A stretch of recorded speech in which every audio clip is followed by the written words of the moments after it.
One of the mission's underpinning objectives was to build a viable Muslim community in Britain, in part at least through conversion. But it quickly became apparent that for Islam to prosper in this country, it would have to be indigenized, as had been the case elsewhere, and this would definitely not happen if Islam continued to be perceived as an alien and exotic religion, practiced by people who were attributed by the majority population with traits that made them inferior in their eyes.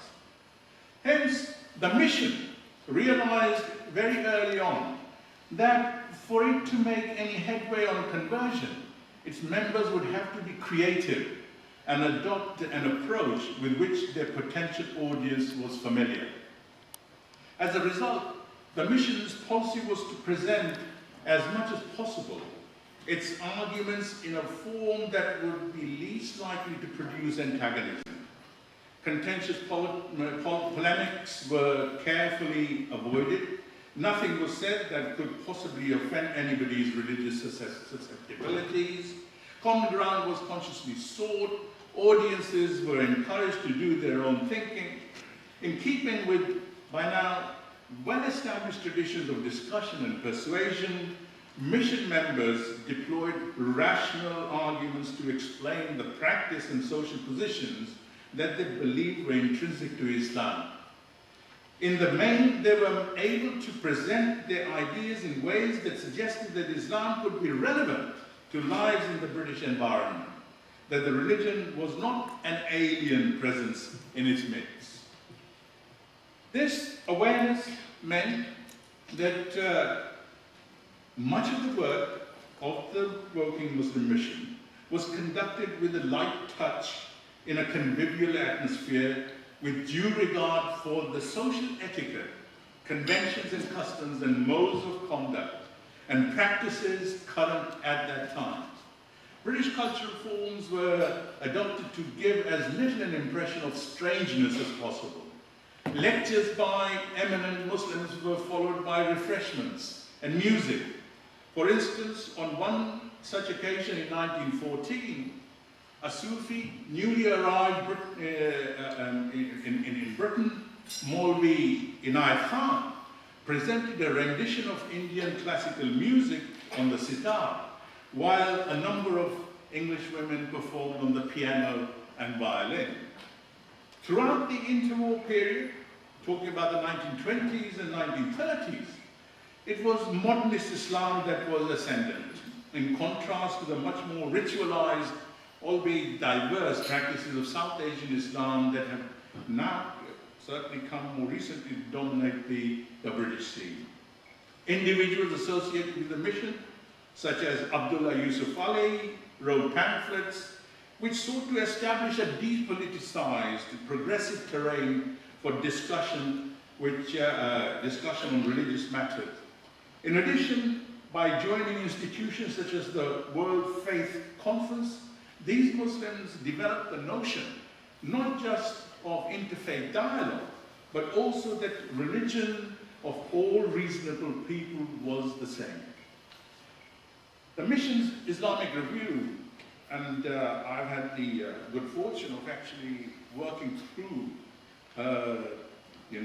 all its past issues from 1913 through to the late 60s. It became and remained the primary vehicle for the expression and dissemination of the organization's views and activities. And it's really rich, and one should always see how it's possible for us to actually take from that and apply to what we might be able to do is relevant for the present. From February 1913, when the journal first appeared, it held a virtual monopoly of the British Muslim press. And it operated as the principal mouthpiece of Muslim opinion in Britain until the 1950s. In other words, for around 40 years, the journal provided an indispensable medium for communication between Muslims based in Britain and wider British society, interpreting matters of Muslim interest and events as it understood. Though we should note that a significant portion of Muslim opinion always dissented from the position that the review took on various religious and political issues. And this is, I think, is important. We're talking about al-Ikhtilaf al-Rahma. It comes from the Prophet saying. In the very first issue of Muslim India and Islamic Review, as the journal was called for related to Islamic Review, its editor set out in some detail the reasons for his inauguration. The foreword began with the prescient critique of the press in Britain, whose voice it believed acts as an effective agency to mold the trend of events. Put simply, the review's argument was the press was misrepresenting Islam and Muslims to the wider public.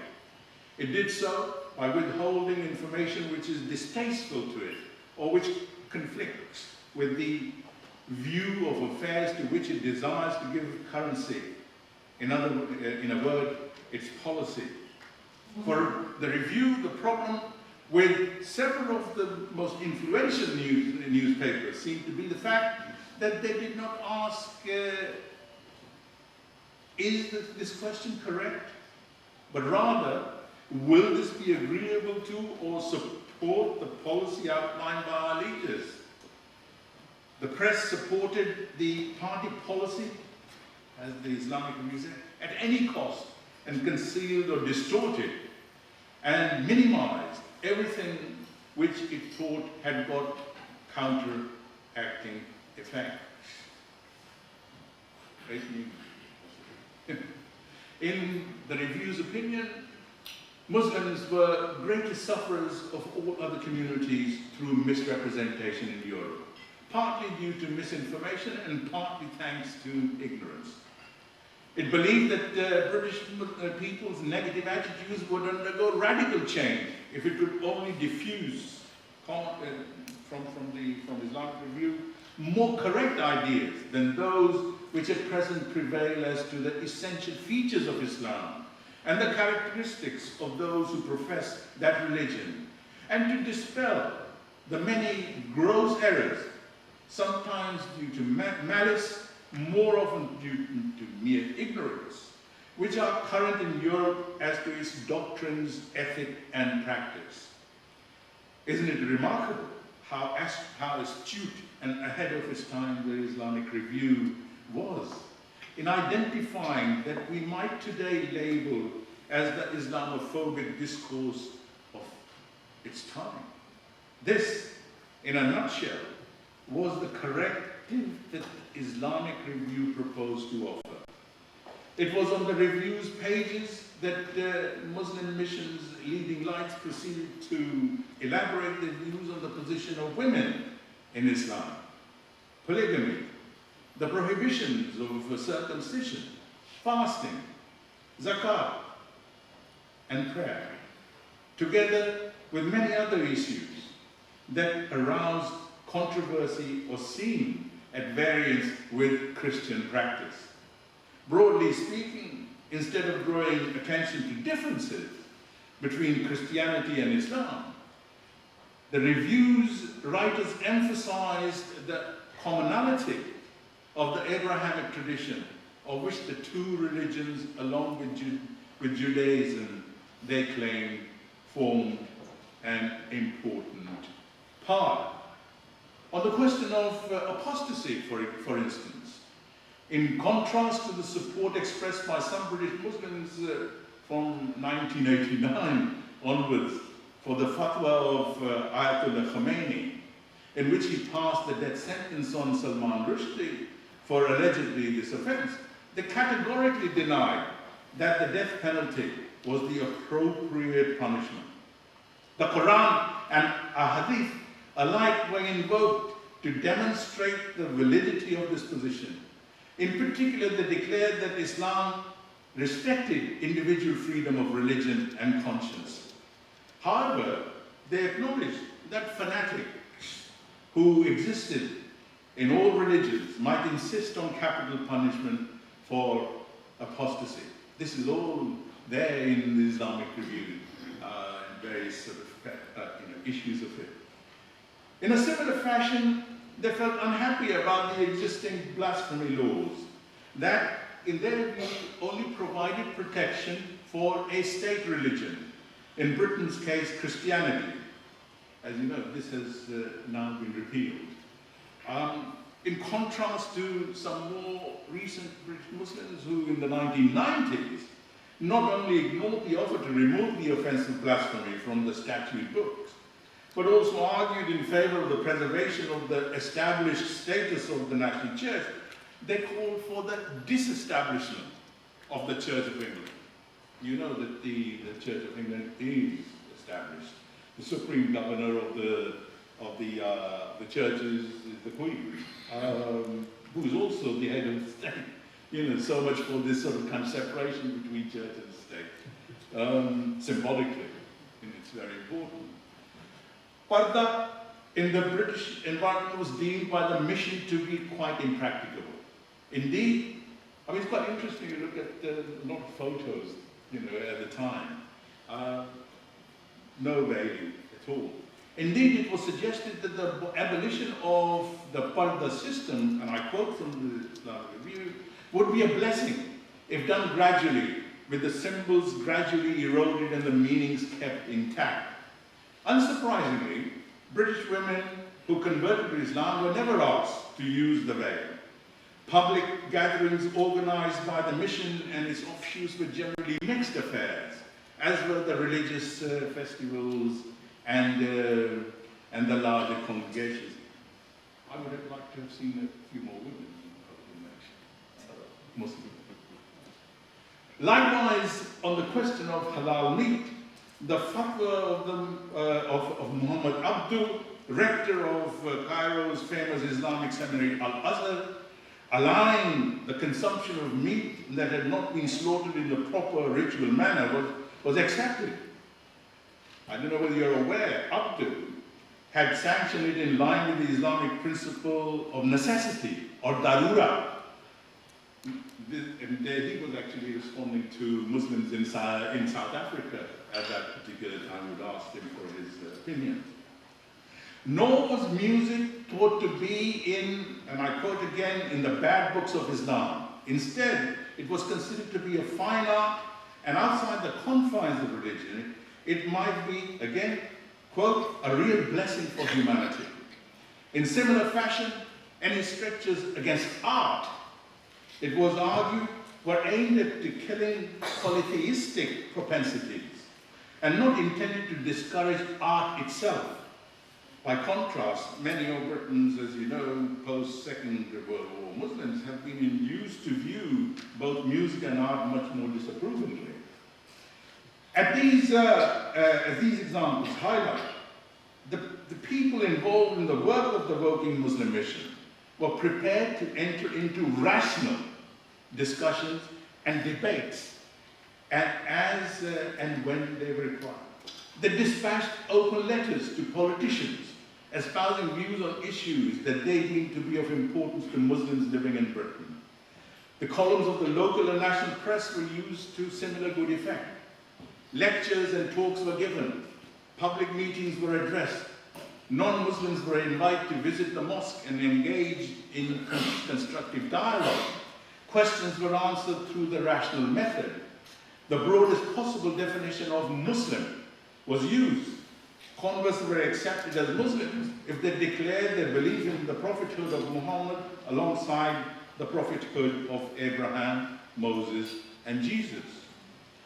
It is also important to note that during this period, the Woking Shah Jahan Mosque, and I'm pretty sure you're all aware of where the funding for the mosque came from. It was the Begum of Bhopal, who actually visited, one of them visited in 1925, and was taken around the mosque, into the mosque by Fatih Kamaluddin. The broadest possible definition of Muslim was used. Converts were accepted as Muslims and declared all this. It's also important to note that during this period, Woking Shah Jahan Mosque emerged as the main symbol in Britain of the worldwide Muslim community. This is very important, really, historically certainly for me. Woking acquired symbolic and organizational centrality in the interval period for British Islam primarily and precisely because it was able to establish and build intimate connections with influential Muslims, often living in the nearby capital city. And there was always this idea that, well, the capital city should have a mosque. But in fact, for the interval period, it was Woking which acted as the center of Islam, really. So we have, people came to Woking, to the mosque. Khaja Kamaluddin, Lord Headley, Maulana Sadruddin played such an immense role here, in the 1920s. Mushir Hussain Hidbai, Sayyid Amir Ali, Azhar took me to his grave in Brookwood the other day. These are sort of leading lights of the mission, at that particular time. Muslim dignitaries from diverse geographical and denominational backgrounds also invariably made a point of praying at the mosque during their visits to Britain. Implicit in these visits by prominent figures was acceptance of the mission's non-sectarian character. The head of the Shia Ismaili sect, the Agha Khan, for instance, was welcomed with the same degree of dignity and warmth as Sunni leaders such as Amir Faisal of Saudi Arabia or King Farouk of Egypt. Arguably, the mission would have stood little chance of success if its members, drawn from wider British society, had acquired even a scent of the sectarian divisions that had come to bedevil Islam on the Indian subcontinent. So the Woking Muslim mission consequently remained utterly non-sectarian and ecumenical, with its leading members warning time and again of the damage that sectarianism could reap. Aware of the dangers inherent in allegations of any kind of doctrinal bias, Khaja Kamaluddin and later imams consciously rotated the responsibility for leading the congregation. On many occasions, individual members of the congregation, representing a diversity of Muslim nations and followers of different schools of thought, were invited to take the lead, demonstrating both a fundamental unity and their acceptability to all those who attended. Again, these included, among others, the Saudi minister, Hafiz Dahba, Abdullah Yusuf Ali, the first in kind of sort of his translation of the Holy Quran is a very respected one. Mahmoud Pitol, who wrote another one, the Tafsir in 1936, a couple of years after Abdullah Yusuf Ali, and the Grand Mufti of Palestine. So, to conclude, in my capacity as a historian of Muslims in Britain, it is fascinating to reflect on how people involved with the activities of the Woking Muslim mission address fundamental issues on which they and their co-religionists felt vulnerable and under attack during the early decades of the 20th century. Crucially, rationality and the rational debate was the order of the day. In the main, these early 20th century Muslims collectively accepted the existing intellectual traditions and conventions of wider society and conveyed their ideas in that mode. In these ways, in these various ways, I would suggest we observe an ongoing and constructive engagement with wider society, underpinned by a shared aim of integrating Islam and Muslims organically into the fabric of Britain. I hope we can learn some lessons from that particular period. Thank you.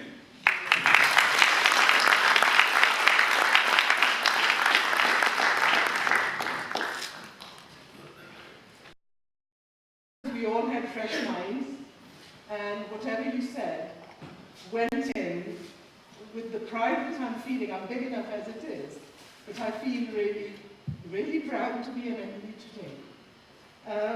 And the elders of our Jamaat who have given their lives, given their time, sacrificed everything that they have in the name of God. And I feel people like you, I need to see more of you.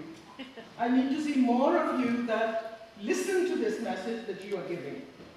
That we are all, everybody sitting under this roof is created by one God. And we are all men, women, children, everybody deserves respect, is the first fundamental need of a man and a woman. And I feel that you have given such justice to the work that has been done by our elders. So thank you very much indeed. And secondly, I felt kind of challenged when you said no women sitting here. But if you look at every woman sitting here is a backbone of a man standing in front of her. And they have given time, energy, and everything possible within their roles to fulfill that. And if you were with us yesterday, you would have listened to my sister Mary sitting here, spoke, a young Kashmiri girl who I thought was much older before I knew who she was. I saw her yesterday for the first time. She spoke so eloquently about the problems that people have on this earth. And may Allah guide us all to have that wisdom that He has given us and to use that. Because He has given it to us. It's up to us to use it, to open it up and let things in and then decide for yourself what is right and what is wrong. So I think I will finish here. Thank you very much indeed. I feel very blessed.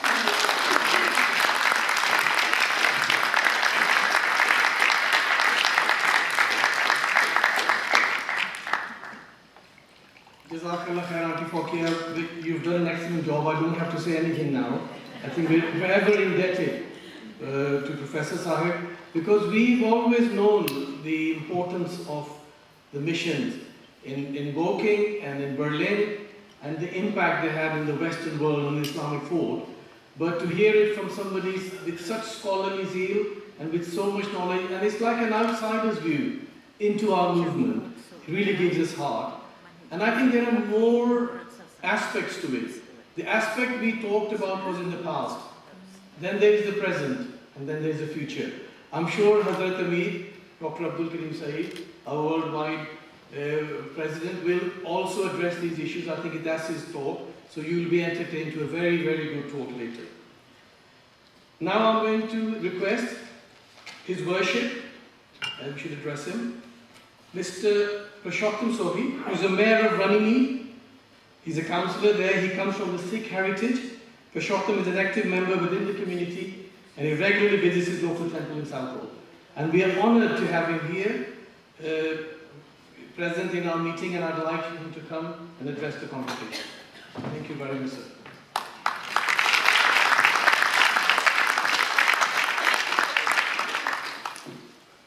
Assalamu alaikum.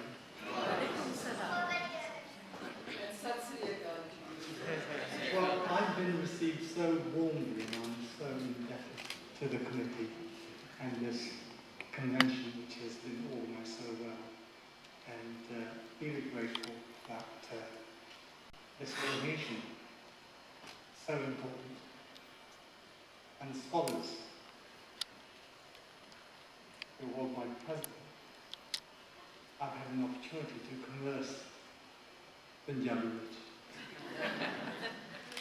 Absolute delight to be here. I would like to thank the volunteers for the work that they have put in and to put this convention together, and congratulate your community at large for the work that they do for the entire community at large throughout this country. And we're fortunate enough to have professors and other scholars here who enlighten us. And may I ask for a round of applause for the volunteers and for the most warm welcome that I've had. I'm so grateful. Gwyndr and I to thank you on behalf of Ranelagh Borough Council for having us here today. I've thoroughly enjoyed my time here. I wish I had more time. And hopefully, God willing, we'll see you again. Thank you.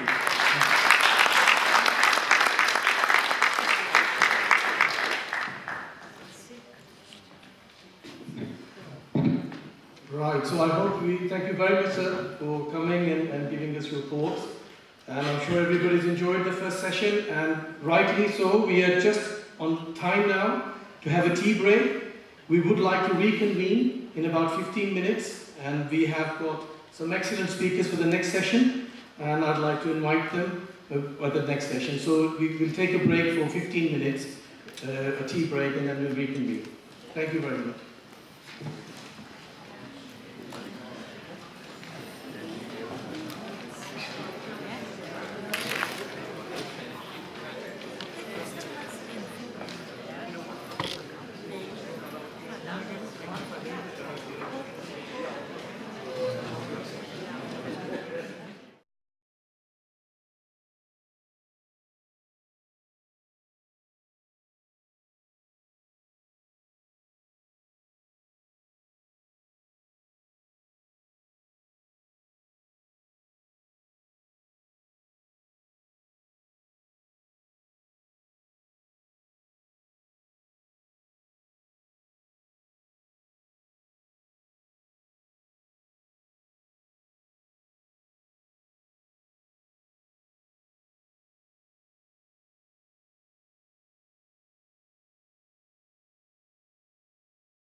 he became the principal of a youth medical college in Abbottabad, which is in the north of Pakistan.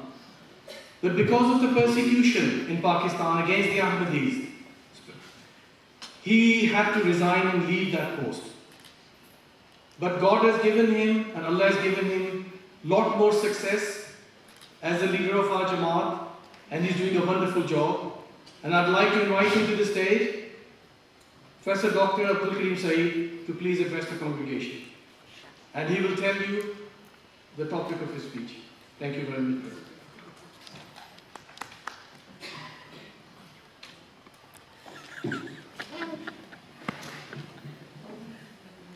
Assalamu alaikum wa rahmatullahi wa barakatuh. Wa alaikum assalam. Ashhadu an la ilaha illallah wahdahu la sharika lahu wa ashhadu anna Muhammadan abduhu wa rasuluhu.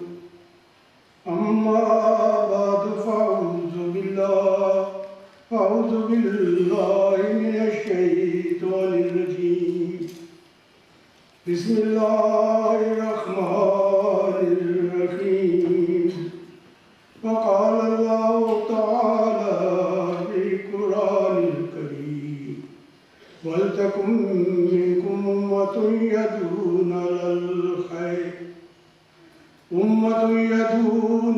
الخير ويأمرون بالمعروف وينهون عن المنكر أولئك هم المفلحون.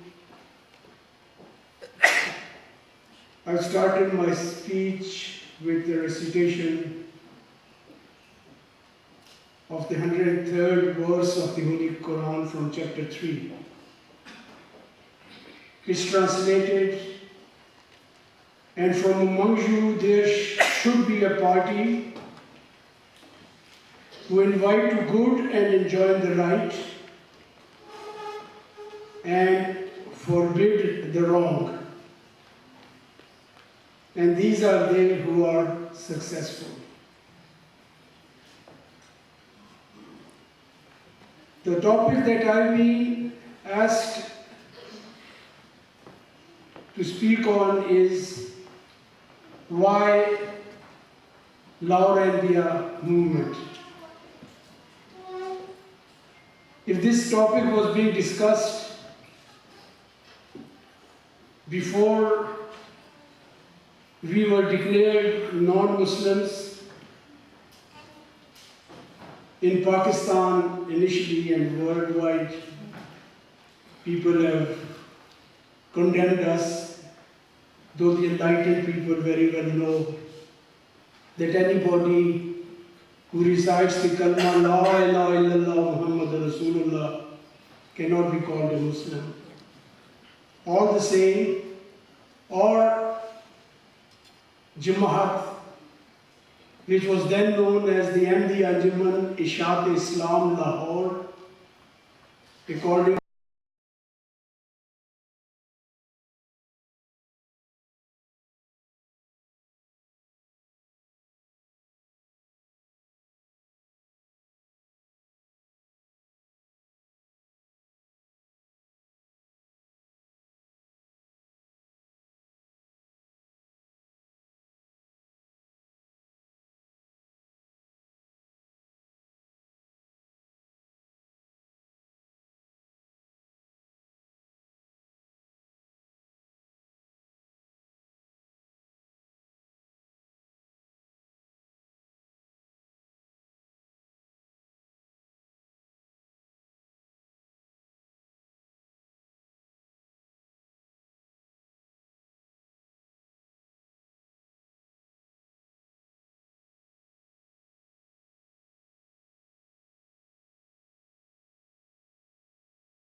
if we have to move back to the time when this Jamaat was formed, then for the Muslims, the times were the worst in the history of Islam.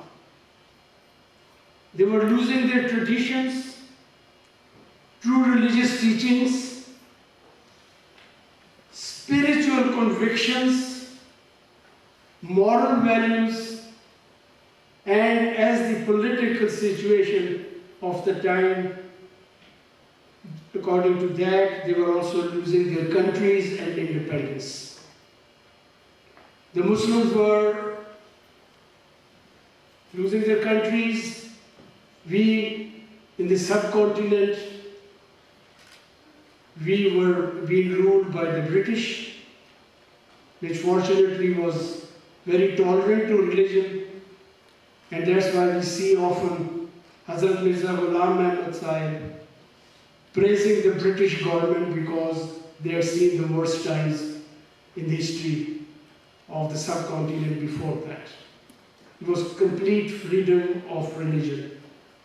And the call for jihad which came in from the clergy and all the other Muslims was not justified because there was no persecution of Muslims by the then government.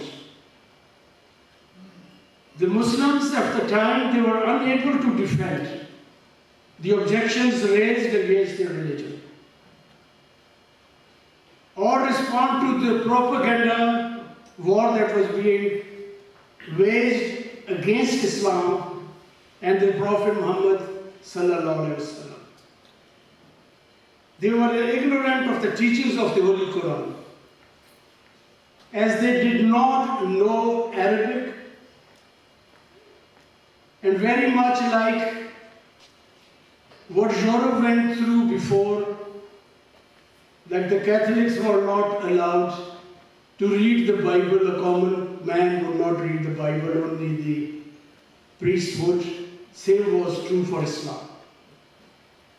The language of the Quran was Islam, and the translation of the Holy Quran was considered heresy by the religious teachings and the clergy. So we didn't have any translation of the Holy Quran that a common man could open and read and make up for himself a decision what our religion is all about and how to defend it when it was under attack. It was a Christian government, and missionaries and the Bibles were sent to the subcontinent in shiploads. And the educated priests that preached in India at the time were well aware of their religion and their Bible. And the Muslims were not even allowed to read it in a translated language. Therefore, the Muslims were ignorant and unaware of the teachings of peace and harmony taught by the Holy Quran. In the absence of these translations in the European and other languages, Islam could not be taught in the true spirit to the people who did not understand Arabic or only understood one or two regional languages. As a result, there was misinterpretation of religion, misrepresentation of religion, and common propagandas prevailed that Islam was spread by the sword. They depicted the Prophet ﷺ holding sword in one hand and the Quran in the other hand, just to illustrate that accept Islam, the Quran, or be killed. Which of course was contrary to the teachings, the peaceful teachings of Islam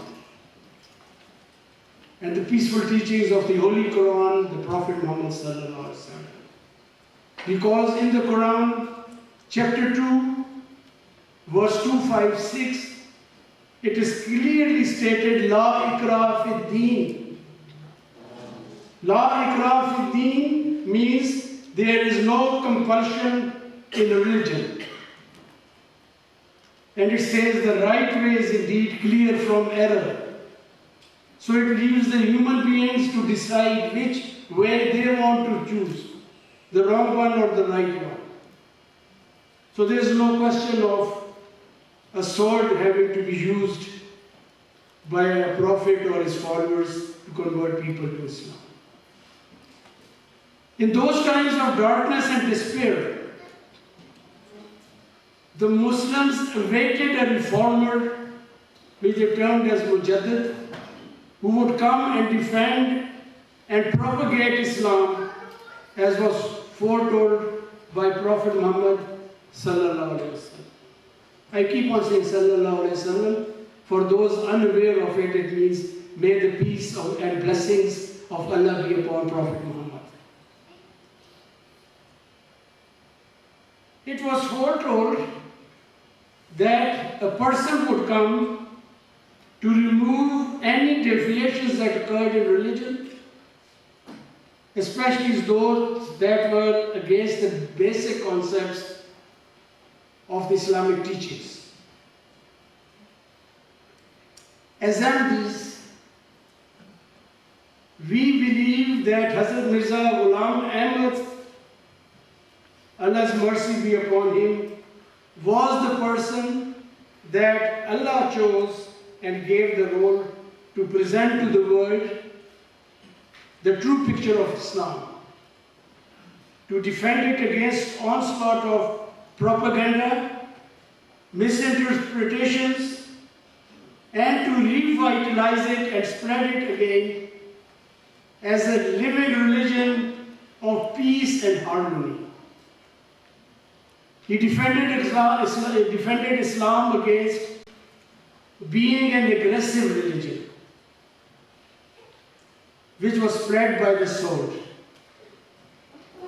He stressed that Islam had to be spread by the pen and by force of the moral teachings of Islam and through the love and logic it presents to mankind. He stressed that Islam was never spread or has a need to be spread by force, aggression or terrorism. His declaration was met with great opposition, and that opposition still continues. And he was declared a heretic and against the teachings of Islam. On the contrary, in all fairness, he advocated peace and adoption of peaceful means of spreading the religion, and he referred to it as we do now, spreading Islam by the pen. Because he was convinced that if Islam in those days is not being attacked with the guns and with weapons, Islam has no right to spread itself by use of weapons. So we say we spread Islam with the pen, with the logic. A late member of the Lahore Ahmadiyya movement, placed in Trinidad and in England as a great to remember missionary of Islam, most appropriately gave an acronym to Islam, ISLAM. This acronym, he says, spells I shall love all mankind. ISLAM, I shall love all mankind. We also today pray for Maulana Tafel Sahib, who gave this acronym to Islam. Allah bless him with the high status because he's not with us anymore. Amen. Mirza Ghulam Ahmad Sahib said that the attack on Islam was through literature, and we can say through the media these days, and we must defend it with the same weapon. He advised that Islam does not need us to conquer the territories of people but their hearts. We have not adopted this stance of peace like many other people in the world have done so. We've not adopted it as a stance and as a slogan of peace and tolerance, as the hallmark of our Jamaat, to please, so that we can please the rest of the world. It's so common to come over, and not a single person from any sect of Islam would get up and say things other than say things of peace. There are many religions in the world that are spreading, which originally advocated actually fighting, and now are talking peace in the United States and the United Kingdom, and are being accepted. Our teaching has always been, and inshallah always will be, teachings of Hazrat Mirza Sahib from the very start have been a message of peace. And I quote what he wrote well over a century ago. On hearing the news of a European foreigner having been shot and killed in the pre-independence India, he wrote, and I quote, that's almost poetic, he wrote and I quote, so this is a quote. Is it a virtuous deed? It's a very important question he's asking. Is it a virtuous deed that there is a man going about in the marketplace? We have no connection with him. So much so we don't know his name. But despite that, we take a shot at him, intending to kill him. Is this religious behavior? Contrast to this with those early holy Muslims. He talks about the companions of the Holy Prophet. Contrast this with those early holy Muslims whom Allah instructed in Makkah not to respond to violence even if they were cut to pieces. Alas, today the religious leaders have forgotten all those events. We read history of people being killed, placed on burning hot sand, stones placed, big slabs placed on their chest, whipped, killed, women tied to camels, one leg each to a camel, and the camels made to run in the opposite direction, tearing their bodies into halves. This was going on, but there was no retaliation, because that's what Allah wanted. And they have forgotten all those events and think that to fire a gun at an innocent man constitutes Islam. Mirza Sahib asks, is such killing taught in the Quran or Hadith? Can any Muslim answer this? And he called his followers his army. When you think of an army in these days, you think of somebody carrying obviously minimum automatic gun or something like that. Or a big on the shoulder bazooka sort of thing. But he says to his army, those who join my army, I order them to give up these misconceived ideas of jihad. A jihad with the sword, and to purify their hearts, develop and nurture the feelings of mercy towards all humankind, and be helpers of those in distress and suffering. They should spread peace on earth. This is well over a century ago we are getting instructions as members of that army. They should spread peace on earth, as this is how their religion will spread. Despite all the opposition he faced, and despite him being declared a kafir, even in his lifetime, many knowledgeable and scholarly persons joined the movement and followed him. Among them was Khwaja Kamaluddin. I should say Hazrat Khwaja Kamaluddin, we have respect for that person, who was later to come to UK in September 1912 and devoted many years of his life to the propagation of Islam in this country. According to the teachings of Mirza Ghulam Ahmad, he was advised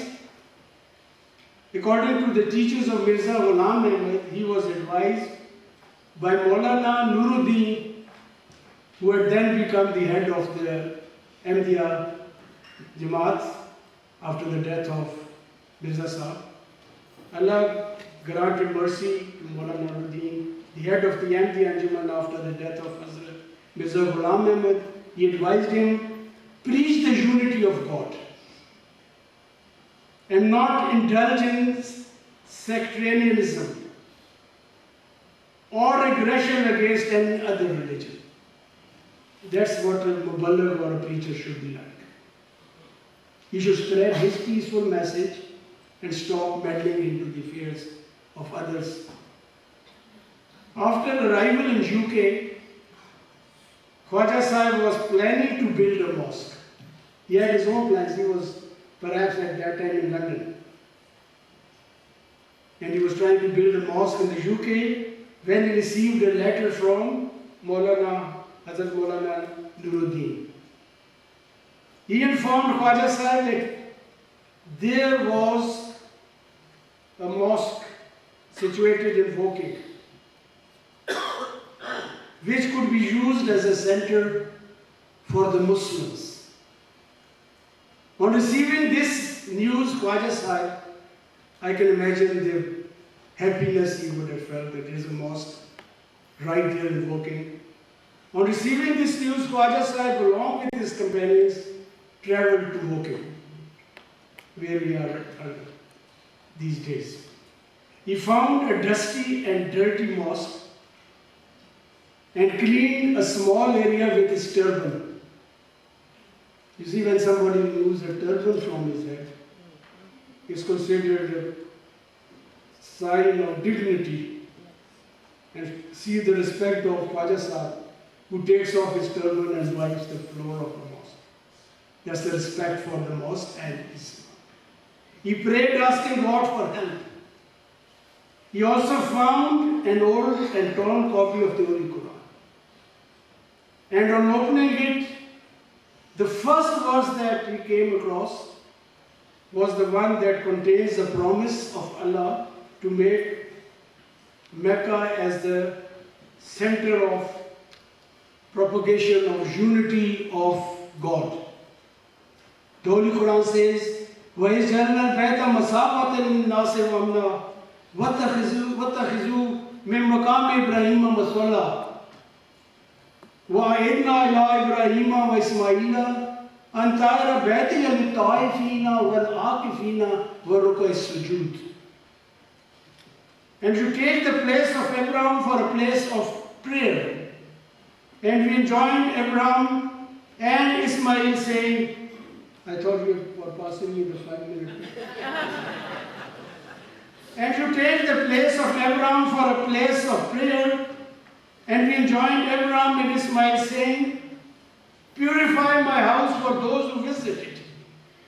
and those who abide in it for devotion, and those who bow down, and those who prostrate themselves. He immediately fell into prostration, and with tearful eyes sought Allah's help to make Woking the center of propagation of Islam in the West. This prayer was answered. And you just heard Professor Ansari Sahib, Allah bless him, for his presentation, how the prayer was answered. Thus began the history of services of Lahore Ahmadiyya movement in Woking.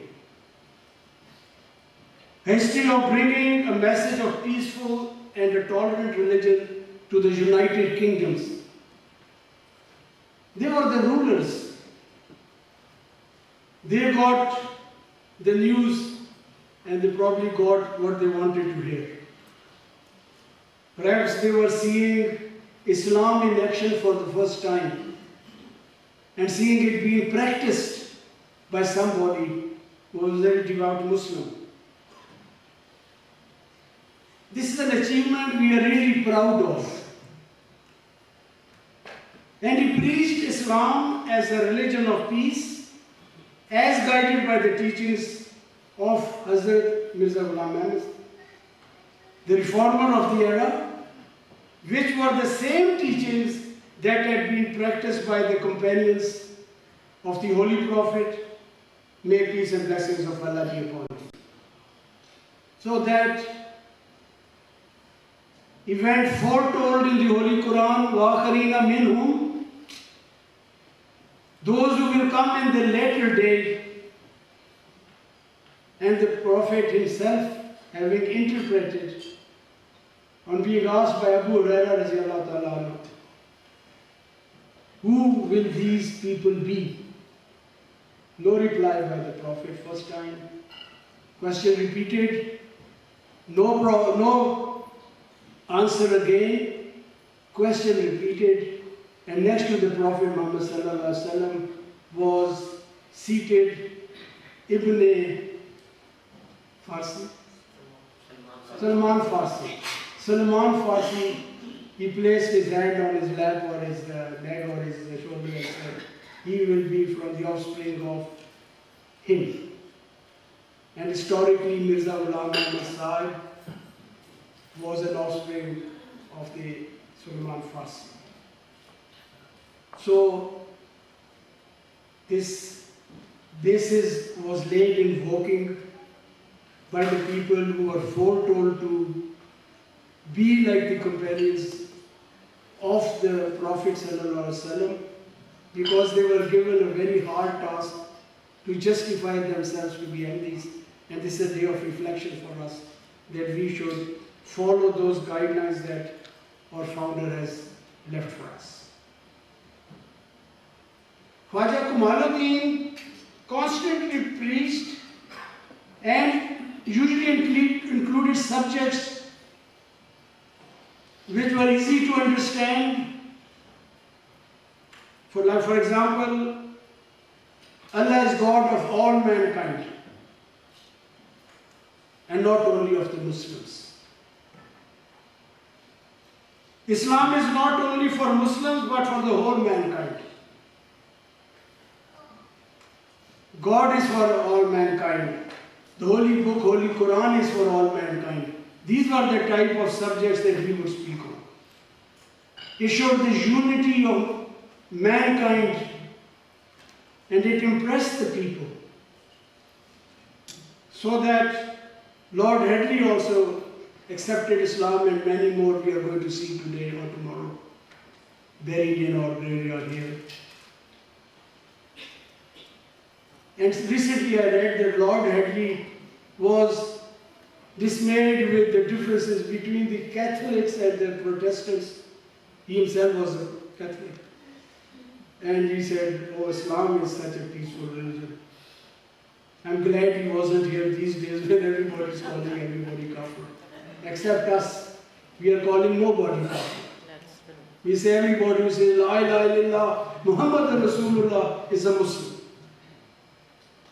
It was such pristine and peaceful teachings of Islam that impressed the educated people of England, including, as I've said, Lord Headley, to accept Islam. Since then, many of our members have lived here, I'm proud to say, as peaceful and lawful abiding citizens of this lovely country. I think we should clap for our peaceful and lovely citizens. You hardly see a police report against any member here or elsewhere in the world. To finish my talk, I will now move on. I'm not going to finish it that quickly, so don't worry. It's just written here, I finished my talk. So that you gain new hope. Now I briefly move on to the second part of the question. Why Lahore Ahmadiyya movement? Now we are talking about Ahmadi Anjuman Ishat Islam Lahore. Why Ahmadi Anjuman Ishat Islam Lahore?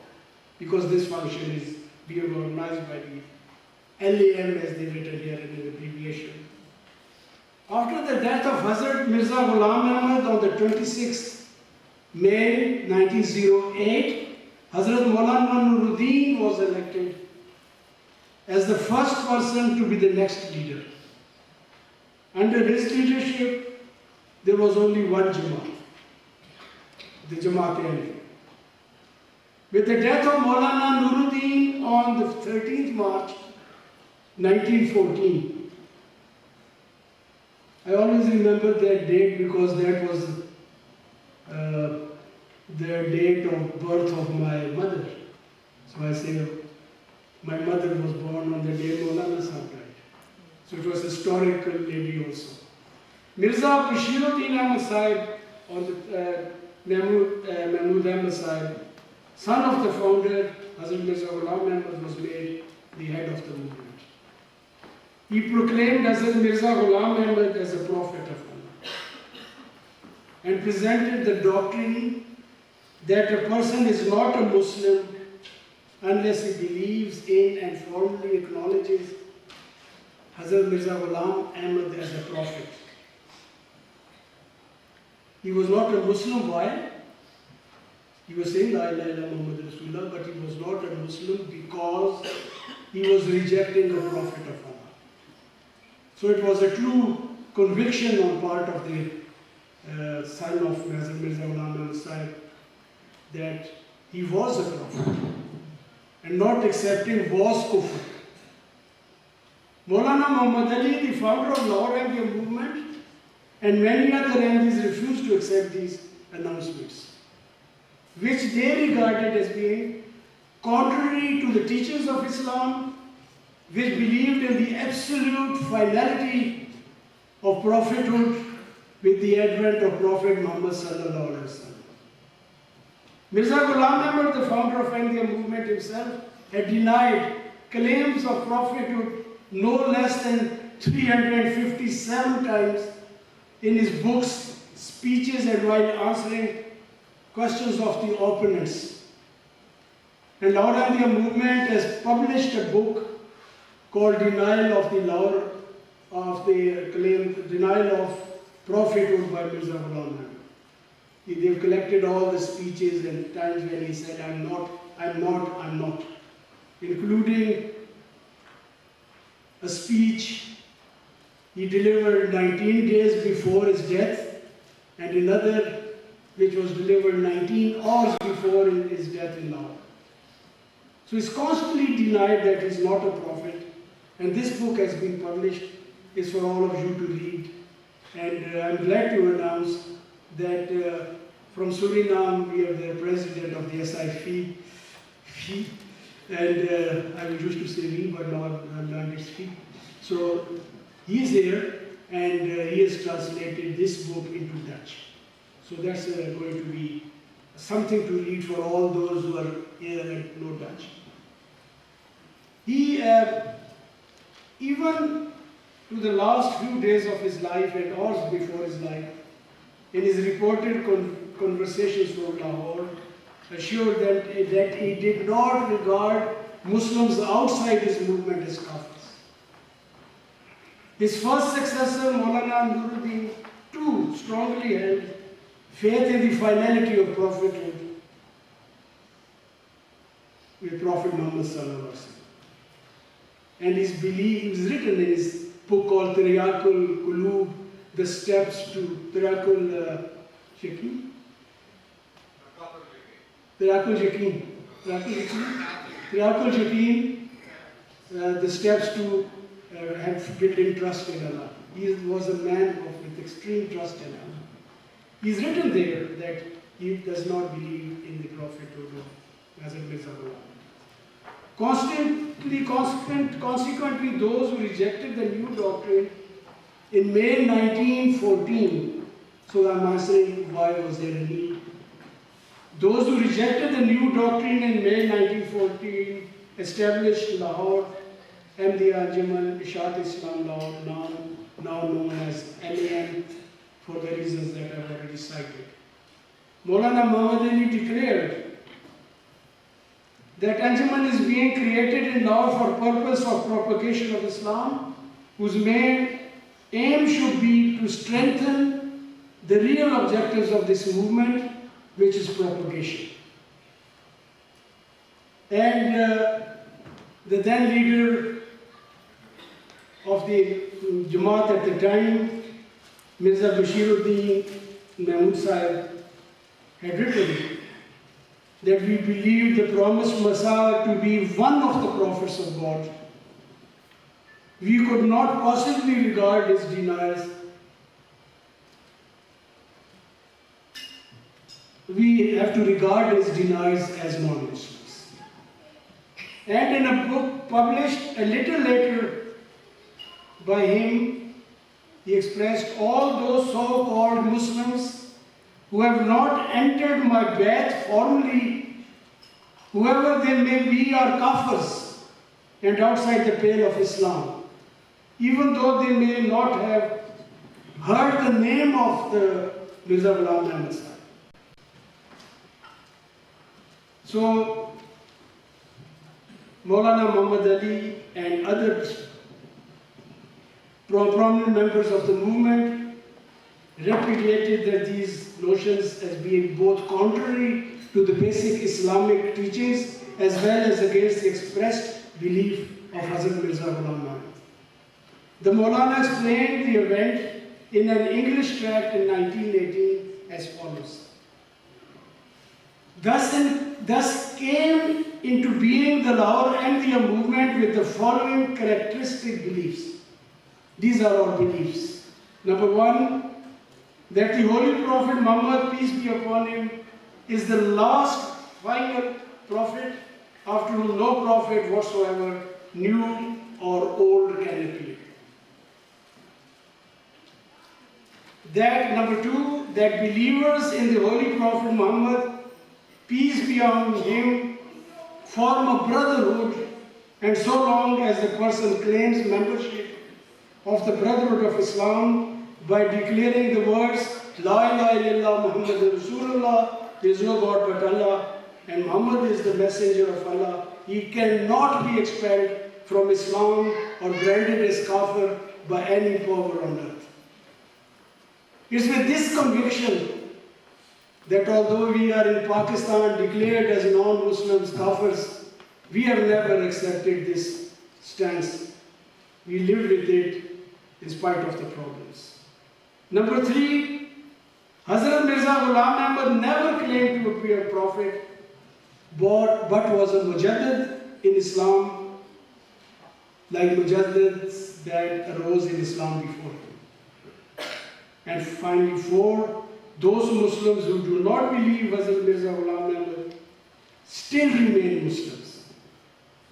We never call anybody a kafir, although we do believe, according to the sayings of the Holy Prophet, that anybody who does not recognize the mujaddid sent by him dies in ignorance.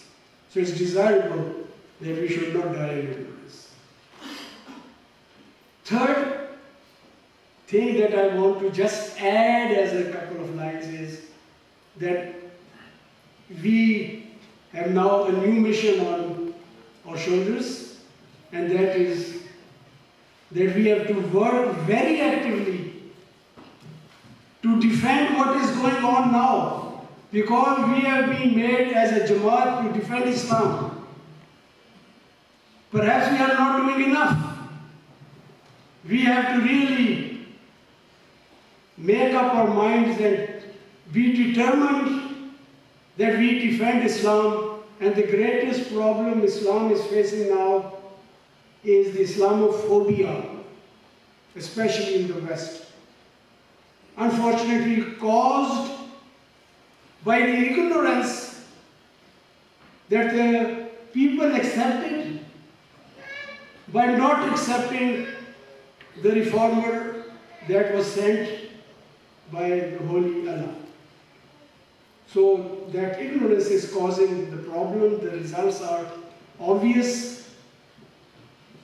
They have tried to spread Islam by the sword instead of being told it's not so, not to be done so. And that's caused a lot of Islamophobia. And now it's our duty to do much more than we've been doing to expel the Islamophobia and bring back the peaceful thinking about Islam. Allah help us all. Thank you very much.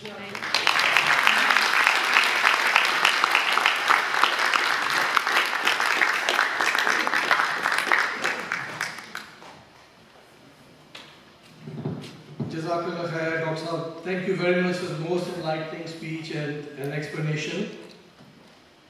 So our Jamaat concept of jihad, that's what people didn't like at the time. Peace, use of the pen.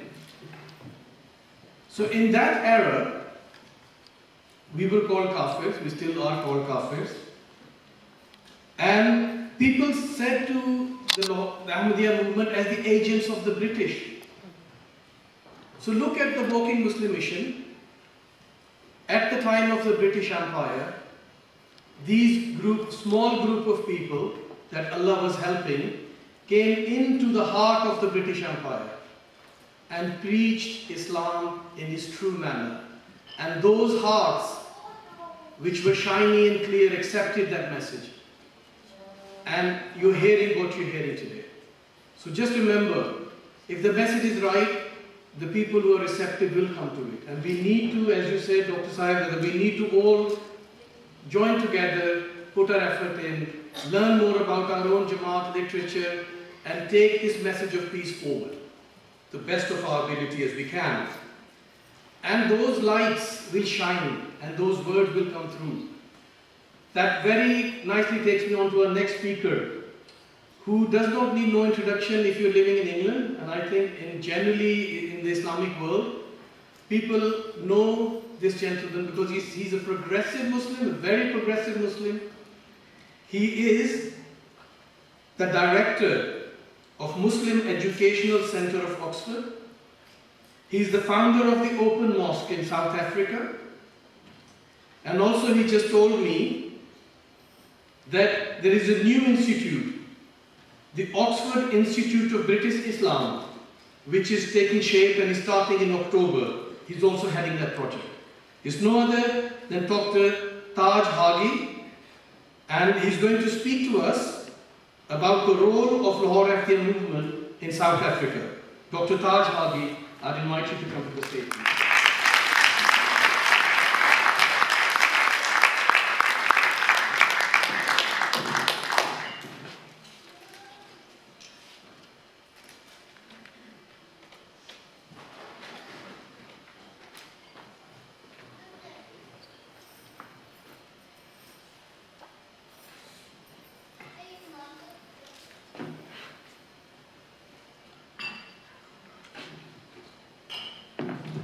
Bismillahirrahmanirrahim.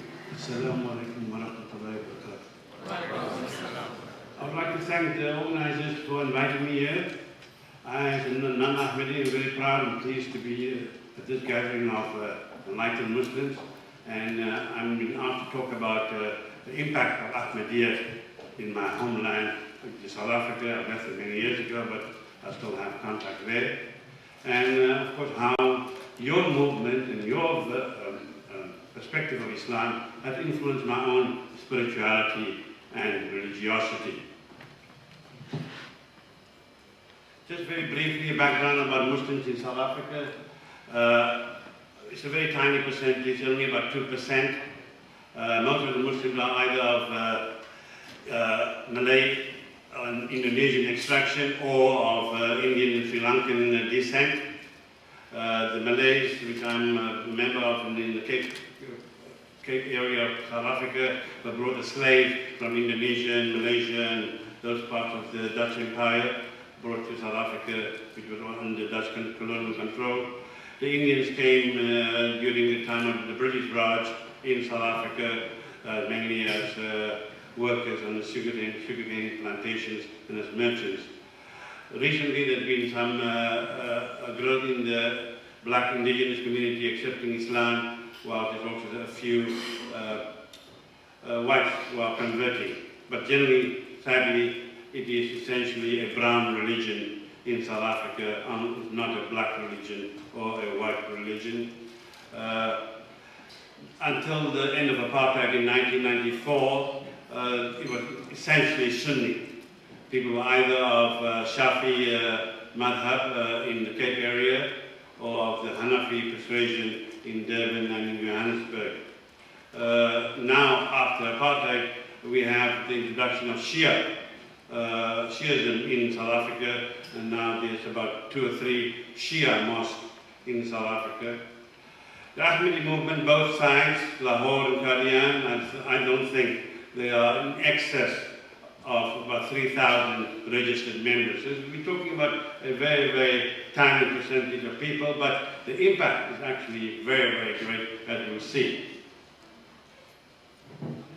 So, Ahmadiyya arrives in South Africa really, and we've heard the name so often, I'm sure you're actually more familiar with this man than I am, Khwaja Kamaluddin, who arrives there in 1926 in the company of Lord Headley, and they really create a huge stir. They're welcomed by the traditional Islamic clergy, and as such, Ahmadiyya gets a big boost in that part of the world. However, there was no structured or formal presence of the movement there until after the war. After the war, we find some influential people, doctors and others, traveling to India, Pakistan, to meet with people on both sides of the divide, the Qadian and the Lahore section. And the movement starts to take off in the 1950s.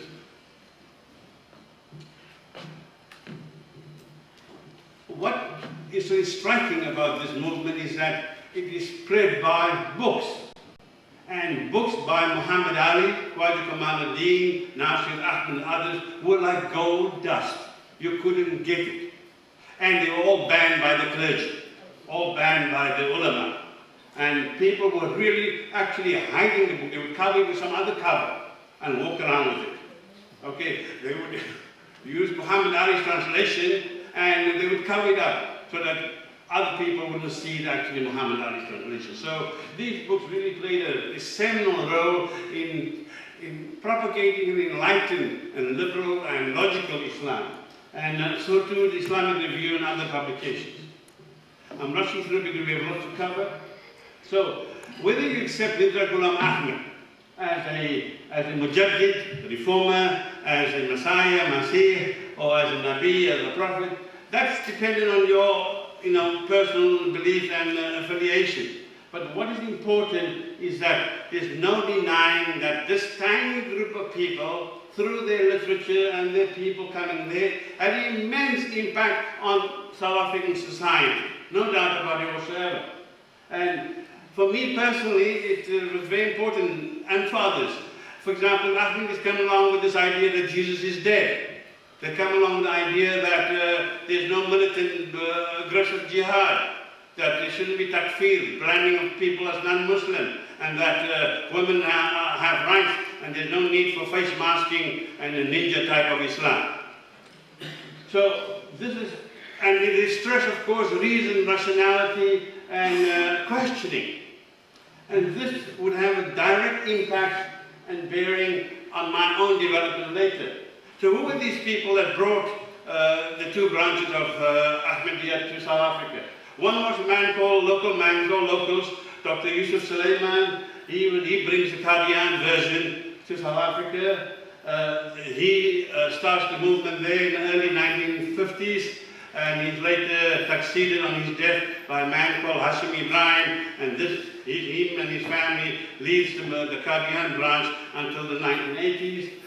On the Lahore side, your group, we have Dawood Saider with his magazine called The Mediator.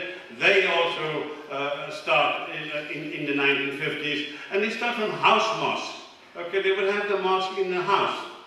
It was small, it was tiny, and this is how it began. And but both sides, you could see, were brutally attacked by the traditional ulama, the clergy, starting from the 1960s. Huge fatwas and witch hunts that was really, really brutal in its impact.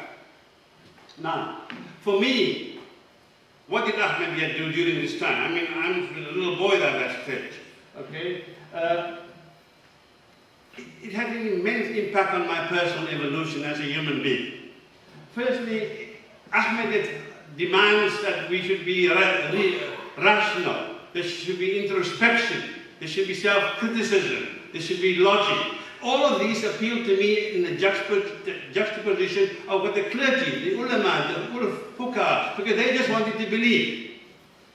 And so when Ahmadis come along finishing proof that Jesus died, that there's no such thing as, for the modern era of militant bloody jihad, and that very important Nasib wa Mansukh, the so-called abrogated verses, this is a false doctrine. This all had great resonance with me. So too the idea that they couldn't brand people as non-Muslim, and of course the rights of women. So from the 1960s we find that the clergy is getting worried now. More and more people are breaking free from their control, and now they start this anti-Ahmadi crusade and campaign. There was to be total religious exclusion, economic boycotts, social ostracization, and of course violence.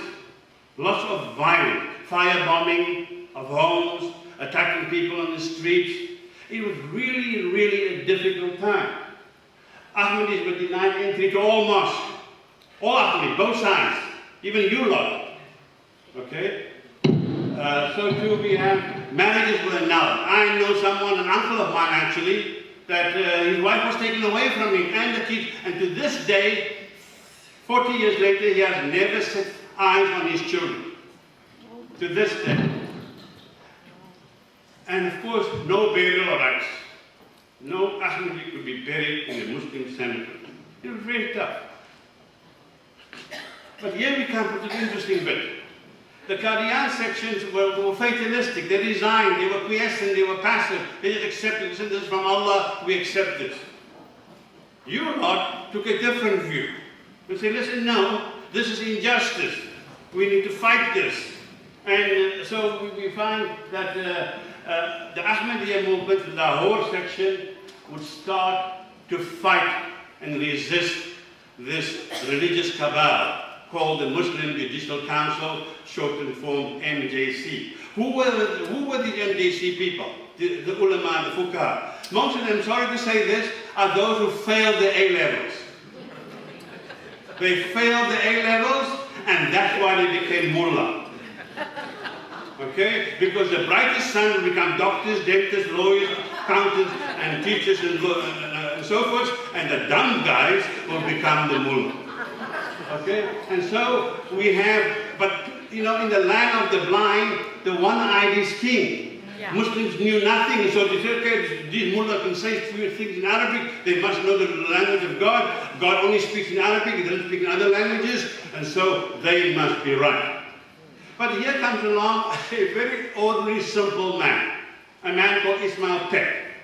Okay? He becomes the front guy for you lot.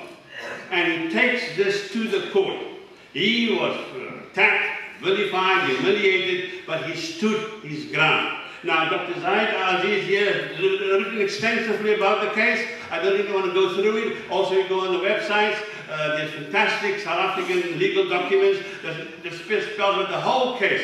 And so we need to salute people like Ismail Peck that have the gumption, the courage, the conviction to take on this religious tyranny, what I call a religious theological mafia.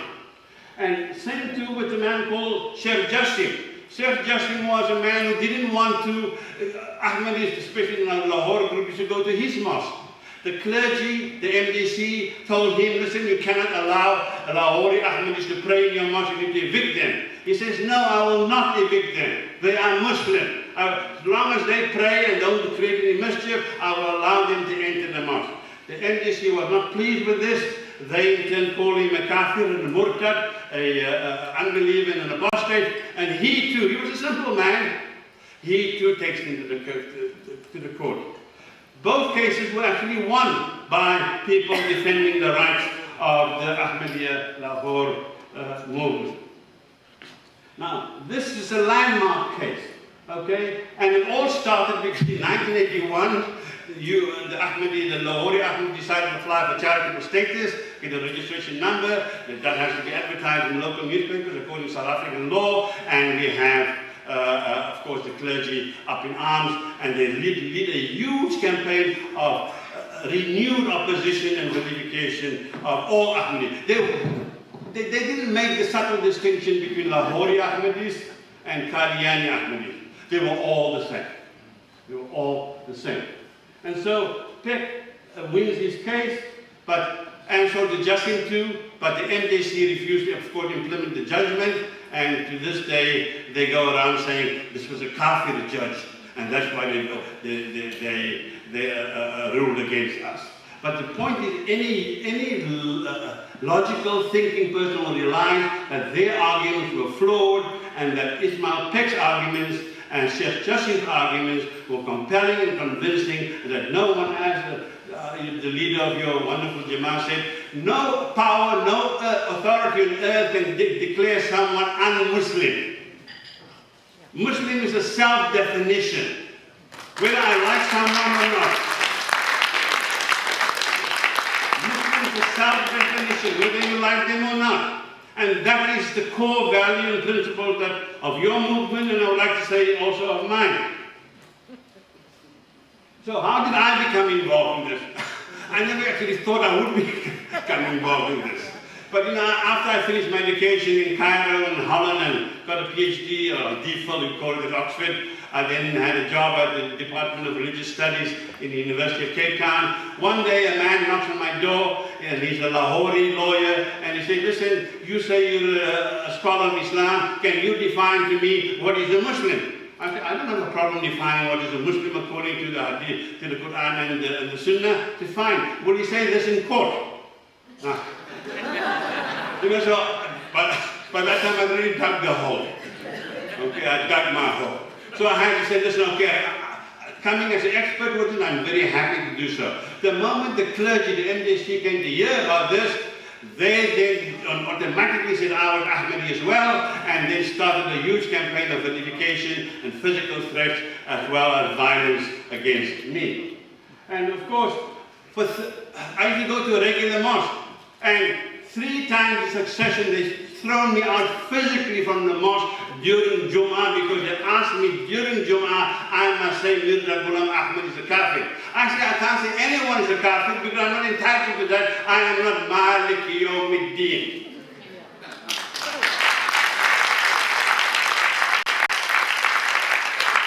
But the MDC did succeed in getting my contract from the university cancelled. So I was jobless for coming to your assistance. But I opened a bookstore because I love books, and I've always had a love affair with. And this book was called East-West Books. And it was the only bookstore in the whole of South Africa that would openly stock Ahmadi literature. Okay, and even that was attacked. But what's important is that it's important that I could show this in. Here's the proof. Go read for yourself. Don't just follow blindly. Don't be a taqlidi Muslim, blind believing Muslim. Be an aqli Muslim. Be a thinking Muslim. Okay, so I was also very active in the pursuit of justice.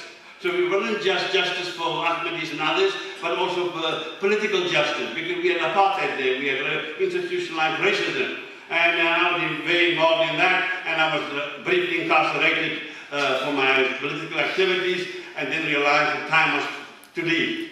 Okay, and I ended up being a professor of of Islamic history and African studies in several universities in the United States. And then returned to my Oxford alma mater immediately when baby Bush got elected. We had Papa Bush, and then we had the baby Bush. And I thought, you know, I needed to leave that country because I didn't want to be part of baby Bush's America.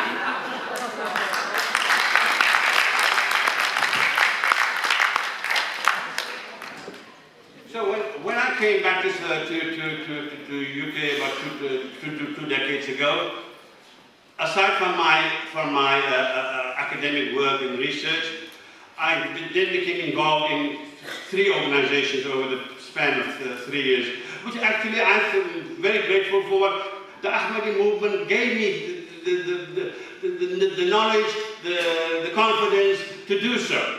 And the first one, of course, is the Muslim Educational Center of Oxford. I'll speak very briefly of each. The next one is, I believe, a fantastic achievement, the Open Mosque in South Africa, and now about to be launched in October, the Oxford Institute for British Islam, and I'll speak very briefly about each. So, 9/11, we all know, happened on a Tuesday. We were all shocked, surprised. We knew by Friday that 3,000 odd had died. So there are 3 mosques in Oxford. So I asked 2 of my colleagues to go to the other 2 mosques, and I'll go to the main mosque, and let's see what is said about this huge catastrophe. Doesn't matter who they were, but 3,000 innocent souls lost their lives. Guess what was said in Oxford that Friday? Absolute zero. As if it never happened. That was the stimulus for me to do something. And so with colleagues and others, we then want to promote a free thinking and integrated Islam, a liberal Islam that's gender equal and of course all inclusive. And we also advance novel perspectives of the Quran. For me, the Quran is a theological self-empowerment document. It empowers oneself. I don't need a lawyer. I don't need a barrister. I don't need a mediator. The Quran speaks to you at the level you are at. Okay? And so, we also welcome, we were the first Muslim organization to have a female imam leading the Friday prayer. Some of you may have heard of it. Professor Amina Wadood was especially well invited, and she becomes the first Muslim woman in the United Kingdom to lead a mixed prayer. She gave the khutbah, fantastic one, still have copies of that, and of course led the salah, the namaz.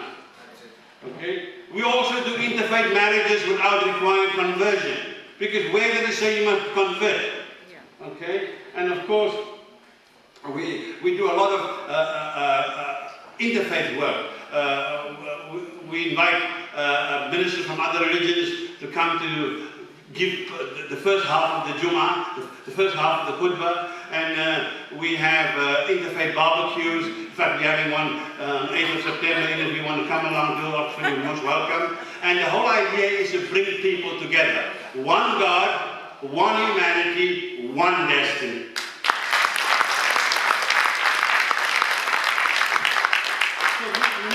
The leading progressive organization. We are committed to combating all kinds of extremism, but especially Wahhabi, Salafi, Deobandi, and Tablighi fanaticism.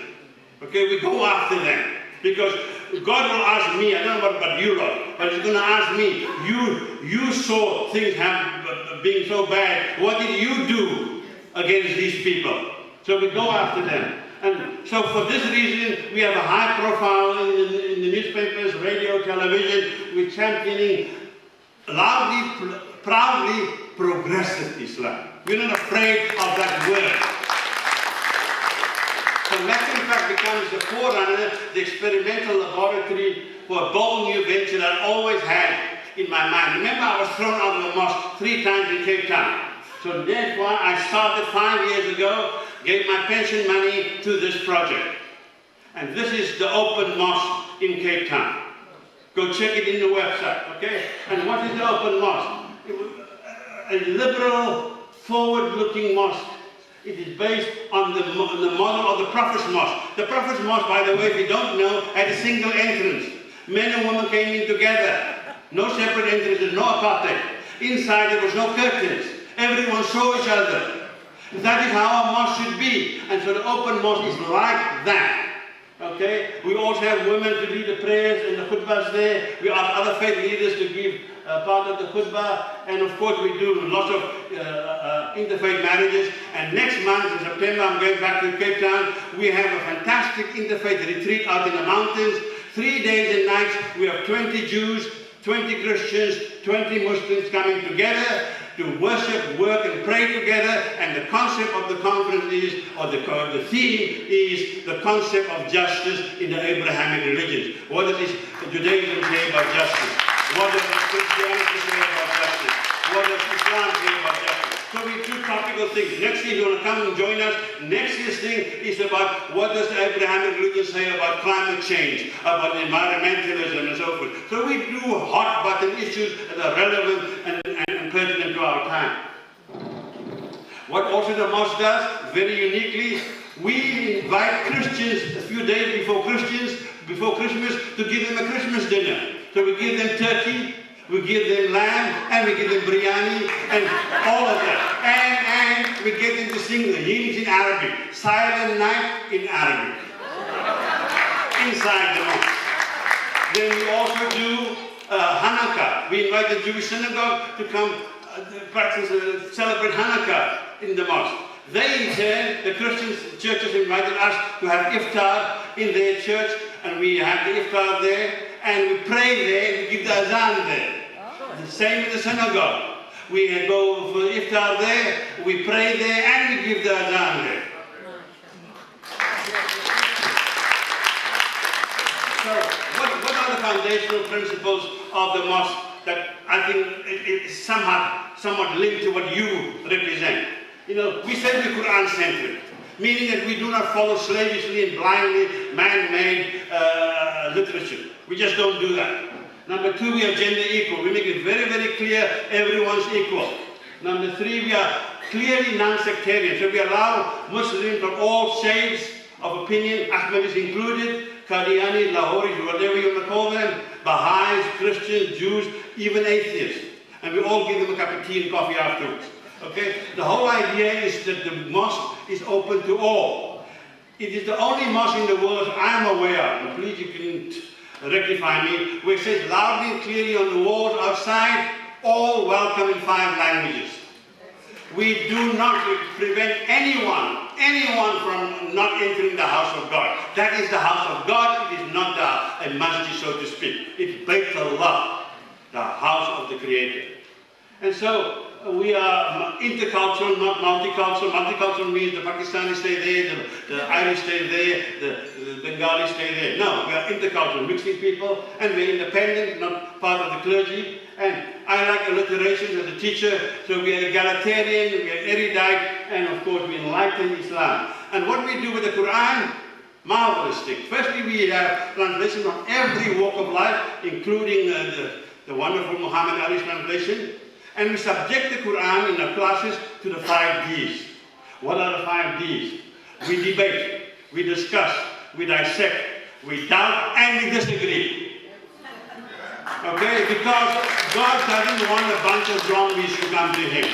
He wants people to come to Him through their heads. And yes, doubt is good. Disagreement is also good, and let us discuss and see what is the purpose of this revelation, instead of just blindly following whatever the Maulana said from 1,000 years ago. So, ijtihad then, and theological self-empowerment is at the heart and core of the Open Mosque. So now, very briefly, my time's up. This Oxford Institute for British Islam. What the hell is this? Okay, let us quickly look at the definition. British Islam represents a pristine adherence to a progressive and pluralistic Muslim faith that is based on the transcendent Quran and the corroborated Sunnah. It is rooted in and relevant to 21st century Britain. This integrated Islam is not beholden to outmoded medieval interpretations and or cultural traditions, but from ancestral homelands. That is British Islam. So if you agree to any of this, whether you like it or not, that's British Islam. Now, the Islam of Malaysia, the Islam of Morocco, the Islam of Mali, or Pakistan, Afghanistan, whatever, they're entitled to their version, to their nuances, to their culture, to their practices. We are British. I may not speak with a British accent, but I support Tottenham Hotspur, and I love to go to the pub, but don't have any alcohol, I'll have OJ there. Okay, because it's a meeting place. It's a meeting place. And by the way, I don't know about you lot, my friends, I've never seen anyone horizontal in the pub. Never, never. They're all upright. So, this Oxford Institute, we're going to launch it in October, the part of the new academic year. It's a brand new think tank, research center and teaching unit. We are now been registered with the Charity Commission. You won't believe it. It took 18 months to get registration because of Al-Qaeda, ISIS, Taliban and so forth, because they thought we were also a bunch of crazies. So this will be an innovative scholarly institution championing rationalism and not ritualism. And the 3 I's, integrated Islam, an indigenous Islam, belonging here, and an inclusive Islam. So it will counter all forms of religious fanaticism, ideological bigotry, and theological dogma. And we will do pioneering publications and interpret academic programs that will define the future of the Oxford Institute for British Islam. So, just let me recap then, in conclusion. What has Ahmadiyya done for me personally? It has, it is partly and vicariously responsible for my Islamic perspectives that I have today. I have to be honest and say, you guys have provided that spark.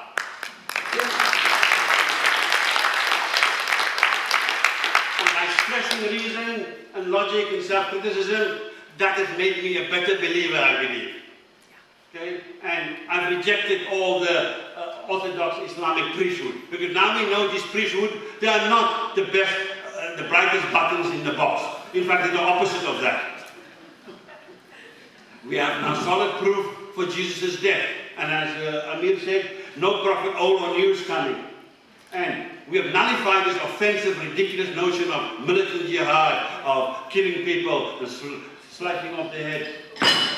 And of course, very importantly for me, you have shown and proven that this ridiculous notion of nasikh wa mansukh, abrogation and so forth, has no place in Islam. You mean Allah forgets things and He makes mistakes?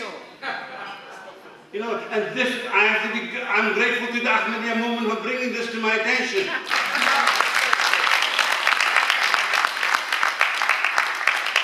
So, your movement, more so than the Qadian movement, is actually responsible for my religiosity and for my spirituality, and I hope I can do more service in the future. Thank you. So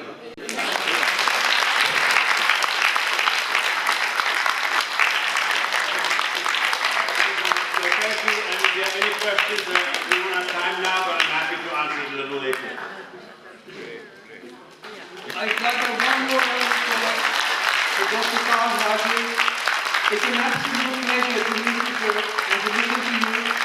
And I'm convinced, because the reformer of the 14th century said that the word of Allah will get through, the message will go through, and through people like yourself, our Jamaat, things will happen, and I am so glad that I'm living to see the message of Allah being spread, the true message. So So this is a big cheer for Hazrat Mirza Ghulam Ahmad Jamaat. And I am so impressed, sir. There are many people in the world who are very knowledgeable, very famous, and who've taken the teachings of Lahore Ahmadiyya movement but will never give it credit.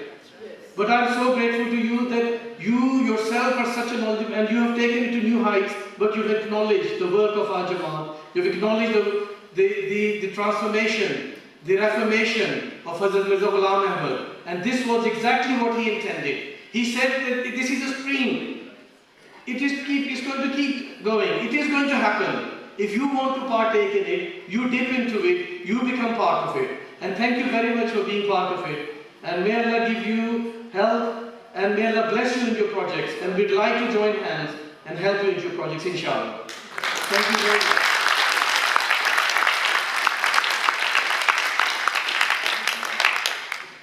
So I'm going to ask our worthy president, Mr. Shahid Aziz, to come to the stage and say a few words to you.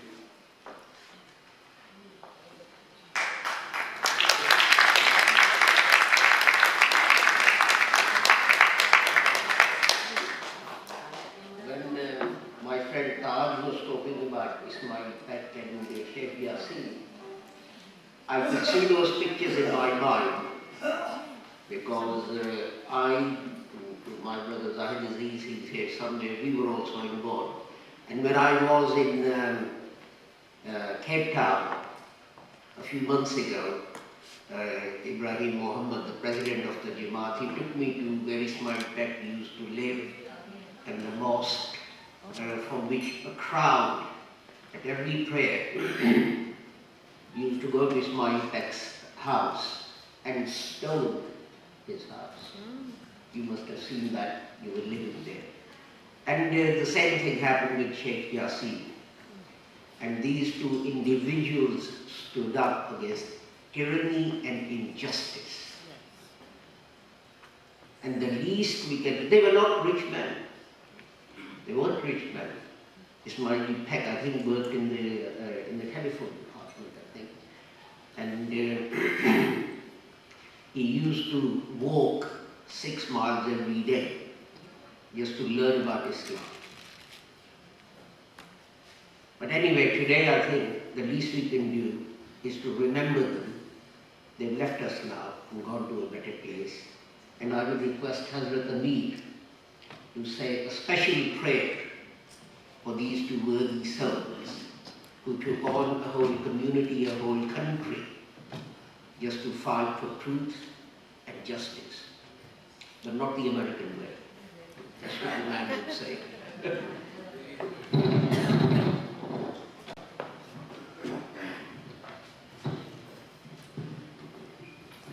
Let's pray for our very worthy member, Mr. Peck. Allah bless him with high abode in the hereafter. Forgive all his weaknesses which humans have, and reward him for all the good he's done for now and for long years to come. So join me in the prayer for him. أعوذ بالله من الشيطان الرجيم. بسم الله الرحمن الرحيم. الحمد لله رب العالمين. الرحمن الرحيم.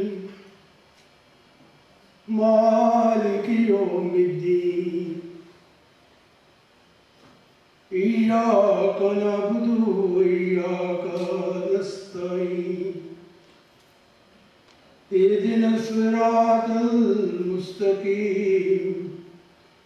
صراط الذين أنعمت عليهم غير المغضوب عليهم ولا الضالين. اللهم صل على محمد وعلى آل محمد كما صليت على إبراهيم وعلى آل إبراهيم إنك حميد مجيد.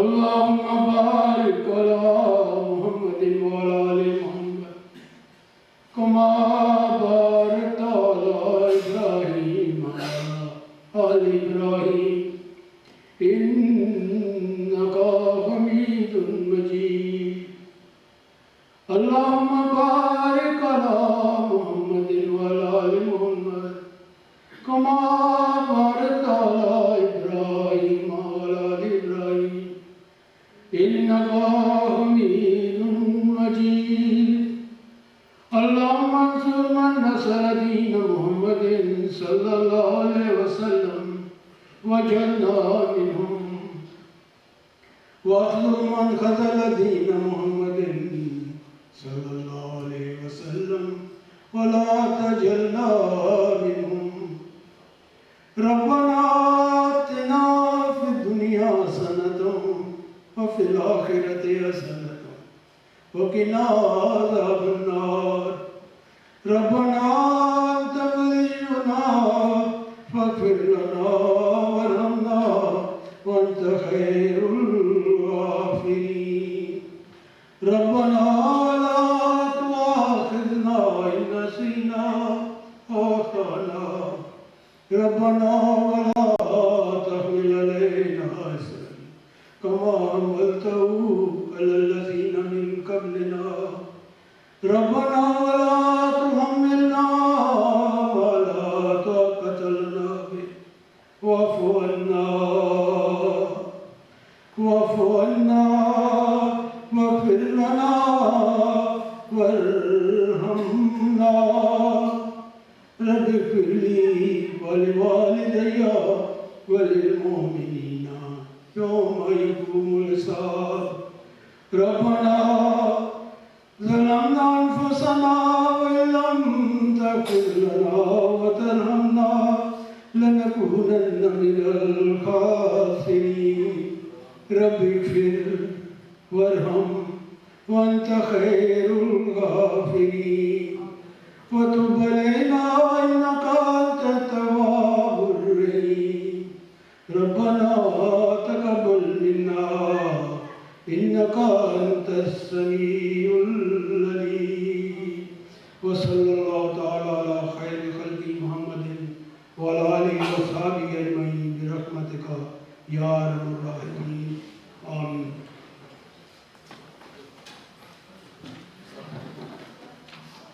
Jazakallah, Dr. Saab. I think with this very spiritual prayer for Brother Ismail Beg, we are coming to the end of the morning, and what a wonderful morning it has been. I hope you've enjoyed it. We've had a lot of information, very spiritually uplifting, and just a few announcements that we are going to do Zohar Namaz.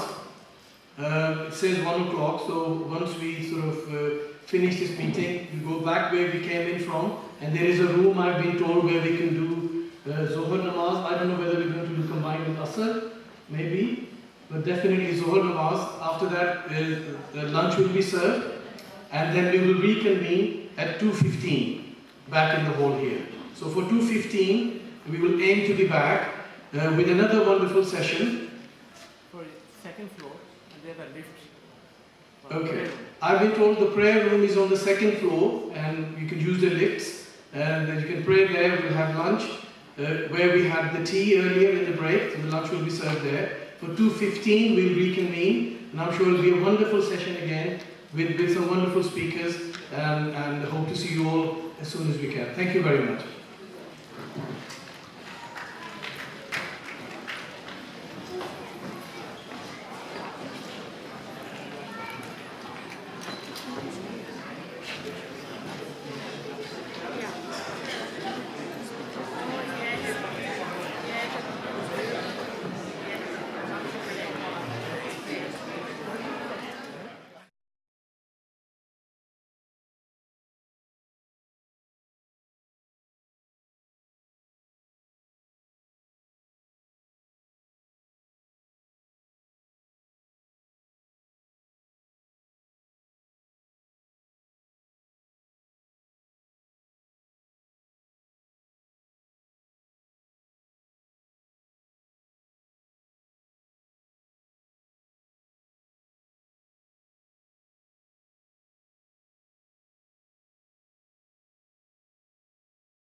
أن محمدا عبده ورسوله. Bismillahirrahmanirrahim. I bear witness that there is but one God, whose name is Allah. He is alone and has no associates. And I bear witness that Muhammad, may the peace and blessing of Allah be upon him, is his last and final message. I begin in the name of Allah, the most gracious and most merciful. Our beloved Hazrat Amir, distinguished guests, my respected elders, brothers and sisters and children, Assalamu alaikum wa rahmatullahi wa barakatuh. To those who may not share the Islamic faith, I convey unto you peace and blessings of God the One. It is my pleasure to be your MC for this afternoon's program. We have been reliably informed that we need to leave the premises by 5 o'clock, so we've lost some time already before we even start.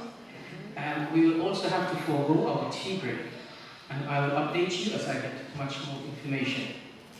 So, to commence this afternoon's proceedings, it is with pleasure that I invite the Deputy Lord Lieutenant, who represents our Queen, Dr. Seth, to say a few words.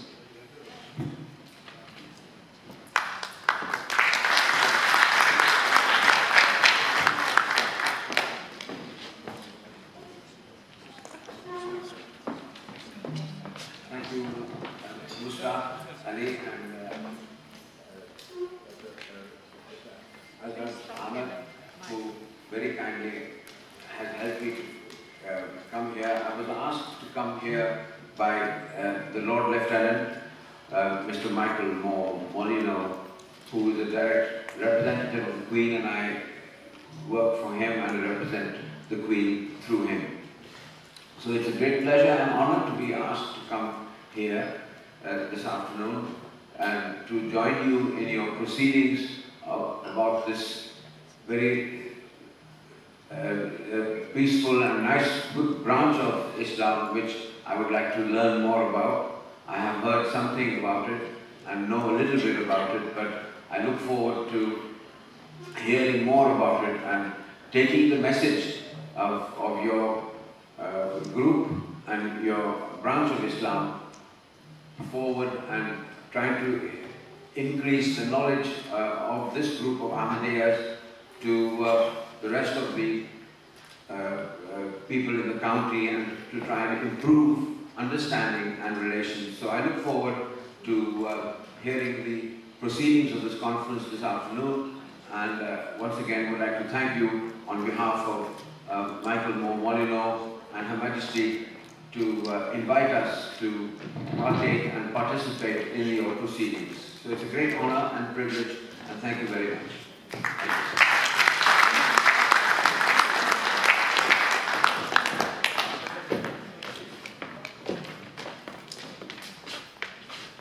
Thank you. Thank you, Deputy Lord Lieutenant.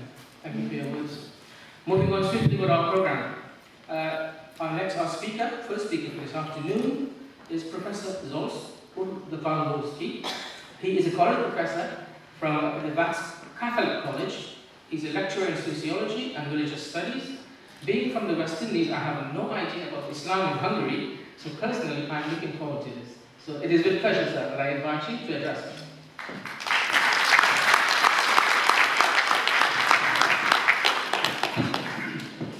Thank you very much, Mr. Chairman. Assalamu alaikum to everybody. Dear Mr. President, dear friends, dear colleagues, dear guests. It's a bit difficult to be the first speaker after this delicious lunch and after Mr. Taj's brilliant lecture. And although I was invited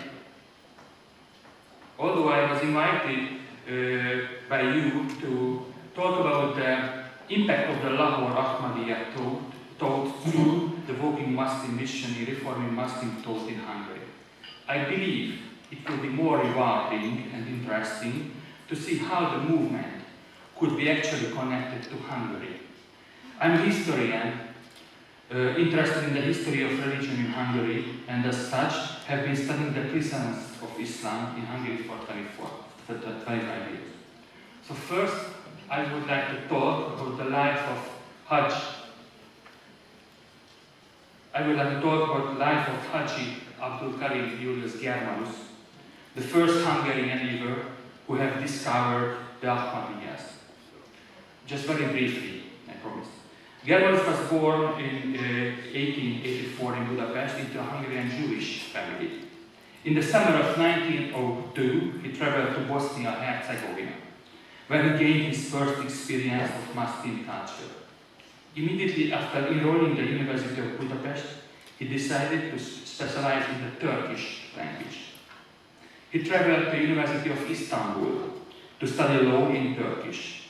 In only 2 years, he was able to be a master of the Turkish language, excelled at speaking and writing. During his time at the University of Istanbul, he came across an exegesis of the Quran in Turkish. This marked the beginning of his transformation of his interest, among others, in Islam and the Quran. The exegesis enabled him to understand Islam from the original sources. Motivated to learn the truth about Islam, he decided to conduct research into how the writings of European scholars compare to what really written in the Quran and in the Sunnahs. He also endeavored to read Turkish translations of Hadith in order to study the state of the Prophet Muhammad from authentic sources. Germanus returned to Hungary from Istanbul and after decided to study the Arabic language. After he found that Turkish was full of many Arabic words. He pursued Arabic and soon became proficient in it. Later he went on Farsi, Persian. In 1907 he graduated and earned 3 master's degrees in Turkish language, in Arabic language and in world history. Between 1908 and 1911 he continued his studies as a Hungarian scholar in the British Museum in London. He was a diligent visitor of libraries and learned a lot. Germanus excelled at the study of languages and in 1912 he was appointed as a lecturer of Arabic, Persian and Turkish as well as Islamic history at the Hungarian Royal Oriental Academy in Budapest. After working at the University of Budapest for some time, the Bengali Indian poet, winner of the Nobel Prize for Literature, Rabindranath Tagore, one of the India's greatest figures, invited Germanus in 1928 to teach at the head of the Department of Islamic Studies of Vishwabharati University in Santiniketan, Bengal. Accompanied with his first wife, Rózsa Hajnósi, he stayed in India for 3 years between 1929 and 1932. And it was there he publicized his conversion to Islam in the Great Delhi Mosque. Henceforth, he was known Abdul Karim. According to his narration, he became a Muslim on December 1930 on a Friday prayer in a great mosque of Delhi.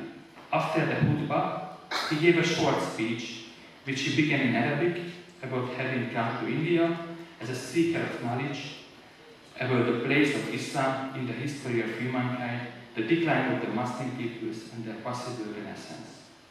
In the enthusiastic audience, a friend hurriedly led him out, as Germanus remembered, lest the cheering crowd squeeze him. In India, he met with Gandhi, Nehru, Bose, Zakir Hussain, and other leading figures, politicians, artists, poets, writers. Germanus' great desire to learn more about Islam and Muslims led him to meet one of the most prominent Muslim poets at that time. He enjoyed a friendship with the famous Pakistani Muslim poet Muhammad Iqbal. They would have long conversations delving into important issues facing Muslims. They also would discuss the scholarship of Orientalists and the activities of Christian missionaries. After he came back from India, he became a professor of University of Budapest of Arabic language, literature and culture history of Islam, more than 40 years. Back home to Hungary, Germanus endeavored to bring together all of the Muslims in the country. Muslims in my hometown at that time numbered between 1,000 and 2,000. Most were Bosnians, Albanians and Turks. He helped to establish an organization which ran Muslims affairs in Hungary and which was able to convince the Hungarian government to recognize Islam as one of the official state religions. So, In the spring of 1958, he revisited Indian cities to refresh his memories of Bombay, Delhi, Aligarh, Patna, Hyderabad, and many other cities. Jawaharlal Nehru, the Prime Minister of India, invited him to visit and received him as well. Here he witnessed the development of rapid change of the Hindu and Muslim societies of India. Before that, in 1935, he was the first Hungarian Muslim to perform the Hajj in Mecca. King Ibn Saud received him personally. He traveled incognito. It was not without danger, even though he had been living according to Quranic law. Germanus was one of the first Europeans to ever have visited the holy sites in Mecca and Medina. So, on 1965, the Saudi ambassador visited Germanus in Budapest and invited him on behalf of King Faisal of Saudi Arabia. He was asked with his wife to visit Mecca for third time. The trip meant walking around the sacred place and running between Shaba and Marwa 7 times on a hot surface in a huge crowd. At that time he was 80. They accepted the invitation but were unable to complete the pilgrimage. Germanus passed away on 7th of November 1979, one day after his 95th birthday, after having served the cause of Islam and Muslims for nearly 50 years. Then I would like to talk about the Germanus connections with the Ahmadiyyas. In his popular bestseller, Allah Akbar, Germanus described the Ahmadiyyas as such. While staying in Lahore, I came into contact with the local group of Ahmadiyyas. They deserve great credit for reviving the languishing Islam in India with their education. The more aggressive the result, the more opposition and interest they managed to incite. They rendered Islam great service, fighting the missionaries and turning their weapons of propaganda on them in their own interest. They published books, translated the Quran into English, German, and disseminated sympathetic propaganda literature about Islam in Asian and European languages. They built the mosques in Europe, in Berlin, in London, and in Woking. And their preachers spread Muslim pride on the Balkans, in Egypt, India, Malaysia, and other countries. They had even sent their representatives to Hungary. Still in Europe, said Germanus, I had already been aware of the books of publications of the Ahmadiyya of Lahore and became their correspondent. I was especially interested in finding out about their conviction of Jesus' burial place being in Sri Lanka. I could not wait to go to Kashmir and visit the grave of that the Ahmadiyya believed was one, that of Jesus Christus. I was met with love and understanding at the houses of the Muslims of India. Regardless of their denomination and rights, all Muslims welcomed me with open arms, as you welcomed me 2 days before. So, before his journey, he translated and probably aided the publication of Maulana Muhammad Ali's small booklet, I'm sure you know, called Islam in 1928. The introduction of the book was written by Robert Hadley. So Germanus also was mentioned the Young Islam, fortnightly journal devoted to the cause of the Ahmadiyya movement, Lahore. Dr. Julius Germanus is an intellectual and educated Muslim. He reads and writes in good Arabic style and is said to be a scholar of Turkish and Persian as well. And after that, I think this will be the most important part of my short presentation. I would like to talk about Germanus. I would like to talk about the Germanus publications in the Ahmadiyya press. So, Germanus' most important works published abroad appeared in the Islamic Review. The following articles were published in the journal: Linguistic Foundation of the Unity of the Arabic-Speaking People in March 1950, Sources of the Arab Nights, September 1951, Observation on the Arabic Alphabet, November 1951, Modern Saudi Arabian Literature, November 1952, Arabic as a Language of Unity, July 1953, Muslim geographers, July 1954, Ibn Kathir on Hussein ibn Mansur al-Hallaj, October 1955, Reflection on the Spirit of the Arabic Language, October 1956, Muslims and Western Civilization, May 1961.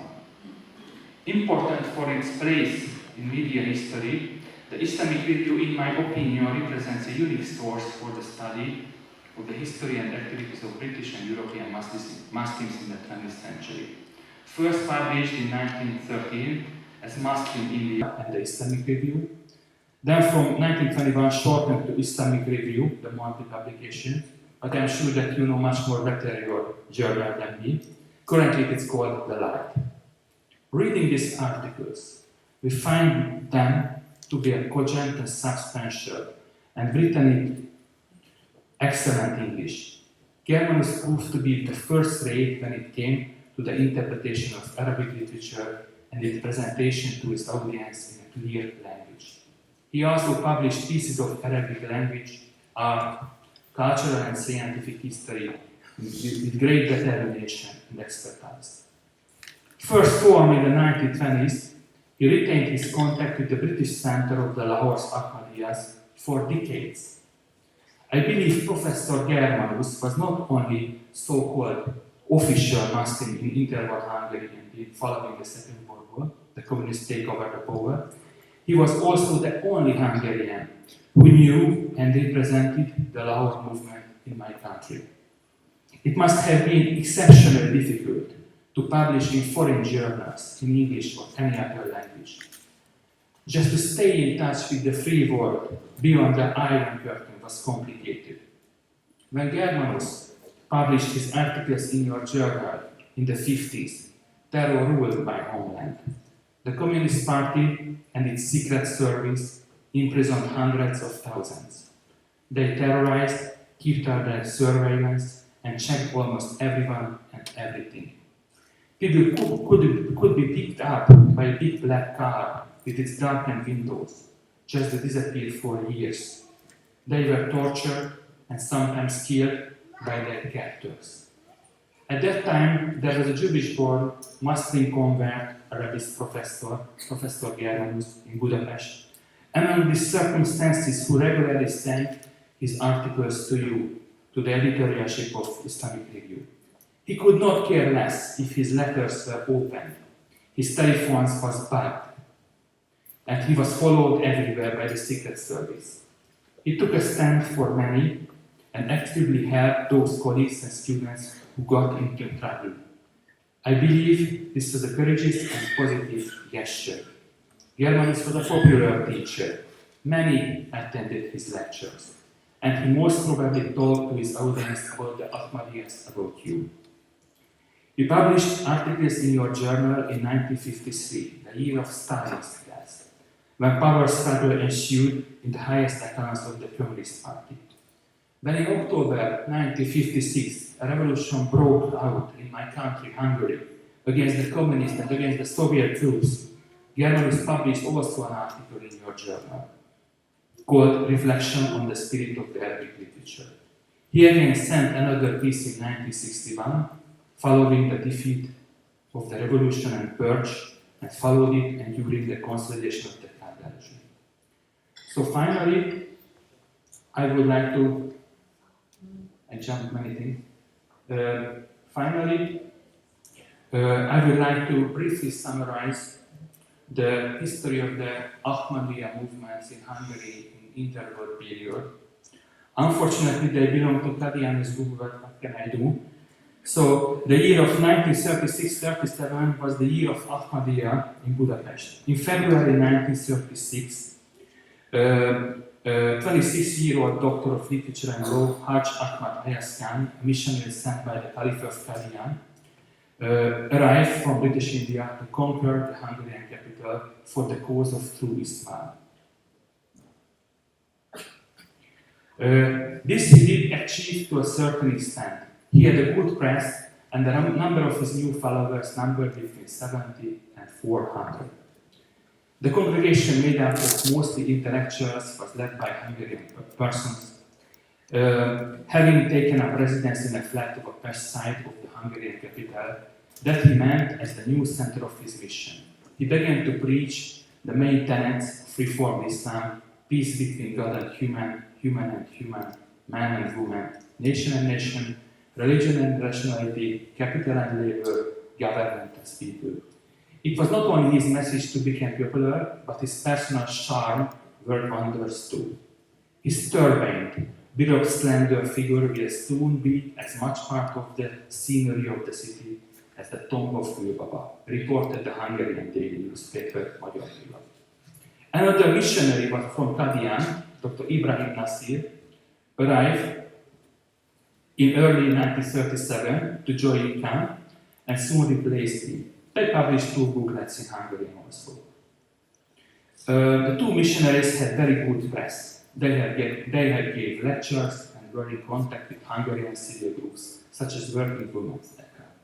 According to some recollections, Ayaz Khan even enjoyed talking to passers by outside Budapest Eastern railway station. However, he hoped the success would eluded them. The hardworking and ambitious Ayaz Khan was probably exaggerating in his reports when he described his work and influence in Hungary. He gave many interviews. Khan's Budapest activities, street preaching and missionary work, and especially his efforts to befriending representatives of the Hungarian history writing movement, might sound almost comical and at the same time very moving. After 1937, he moved on to Poland to continue the work. Ayaz Khan remained a passionate Hungarophile all through his long life. He liked and supported the Hungarians and Hungarian causes, and was in touch with immigrant groups, used stationery with Hungarian scholars, and even sympathized with country at the trauma of Trianon. Back in Pakistan, he founded and became a president of the Pakistani Friends of Hungary Tisza Magyar Corporation, Mahajugal Magyar Union, and he became a president of his organization. Khan remained active in Hungarian affairs until the end of his life. We have a welcome letter dated in 1966, and he addressed the Hungarian ambassador in Pakistan. Although the text is somewhat confused and peppered with the theories about Hungary's prehistory, I don't want to tell it more details, but it's still worth to quote just one sentence. Tiszta Magyars of Pakistan and Pakistani friends of Hungary welcome you warmly and express sincere appreciation, open heart fraternal feelings on your historic visit and high mission in Pakistan. Naturally, this address is not a genuine historical source. However, it was a kind gesture from a man, Ayaz Khan, devoted to the Hungarians and cherishing the memory of his stay in the Hungarian capital. Ayaz Khan did not only lead his own organization, but also that of the immigrant Hungarians, as was named the general representative of the Hungarian Union in Asia. These were noble deeds. He was very fond of the Hungarians, so let's remember him. In conclusion, the Ahmadiyya movement in Hungary looks back on the history of 100 years. In my short lecture, I have covered its main events, the Ahmadiyya connection of a Hungarian Muslim Orientalist professor, Abdul Karim Julius Germanus, and the Budapest Ahmadiyya mission of 1936 to 1937. Thank you very much for your kind attention. Shukriya.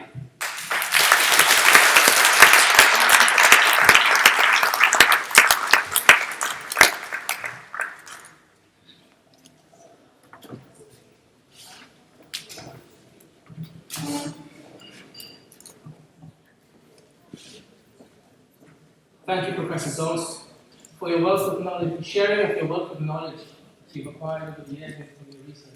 We are truly grateful.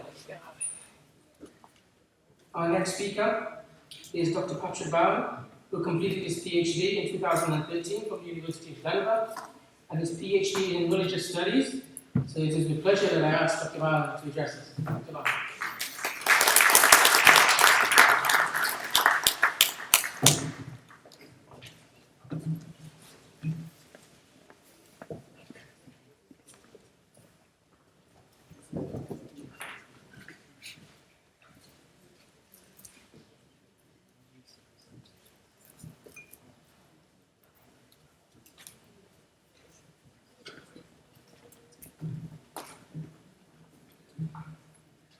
Well, the title of my speech today is The DNA of American Islam, the impact of the Lahore Ahmadiyya thought through the Woking Muslim mission in reforming Muslim thought in the USA. And I'd like to start today by offering my gratitude to your community and to Mr. Mustafa Ali and Mr. Zahar Ahmad and their families for your patience and hospitality, and to Dr. Shahid Aziz in particular for bringing me here today. Not only am I grateful for the opportunity to speak about an aspect of American Muslim history for which I took great pleasure in discovering, but I have also been very much looking forward to visiting Woking and seeing with my own eyes the city that played such an important role in the development of Islam in the West. And I felt this way for two reasons. The first is that when I was a young graduate student, just beginning to learn about the early history of Islamic movements in the United States, the Woking Muslim Mission was actually one of the very first, if not the first, international communities that I read about.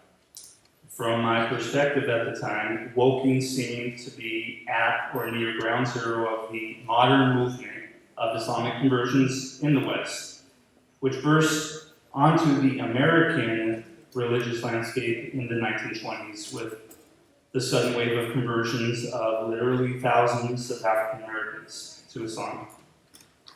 Since it was my desire to write about this history, I immediately began including the Woking mission in my research papers and articles, despite, but really because of my young eagerness to join in the scholarly conversation, I did not at first notice that my American word processing programs did not recognize the word Woking and were frequently auto-correcting that word to working.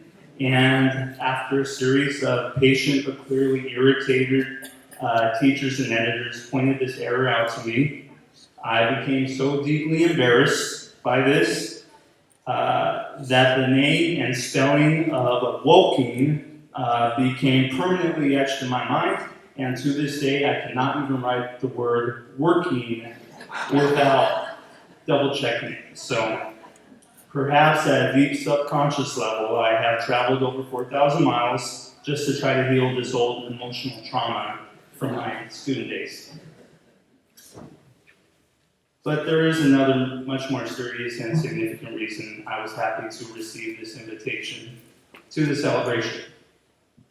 In some sense, this also goes back to my early grad school days, but to a point just after the whole Woking working fiasco there.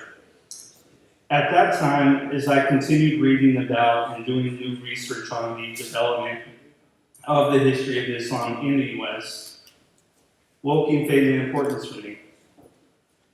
For the vast majority of scholars on Islam in America, the Woking mission is at best, when it is mentioned at all, included merely as a piece of trivia and is quickly passed over, even in discussions of American Muslim converts.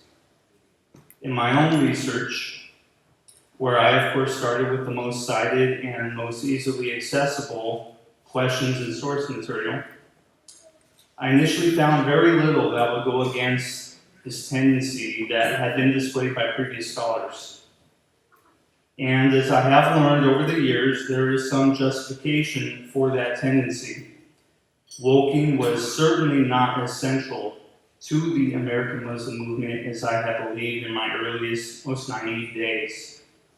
The British links to American conversion in the interwar period were indeed significant, but they were far more complex. In fact, Woking's own relationship with Americans was much more complex, as we will see shortly, than I could have originally comprehended. Nevertheless, although it took several years and a very winding road of research, on which I have chased down hundreds of other questions and resources concerning the development of American conversion to Islam, I gained anew much more profound appreciation for the Woking Mission's role in the history of Islam in the West. Although Woking itself was not directly responsible for many American conversions, the publications it produced played a key role in both the dissemination of knowledge of Islam in America and the community building efforts of early American Muslim organizations. This role was subtle and therefore was understandably missed by my predecessors who were not shining their intellectual flashlights in the same historical shadows as I have been. What I've learned though is that this role has left an indelible imprint on American Islamic thought. To use a different metaphor, the Woking Mission is part of the American Muslim DNA. Now, admittedly, for some people, this fact is not at all interesting. But for a historian, especially one whose research into the broader history of non-Christian religions in the West has demonstrated to him that such DNA-shaping phenomena are both rare and special, I am genuinely excited to visit the birthplace of this particular historical phenomenon and to be able to share this little-known but deeply important history with the very community that produced it. Now, in discussing this history, I'd like to start by addressing the topic that even I failed to bring fully to light when I wrote my first 2 books on the history of conversion to Islam in the United States. This topic is Woking's earliest direct connections with Americans. In January 1922, Woking's international magazine, The Islamic Review, published a short list of recent converts to Islam, and included in it were 2 Americans, a Christian reverend, one J.D.W. Ross, who had taken the Muslim surname of Saif ar-Rahman, and one Saraduddin, whose Christian name was listed as Stuart A. Broad Jr. The latter's last name may have been a typo, for just a few months later, the review published a piece by an American convert named S.A. Board, with the R as the 4th letter rather than the 2nd.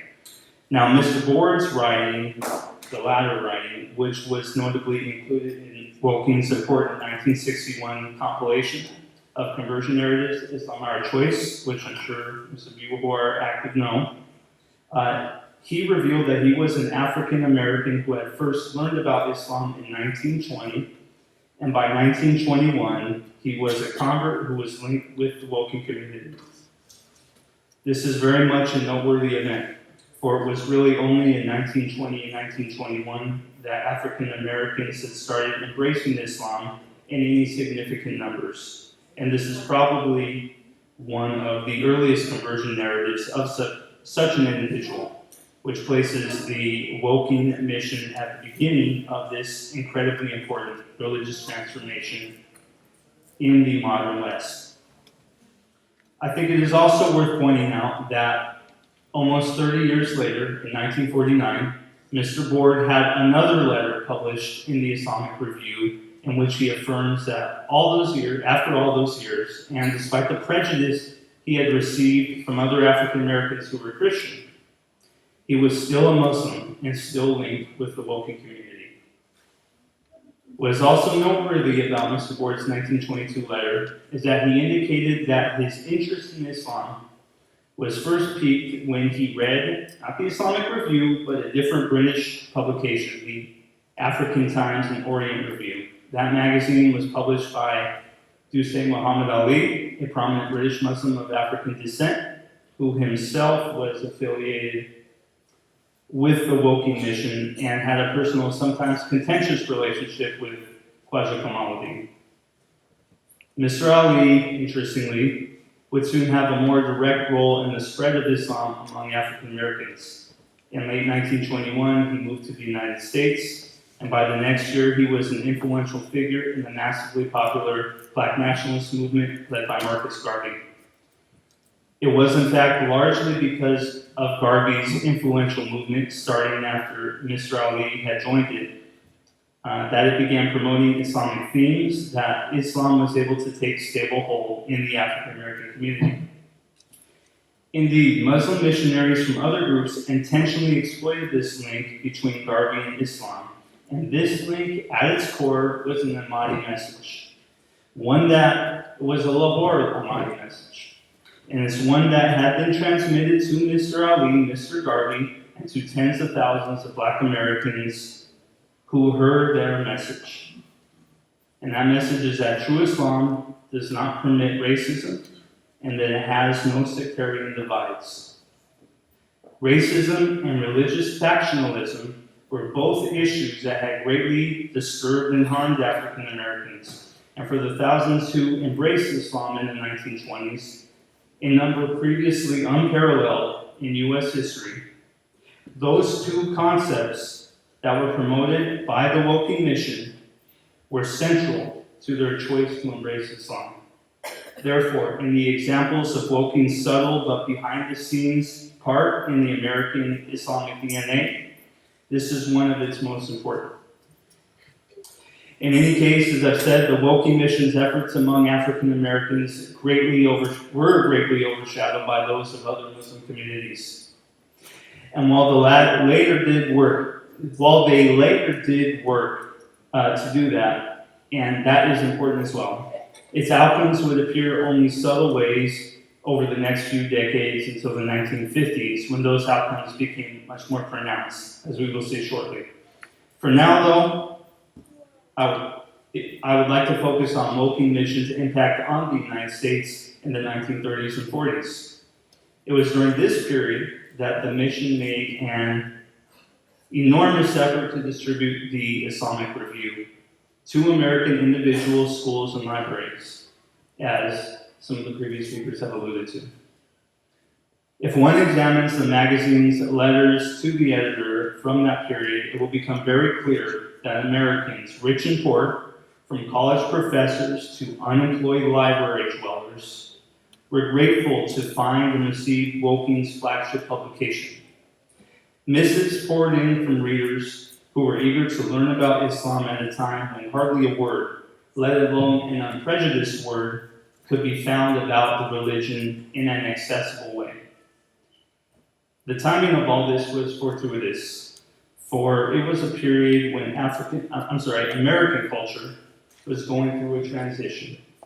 The First World War had awoken Americans to the larger world beyond their country's borders, and the slow but steady growth of Asian majority religions on U.S. soil have begun eroding old ideas about the unquestioned supremacy of Christianity.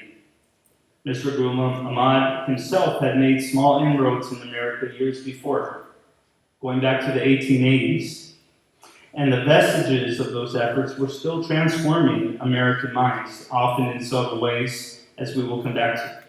But it needs to be clear that in this period, the interwar period, which was before the time of portable audio recordings, Americans who were interested in Islam obtained their information largely through the written word. This was the era that saw the first widespread creation of religious, not just Christian, but religious book clubs, wherein readers could obtain famous holy books, commentaries, and historical works from many non-Christian religions. Works dealing with Islam were still fairly limited, though, and it was largely by Woking's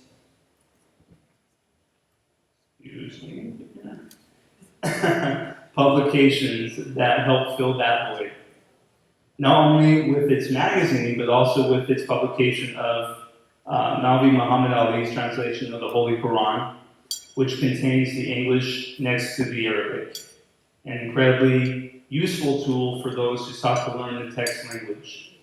In terms of quantity, quality, and consistency, no American Muslim organization produced anything like the publications that the Woking Mission had out at the time.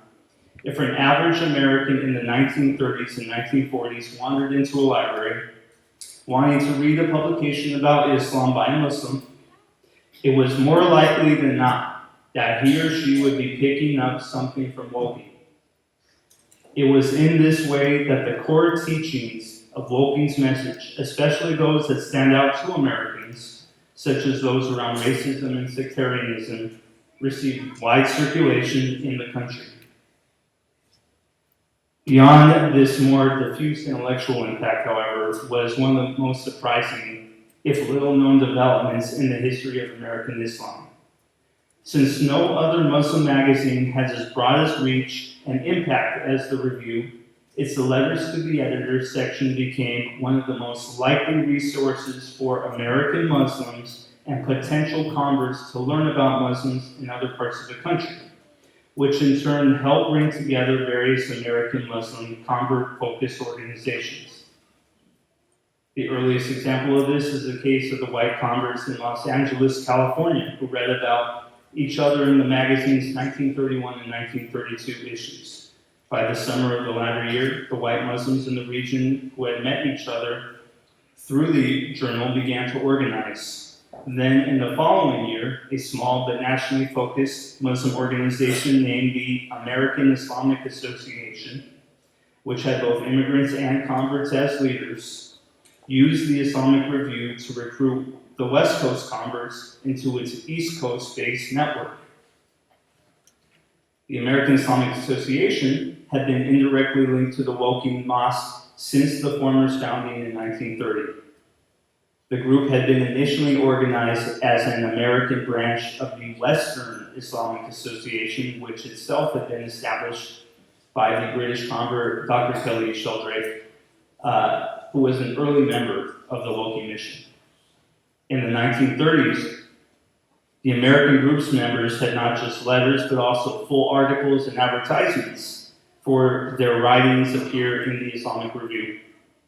The magazine thus became the group's first and only reliable medium for regular communication with a geographically dispersed American audience, and importantly, some members of this audience, like the members of the American Islamic Association, had previously been exposed to a wide variety of Islamic and Sufi practices.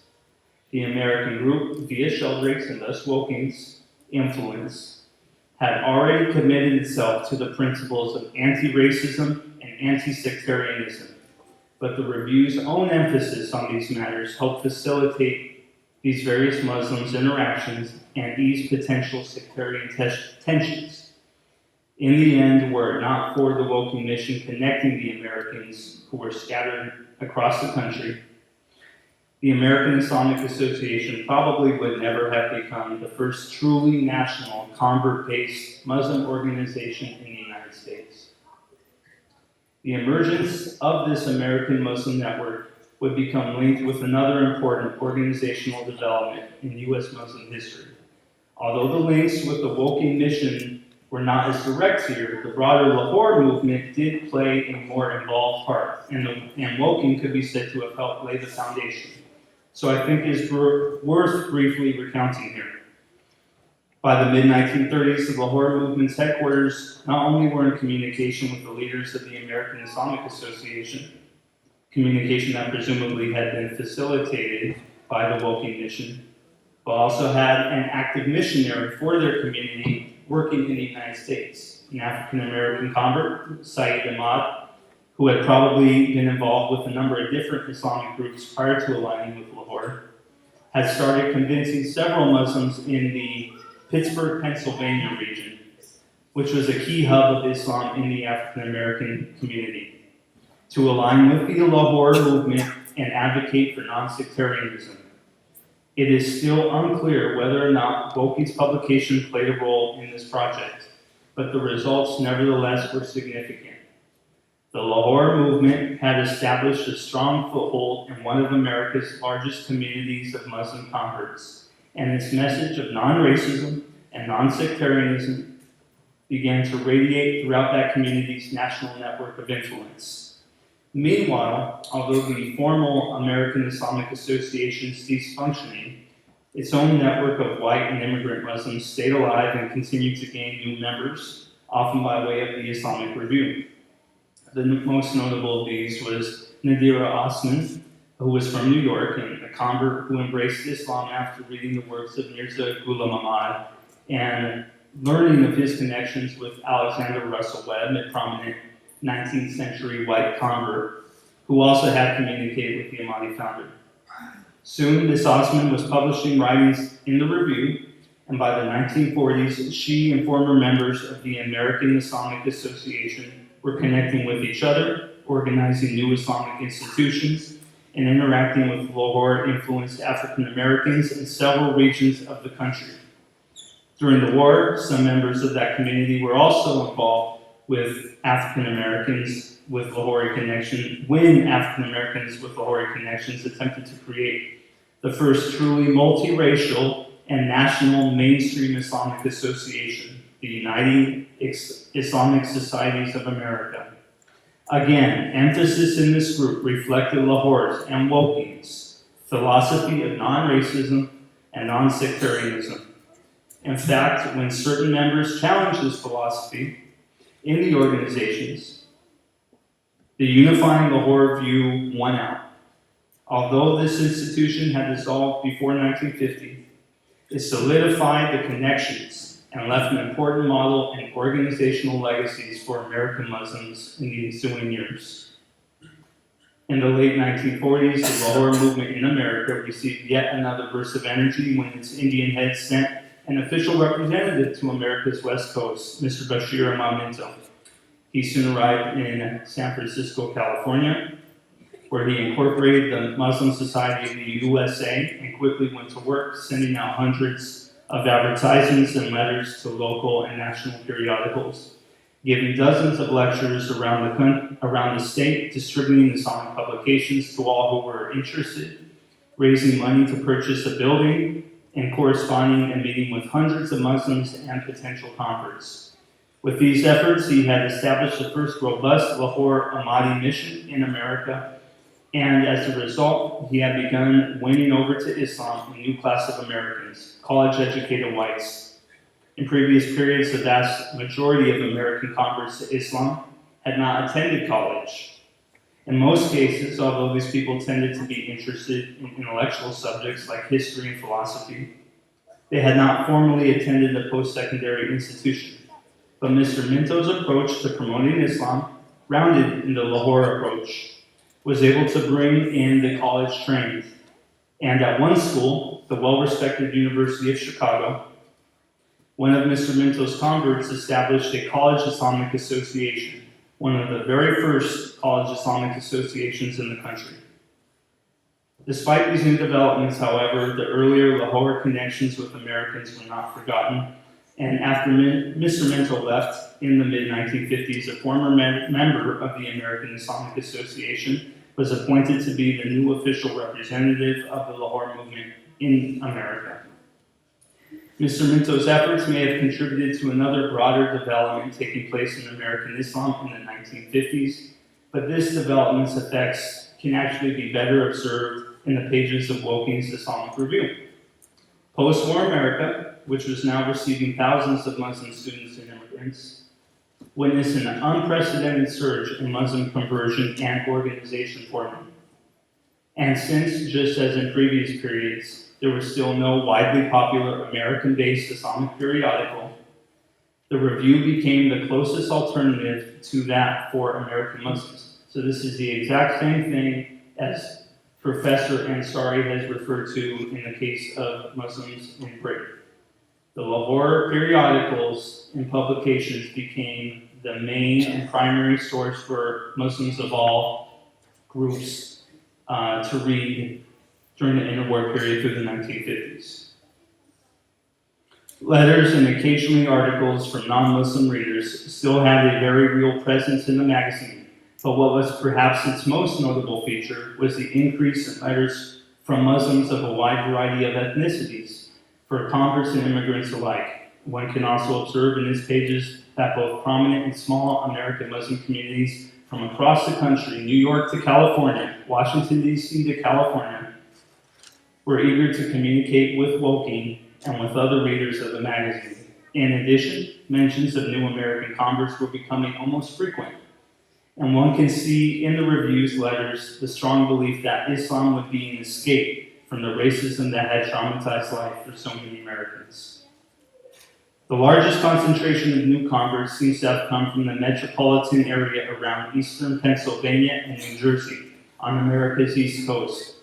These particular individuals, notably, were not like most of the other American converts in the review, who were only occasionally communicating with the Woking mission, while maintaining stronger commitments to American groups. On the contrary, if one reads from that period the Lahore publication The Light, which eventually would join with the Islamic Review, there is strong evidence in it that the East Coast converts were often directly and primarily tied to Woking.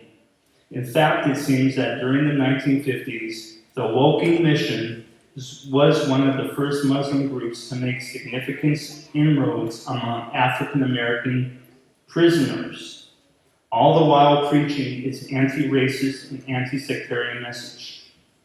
This discussion of African American Muslims brings me to my last important point, piece of history right here.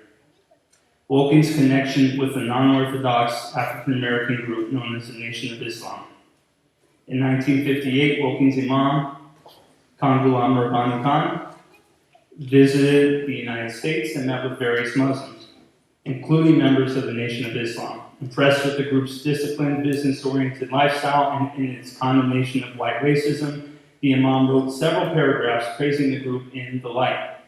This led to receiving letters of thanks from multiple nation Muslims, including its leader, Elijah Muhammad, whose missive appeared in the Islamic Review in early 1959. Subsequent to this, a prominent American Orthodox Muslim wrote to the Review to point out the nation's many severe divergences from Orthodox Islam, and as a result, Woking's Imam publicly rejected any affiliation with the group. Now, while this is true that the Nation of Islam's teachings were radically unorthodox, the group did revere the Holy Quran and had used since its early days Maulvi Muhammad Ali's translation. In fact, despite the reality that Orthodox Islamic knowledge never dominated the unorthodox teachings in the movement, it was precisely in the late 1950s when the nation was more consistently encouraging its members to study Arabic, the Quran, and Orthodox Islam generally. It may have been for this reason that the Imam believed that the group was functioning under a more or less orthodox philosophy. In any case, the 1960s came and everything changed. The Nation of Islam quickly emerged as a mass movement, totally altering and dominating the American Muslim convert landscape, and at the same time, American and Saudi Muslim institutions became the dominant forces shaping Orthodox Islam in the country. And all of these communities, these non-Lahore communities, started producing their own magazines and newspapers that rapidly beat out the Islamic Review in the American Muslim market. The Woking Mission's American efforts, for their own part, also began to fade, and even some of its most active American affiliates, such as the former members of the American Islamic Association, were now dying off. But, as I stated at the beginning of the speech, the Woking Muslim mission is indeed part of the American Muslim DNA. And to understand this, we must keep looking at what came next after the era of the decline and the disappearance of the direct Woking influence. First, and perhaps most well known, is the transformation of the Nation of Islam and some of its leaders to align with more Orthodox Islam. As I have implied, the Woking published Quran translation was used by nation members. It served as a foundation for the movement's increased interest in orthodoxy. When its prominent spokesman Malcolm X famously embraced Orthodox Islam in 1964, it was after years of exposure. When, 11 years later, the son of the Nation of Islam's leader, Wardin Muhammad, took the helm and began to steer the group towards orthodoxy, and as many are aware, he did this under the teaching and guidance of a Lahore Ahmadi teacher, Mr. Muhammad Abdullah. He continued to use the Muhammad Ali Quran translation as a model of Quranic education for all Muslims in his community, which remains the largest convert community in the United States. And finally, when the new non-Orthodox teachings were later revived by Louis Farrakhan, the new Nation of Islam continued to use and uses to this day the same Muhammad Ali Quran translation. The Woking Mission's legacy can also be seen in the the organizations and philosophies of several other Muslim communities and movements that exist to this day. The rise of the Nation of Islam and the new Orthodox groups in the 1960s did not completely wipe away the older movements, even if it muted their influence for a time.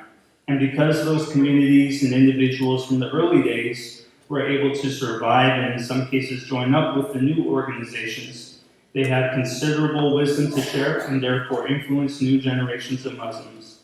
The anti-racist and anti-sectarian philosophy transmitted from Woking had thus embedded in American Islam's DNA since its earliest surge in the 1920s and can still be observed nearly a century later. And I thank you very much for the opportunity to share that story.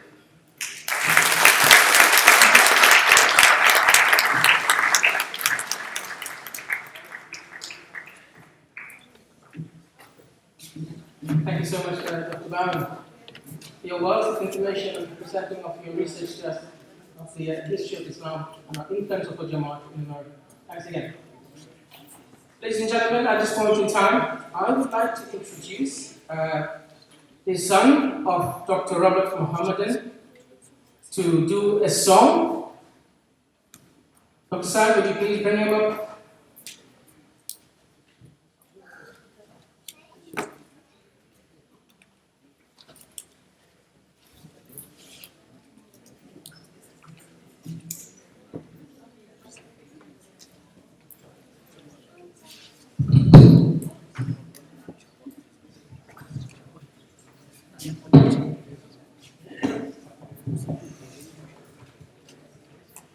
अस्सलाम वालेकुम वरहमतुल्लाहि वबरकातुह। अल्लाह अल्लाह किया करो, दुनिया किसी को दिया करो, जो दुनिया का मालिक है नाम उसी का लिया करो। अल्लाह अल्लाह अल्लाह अल्लाह अल्लाह अल्लाह किया करो, दुनिया किसी को दिया करो, जो दुनिया का मालिक है नाम उसी का लिया करो। अल्लाह अल्लाह Allah, Allah, just like a sunrise can be the night.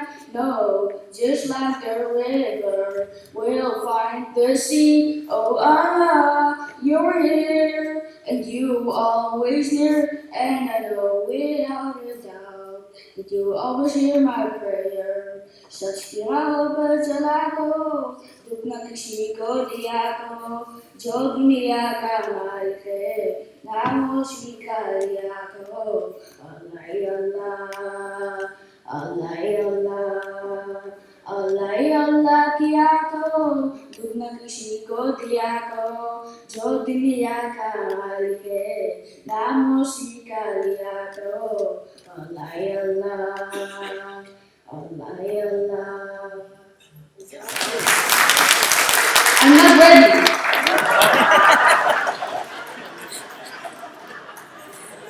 So many bright stars, my diamonds in the sky. Oh, it's made me wonder how anyone can be blind to all the signs so clear. Just open your eyes and I know without a doubt you'll surely see the lights. तेरे ही दुनिया तेरी ज़मीन ये कहकशान है तू है करीम मेरे मौला सुन ले दुआ हमें बशर तेरे बिना रोशन कर जा। ऐसा सुनना किया करो, दुख न किसी को दिया करो, जो दुनिया का मालिक है नाम उसी का लिया करो। अल्लाह अल्लाह अल्लाह अल्लाह अल्लाह अल्लाह किया करो, दुख न किसी को दिया करो, जो दुनिया का मालिक है नाम उसी का लिया करो। अल्लाह अल्लाह अल्लाह अल्लाह अल्लाह अल्लाह किया करो, दुख न किसी को दिया करो, जो दुनिया का मालिक है नाम उसी का लिया करो। अल्लाह अल्लाह अल्लाह अल्लाह अल्लाह अल्लाह किया को दुनिया खुशी को दिया को जो दुनिया का मालिक है नाम उसी का लिया को अल्लाह अल्लाह अल्लाह अल्लाह अल्लाह अल्लाह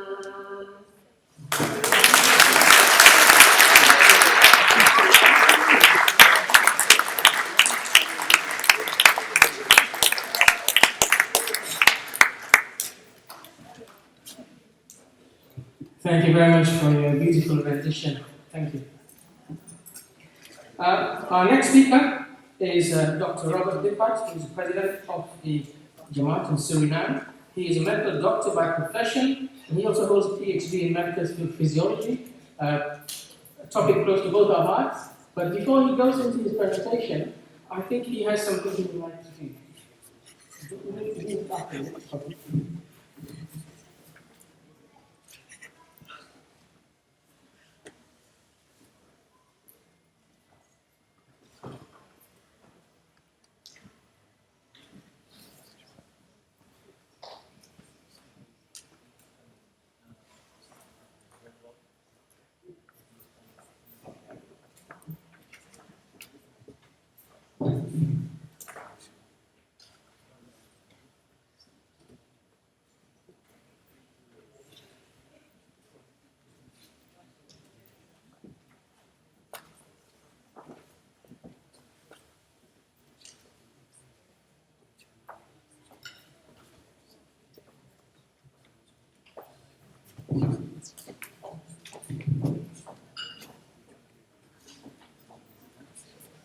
أشهد أن لا إله إلا الله وحده لا شريك له وأشهد أن محمدا عبده ورسوله أما بعد أعوذ بالله من الشيطان الرجيم بسم الله الرحمن الرحيم. Respected Hazrat Amir, respected representative of the Queen, brothers and sisters, ladies and gentlemen, Assalamu alaikum wa rahmatullahi wa barakatuh. Peace be upon you and may the blessings of Allah subhanahu wa ta'ala shower on you. You can read the title of my presentation there. It's about Islamic thinking in Suriname. Before I go to Suriname, I want to say a few words about progressive Islam like we heard it today. I slightly disagree with that. I know only authentic Islam, and authentic Islam is what we have presented here, what you have, respected sir, presented here, and that, what we all preach here, and that has been preached by our Holy Prophet Muhammad sallallahu alaihi wasallam, and revived by Hazrat Mirza Ghulam Ahmad. That is Islam. We must stop from being always in the defensive mode and trying to explain why we are Muslim. We are Muslims. And if you deviate from that, then we don't call you non-Muslim or Catholic. That's a short introduction. So, we will be talking about, please forgive me for my English, I'm not a native English speaker, so I will be doing this in Dutch very much better than now. But okay. Suriname is a country in South America, and I have made a quick scan here, and I know that the majority of you know where Suriname is and have been in Suriname, so it won't be a problem. But for the minority who didn't visit this beautiful country, it's a small country in the northern part of South America with less than 500,000 people living there. Its area is slightly smaller than England, so we are only with just 500,000 people on the same area as here in England. And that makes it a paradise, and Hazrat Amir said once, Suriname is the prototype of how Islam should be. And that I hope that you will see that the Lahore Ahmadiyya movement has contributed very much to that sense in Suriname. To give you some background about the Surinaamse Islamitische Vereniging, or the Suriname Islamic Union, as it is translated mostly in English. Our organization was established in November 1929, exactly on the 17th of November. So this year we will be 90 years old. It was the first Islamic organization in Suriname. So it was not Ahle Sunnat wal Jamaat or what, it was the Surinaamse Islamitische Vereniging. In 1932, a mosque was built, a wooden mosque, as you see there on the left of the picture. And that was a very bold move because it was next to the main synagogue in Paramaribo. So there was no question of will we build it here next to our Jewish brothers or not. No, it was just done. And we will see that history changed sometimes. In 1934, the Surinaamse Islamitische Vereniging, which I will call SIV now from now on, the SIV adopted the Ahmadiyya Aqidah and influenced by the Lahore Ahmadiyya movement. In 1950s, the struggle began, and the main Ahle Sunnat wal Jamaat established after a split from the SIV, and they were called Surinaamse Muslim Associatie, or SMA short. In 1970s, we had the second struggle under the influence of the Libyan government then, and a second split came from the SIV.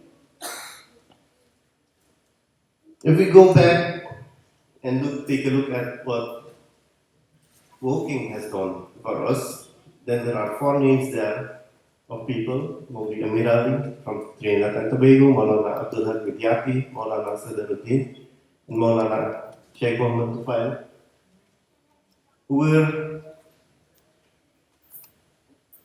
directly or indirectly associated with Woking and who have contributed a lot to the development of the Surinaamse Islamitische Vereniging.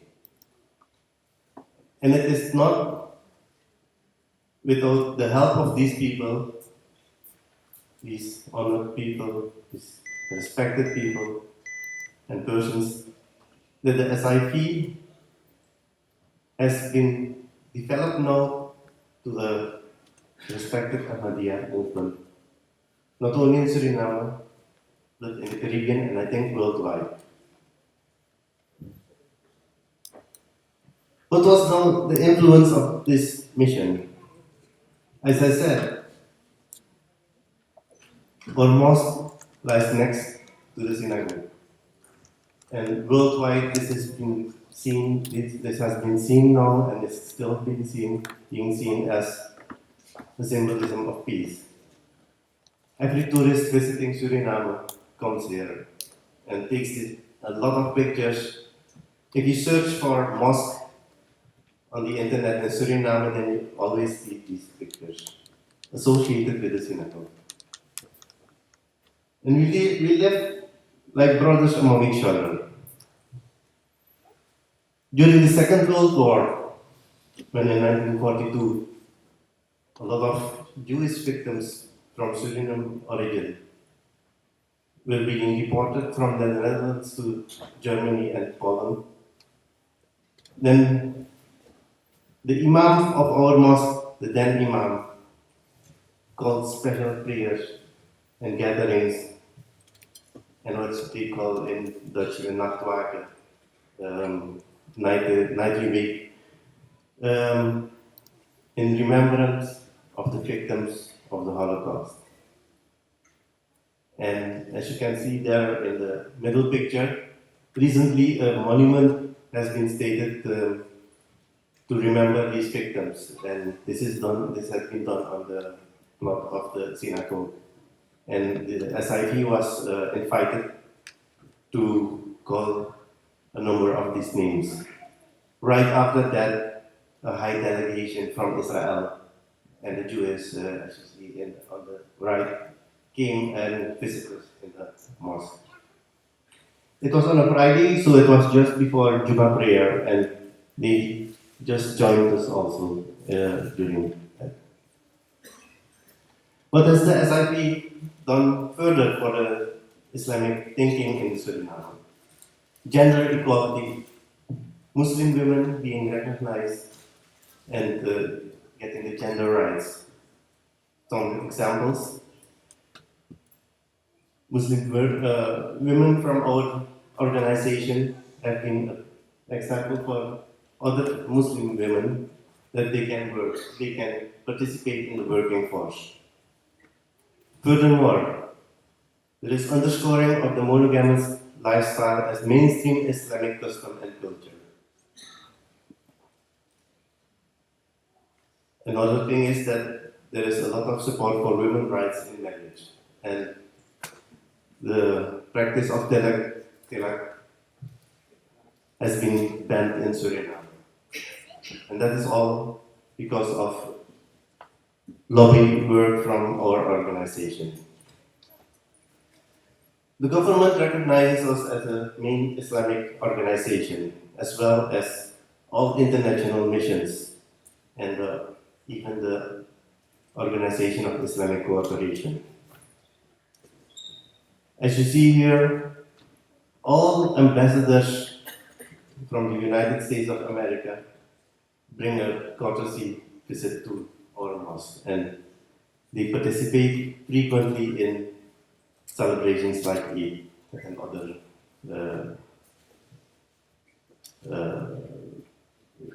festivities that we have. We are part of the Interreligious Council. In fact, as you see there on the left upper side, our former president, Mr. Piet Hein, was one of the establishers of the Interreligious Council in Suriname. This Interreligious Council promotes an interfaith dialogue. As you can see there at the left corner, we all participate in commissions, and we try to bring peaceful solutions in not only religious problems but also society problems. And like this, the commission there in the left corner that is now trying to look for reconciliation and reparation in Suriname after a lot of violence in the 80s. As you can see on the right side, our respected Emir was received by the Roman Catholic bishop, and in the right corner you see the then Roman Catholic bishop and the main rabbi of our Jewish nation there, who come brotherly and friendly, and we speak to each other. This approach of our organization has a major impact, and that is that we have, and I realize that sitting here and looking at the world, that we have prevented organizations from going to extremism. So we keep the balance there in that society. And why do I say that? Last year we had something, and you can read it there above. There was someone in our mosque who was in fact doing some things that were not very safe. And we reported him to the police, and afterwards it seemed to be someone, or it was proven that he might have committed some things that we don't like to talk about, mostly known as terrorism. Michel Souban, who's the chairman of the main Ahl Sunnah wal Jamaat, says he welcomes the resolute action of the Suriname Islamic Union, of the SIP, who immediately called in the police when a person unknown to them behaved strangely in the mosque. According to Subhan, the SIP is a well-known large Muslim organization.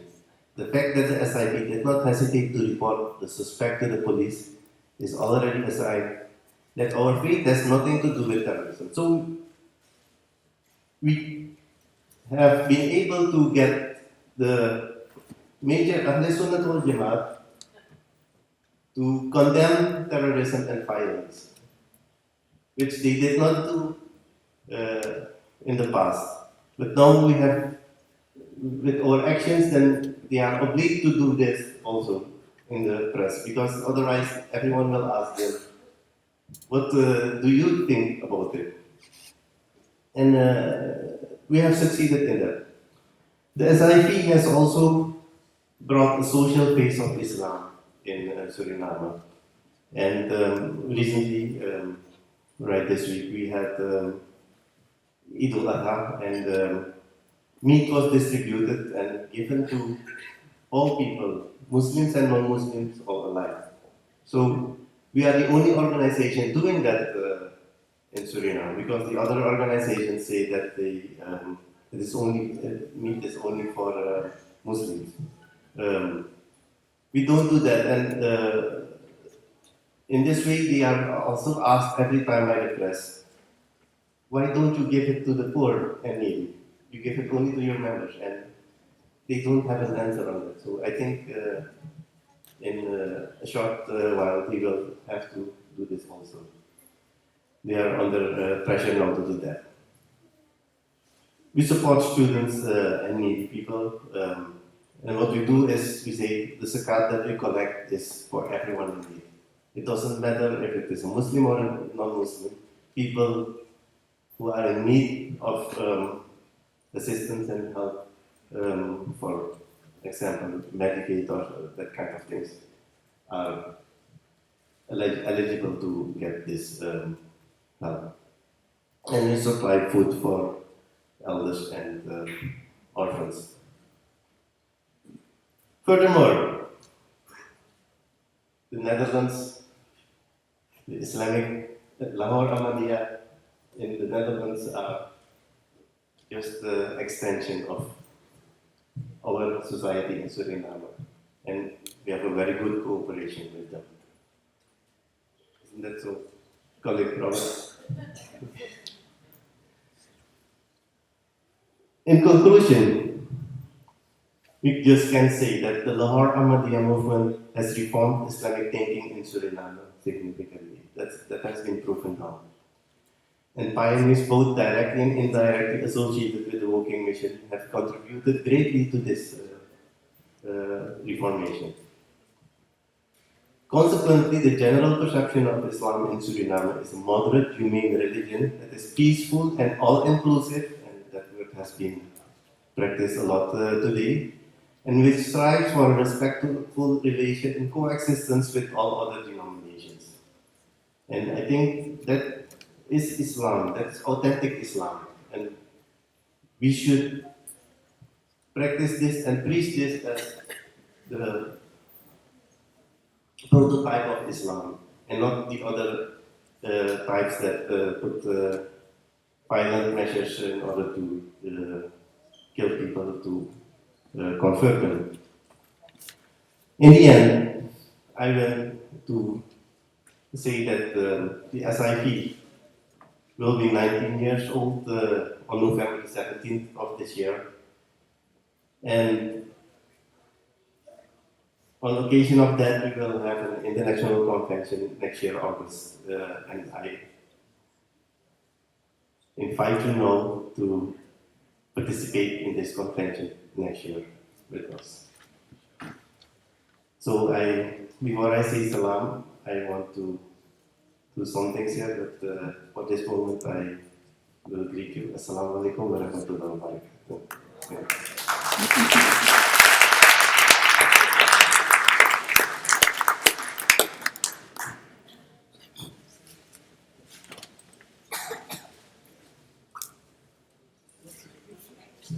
So you're curious what will happen now, but some of our respected members have published a book about the SIP, and I would like Hazrat Amir to hand over these books to the gentleman here. I understood that Brother Amir Aziz already got one, so we won't give you a second one. I'd like to invite the other speakers also. Brother Aziz, you can come also here. In addition, I want to invite Dr. Sahib Aziz and both brothers, Mr. Shahid Aziz, also to come and I want to thank Mr. Husseini. Mr. Husseini, can you come forward to supply us with these books? You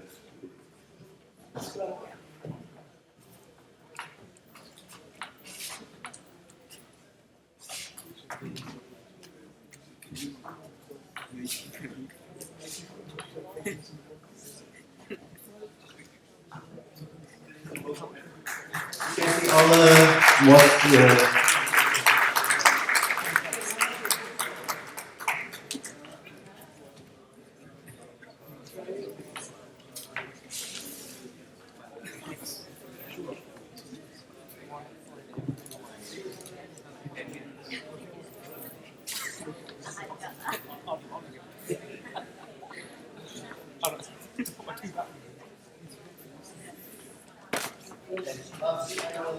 I want to have one given to our respective side. Actually, very much, but you can, the Google Translate, you can translate it also.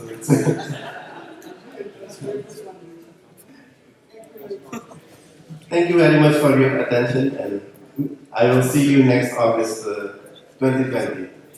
2020 August.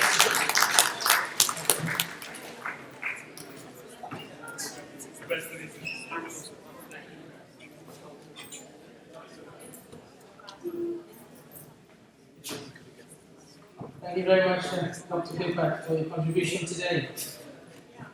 Our next speaker is very well known to us, a very knowledgeable person. He is the Imam of the Berlin Mosque.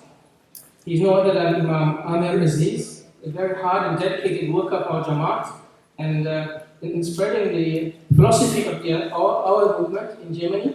He is also a graduate of the prestigious Al-Azhar University. So it is a pleasure I have Brother Amir to address Islam.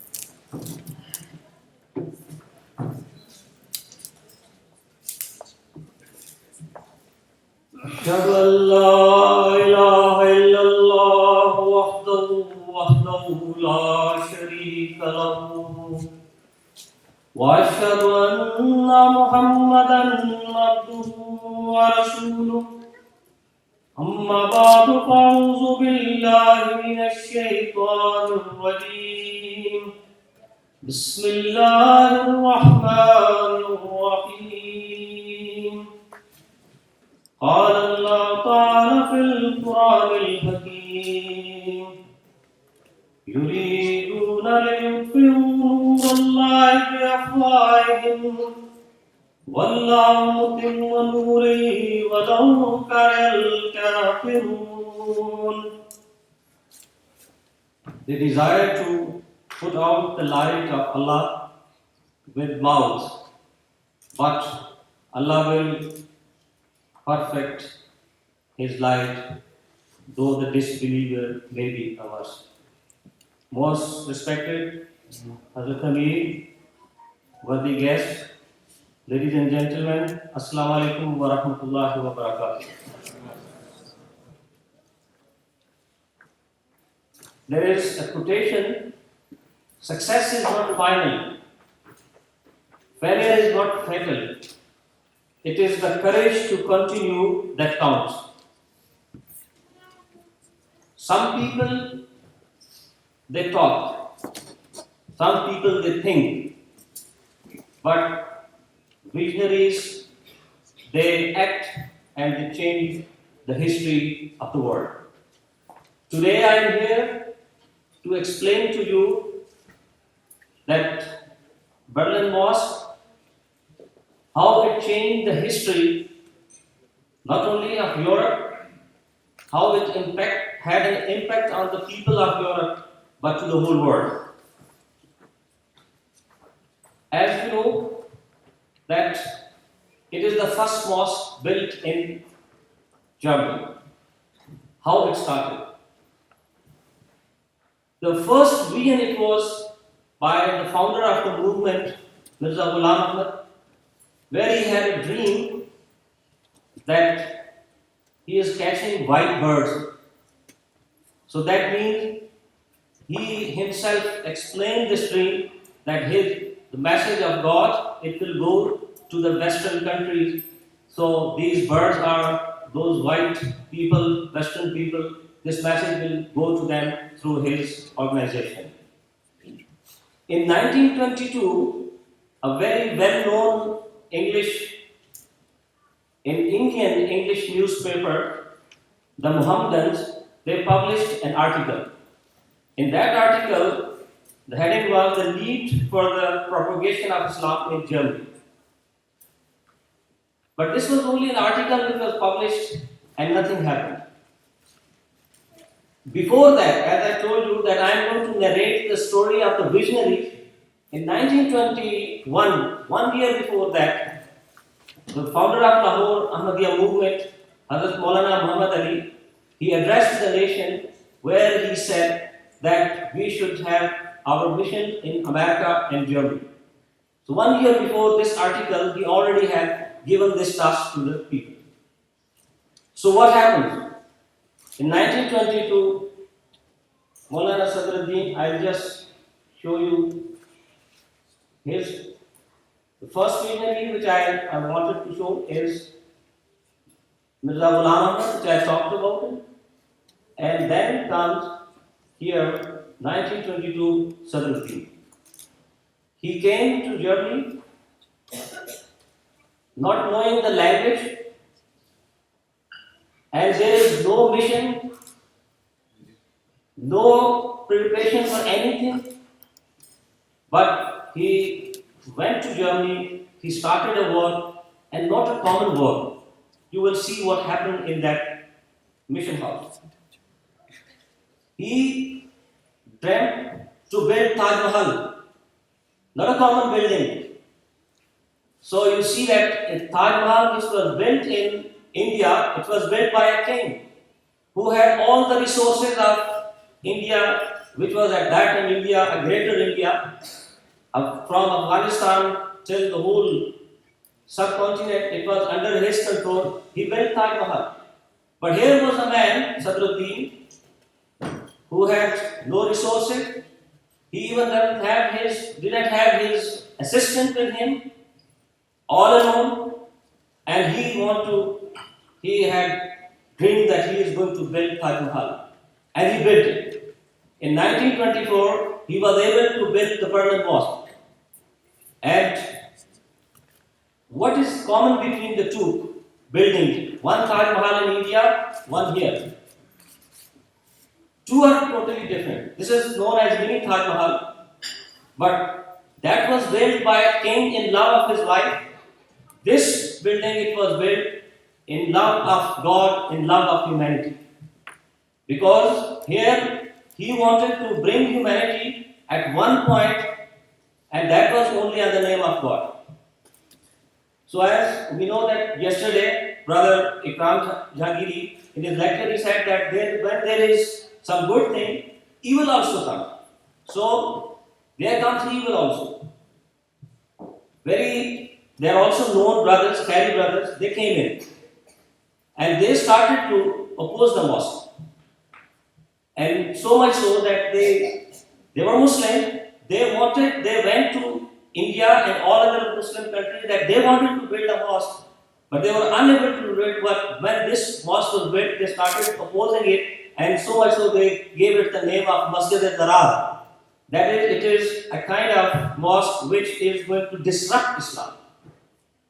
But it was built, it was successful venture, and then the whole world, it came under the roof of that mosque. I will show you later on that how it came under the roof of this mosque. But anyhow, here is a book. It is in German, so I brought it in German so that people don't read it and they only concentrate on the street. It says Taj Mahal in Wilmersdorf. But anyway, now these Cary brothers, when they opposed, mosque was built, it was successful, the first venture is over.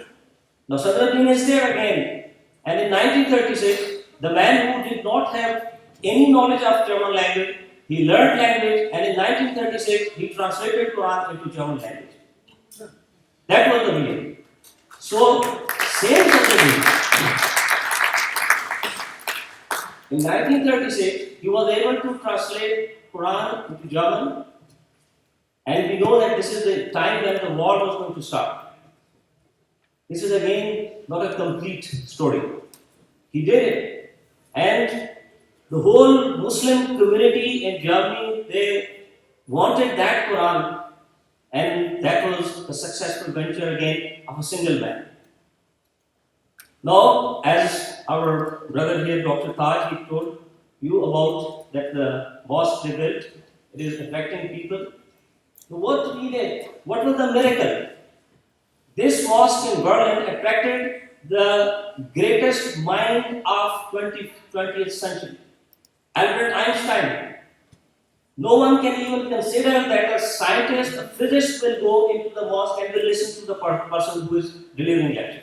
So, the people who visited this mosque, they are, I just show you, just because I've been asked to cut short, so I will just cut it short and not go into details, but anyway, that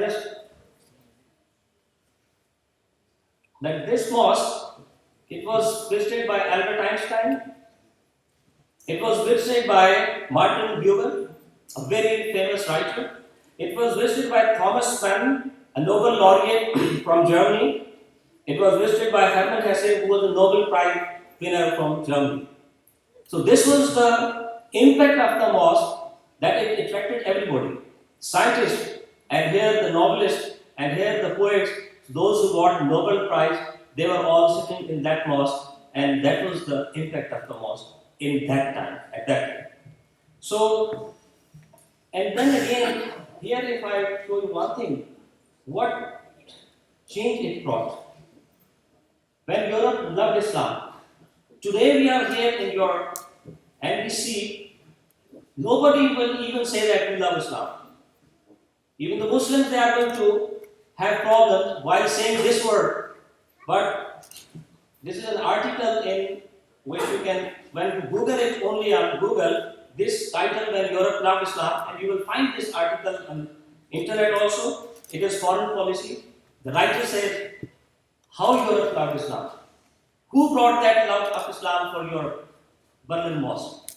It said that this mosque served not only German community, not only just Germany, but the whole European continent, and people had love for Islam, they had no hate for Islam. That was the revolution actually which brought by this mosque. So it was not a common thing. That was the time when people, they had love for Islam. They had no hate. Why? Because the people, those who were working there, they had vision, they had knowledge, they knew Islam, and that is how they attracted the world to Islam. So in this, I just show you one more point and you will understand. As here Professor Taj also told about interfaith marriage. The first Muslim who recited in Quran in Berlin Mosque, he was from India. He got married in that mosque with a Jew woman, and they wanted to show to the world that they both with a different religion, with a different faith, they could stay together, and they married there. Here is the certificate of that marriage of 1928 when they got married, and here is the son and daughter and their grandson who visited last year's mosque while they got the address from the marriage certificate of their parent that they got married here and they continued that tradition still, and this family now lives in Bombay, India. So that was the impact of the mosque which they got. Now, then comes another important point of what I would like to say here, that this is the photograph which is given by the same author which wrote When Europe Loved Islam. So he gave this photograph where you can see that people, they were all coming to the mosque and they had no problem with the mosque. Anyhow, then comes Second World War. And in that war, everybody left Berlin, left mosque, no imam. And we know that the destruction of that war, what happened during that. This was the situation of the mosque during Second World War. One of its mandate, it was how it was destroyed. But God had His own plan. This mosque, when it was, everybody left, one lady, Amina Mosler, she came, she stayed in the mosque. During that World War II, she was the imam, she was the general secretary, she was doing everything, she was protecting mosque day and night, and she gave excellent services to this mosque. Her own husband, he died during that war, but during that war, she stayed in the imam house where now I reside, and then she protected the mosque during that time. And there is also the incident that she took the flag of Russian soldiers and she charged to them and told them that this is the mosque, it is the house of God, so this is how God saved this mosque. Now again, what happened? That in this destruction comes a goodness. Reuters news agency at that time gave the news that in whole Berlin everything is destroyed. There is only one building left, and that is a mosque. This was Berlin Mosque. And then Maulana Muhammad Ali was president of the organization then. He gave a sermon. He said to the people, look, God saved this mosque because you built it with a good intention. You built it for the propagation of the message of God. Had you built this mosque with ill intention, it would have been destroyed. But God saved it because you had a good intention, and God saved it because in the future it will work more. So what was the situation during this Berlin Mosque? If you see that it was how it was serving this the message of Islam reaches from this to Russia, Mongolia. One of the professors, she is working in Mongolia, and she is now coming to the mosque. That Mongolian Islamic society, it was built here, it was established in this mosque, and everyday literature is here in our mosque. It went to Asia, India. President of India, Zakir Hussain, he was the active member of this mosque for the propagation of Islam. It had an impact in Arab. You see a lot of Arab literature in the mosque. It has impact on not only on this, but to South America, the whole European continent. So in this way the mosque it played. But how from this destruction God saved? When the war is over, this minaret, it was rebuilt and it has been now declared Monument of Jahannam. So when at this time the minarets, you cannot build minarets for the mosque in Europe. Germany is protecting these minarets because it is their monument. Because it survived the war. So now this mosque, it is on the list of Germany as a monument, and therefore now it is protecting it. So how God, it has its own plan that it saved everything. God saved not only the mosque, not only its building, but recently, last year we had an agreement with the German archive where they have taken each and every paper of the mosque, every photograph of the mosque. These photographs, if you see here, they are all taken by the German National Archive, and it is the first mosque in the whole Europe whose archive has been taken by the German National Monument. And now the German archive is going to take care of every paper. They are going to protect it, and they are going to digitalize it for the scholars so that everybody can directly, it will be linked with the German archive, so everybody from wherever they want, they can have a research about the mosque. So God protected the mosque, God protected its whole treasure, and it was more than 20 cartons which we just last week I put it there. This is just few. I would like to show that this was the activity at that time, but now there is what the mosque is for.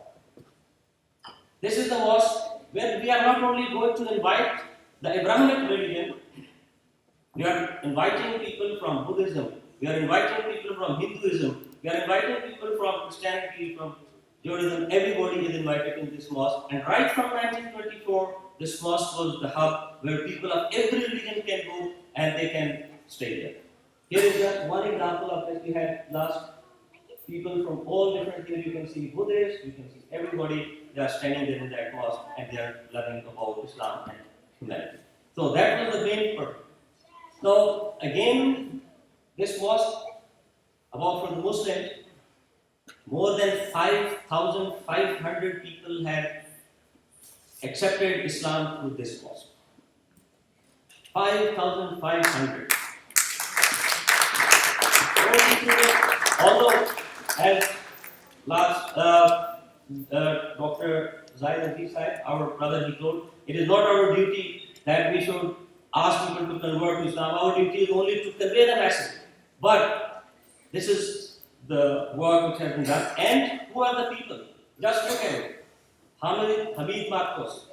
He was converted to Islam. He was a very well-known scholar. Then Imam Boban. Then Ilama Asad, who is well-known person in subcontinent also. And people say Qaeda Azam, the founder of Pakistan, he gave him the task to make the Islamic law in Pakistan, and then Aaron Field and a lot of other people, that they all accepted Islam through this mosque. They got this message of God through this mosque. And now I would just like, as I've been asked to finish as quickly as possible, that I just show you a few of the activities. You will have this idea. Here is we had an interfaith program every month almost. So it's a Jew, a professor, and all of them from different religions. They are there. You can have just a brief idea. The Roman Catholic, we are having the Buddhist mosque. Everybody is there in the mosque. So I will just go quickly that here is a very interesting point during what happened during this German, and we know that during Nazi period, what happened with the Jews. What was the role of this mosque? There are two books written about this, about Muhammad Helmi. This mosque played a very important role, that the Imam, he protected a lot of Jews and helped them how to leave this country. So at that time, and there is a lot of books written about, a lot of material has already been published. So just we go through it very quickly so that without wasting. And then another point about this mosque. It is between two churches. And one just opposite to the mosque is Danic Church, and on the other corner is Russian Orthodox Church. So people, when they are visiting there, they are visiting to the mosque. When they are visiting to the Russian Church, they are coming to the mosque. So it is a central point of connecting everybody together. It's not that's the purpose of mosque. As somebody told here, that Prophet ﷺ mosque had only one door where ladies and men, they used to go together. Here is another mosque which has only one door where men and women both go through the same door and they come out from the same door.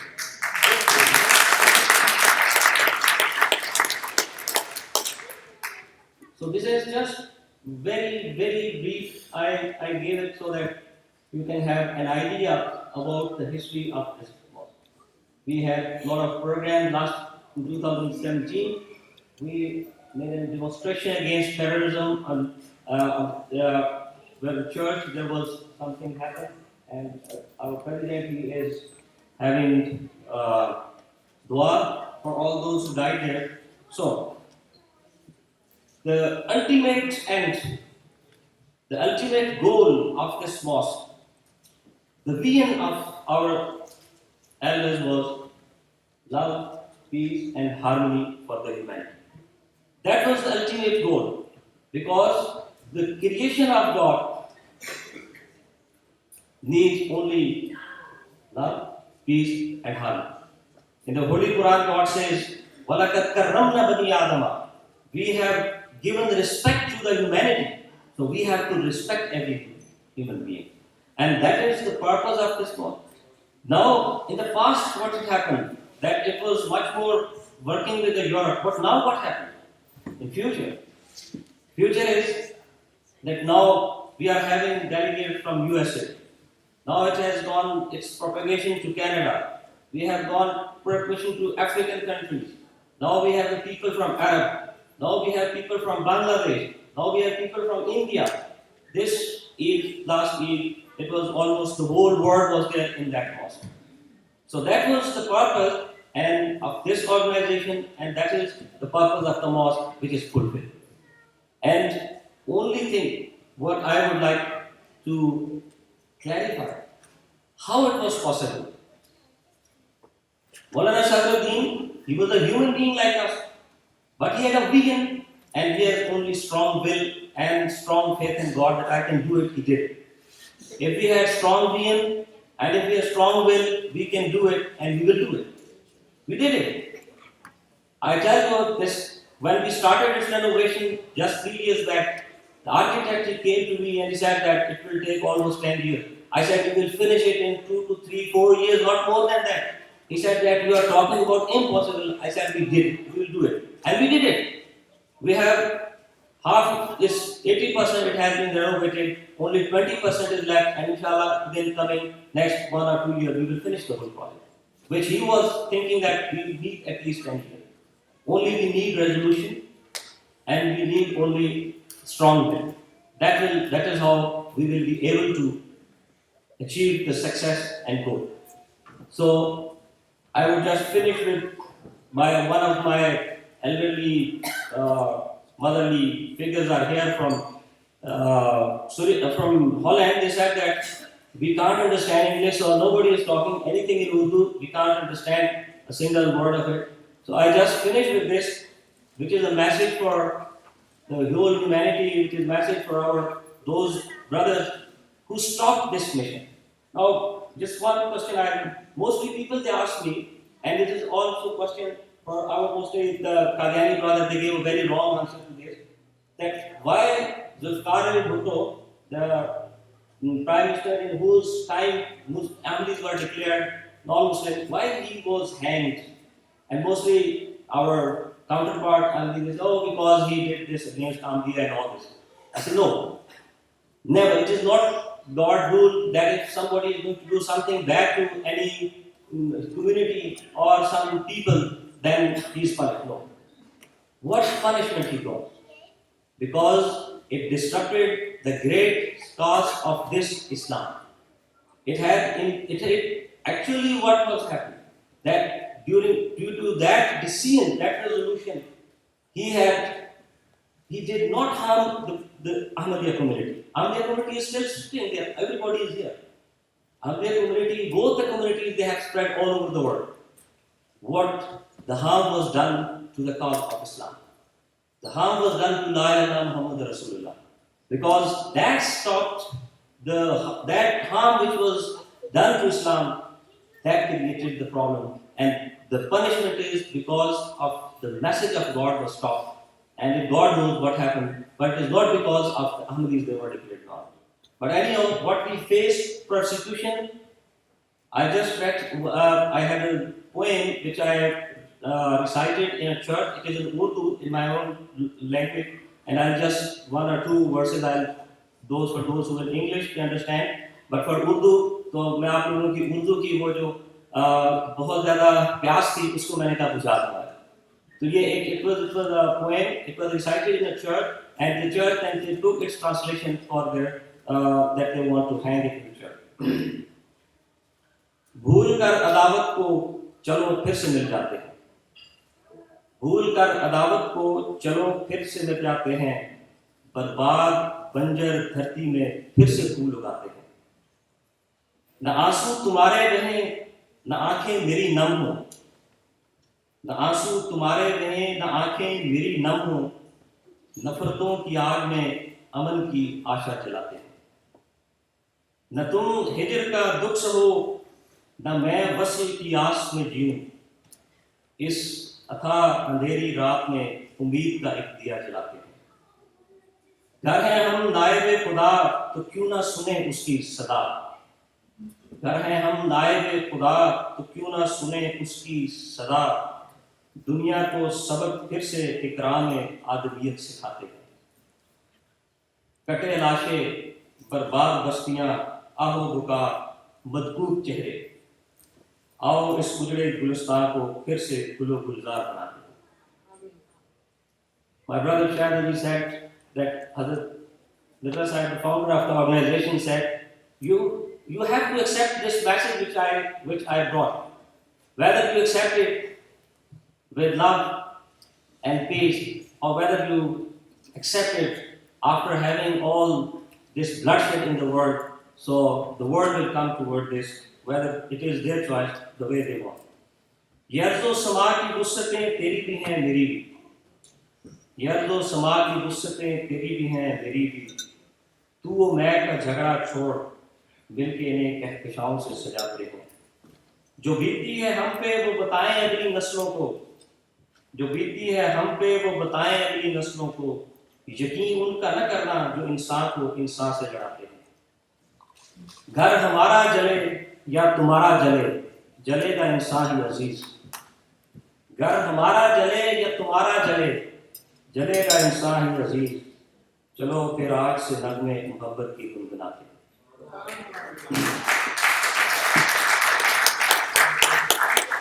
Let's forget all differences and grow flowers of love, harmony and peace. Let's listen to the voice of God, the lost message, and the lost message is respect humanity. That is the message of God. Thank you very much. Thank you.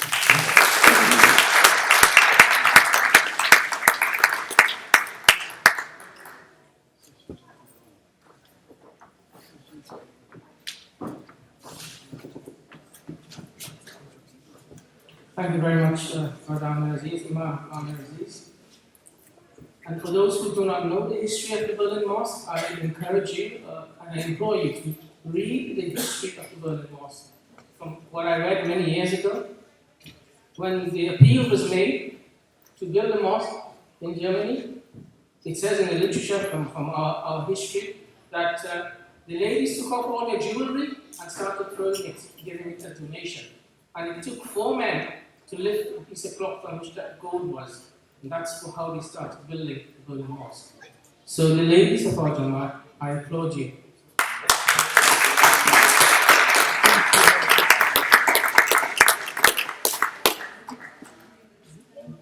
So here, our next speaker is a lady of our Jamaat, a stalwart of Ahmadiyyat in Trinidad and Tobago, someone whom I affectionately address as Auntie Suhaila. She is a chartered accountant by profession and a lecturer in accountancy. So it is with great pleasure that I ask Auntie Suhaila to address us, please.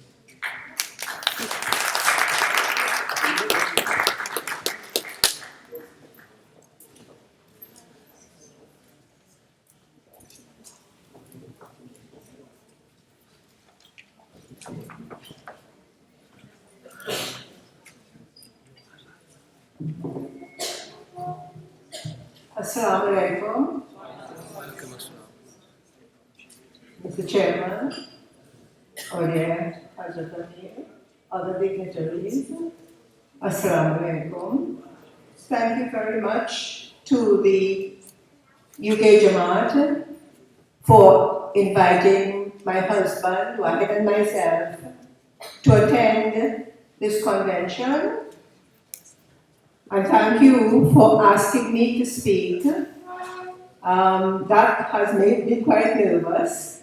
I am not usually a nervous person, actually. And especially in the presence of such august company, and all I have ever been, and still am, is a student of Islam. What I will present to you is not my work only, but I have been given invaluable contributions by quite a number of people in Trinidad, and I would like to acknowledge them. Maulana Kamal Haidar, Imam Iqbal Haidar, Imam Kalamazad Mohammed, Sister Zarina Yusuf Mohammed, my brother, Mr. Shamsuddin, who is a genealogist, my sister, Mrs. Zakia Hussain, Mr. Ashraf Ali, and my husband, Wahid Umar.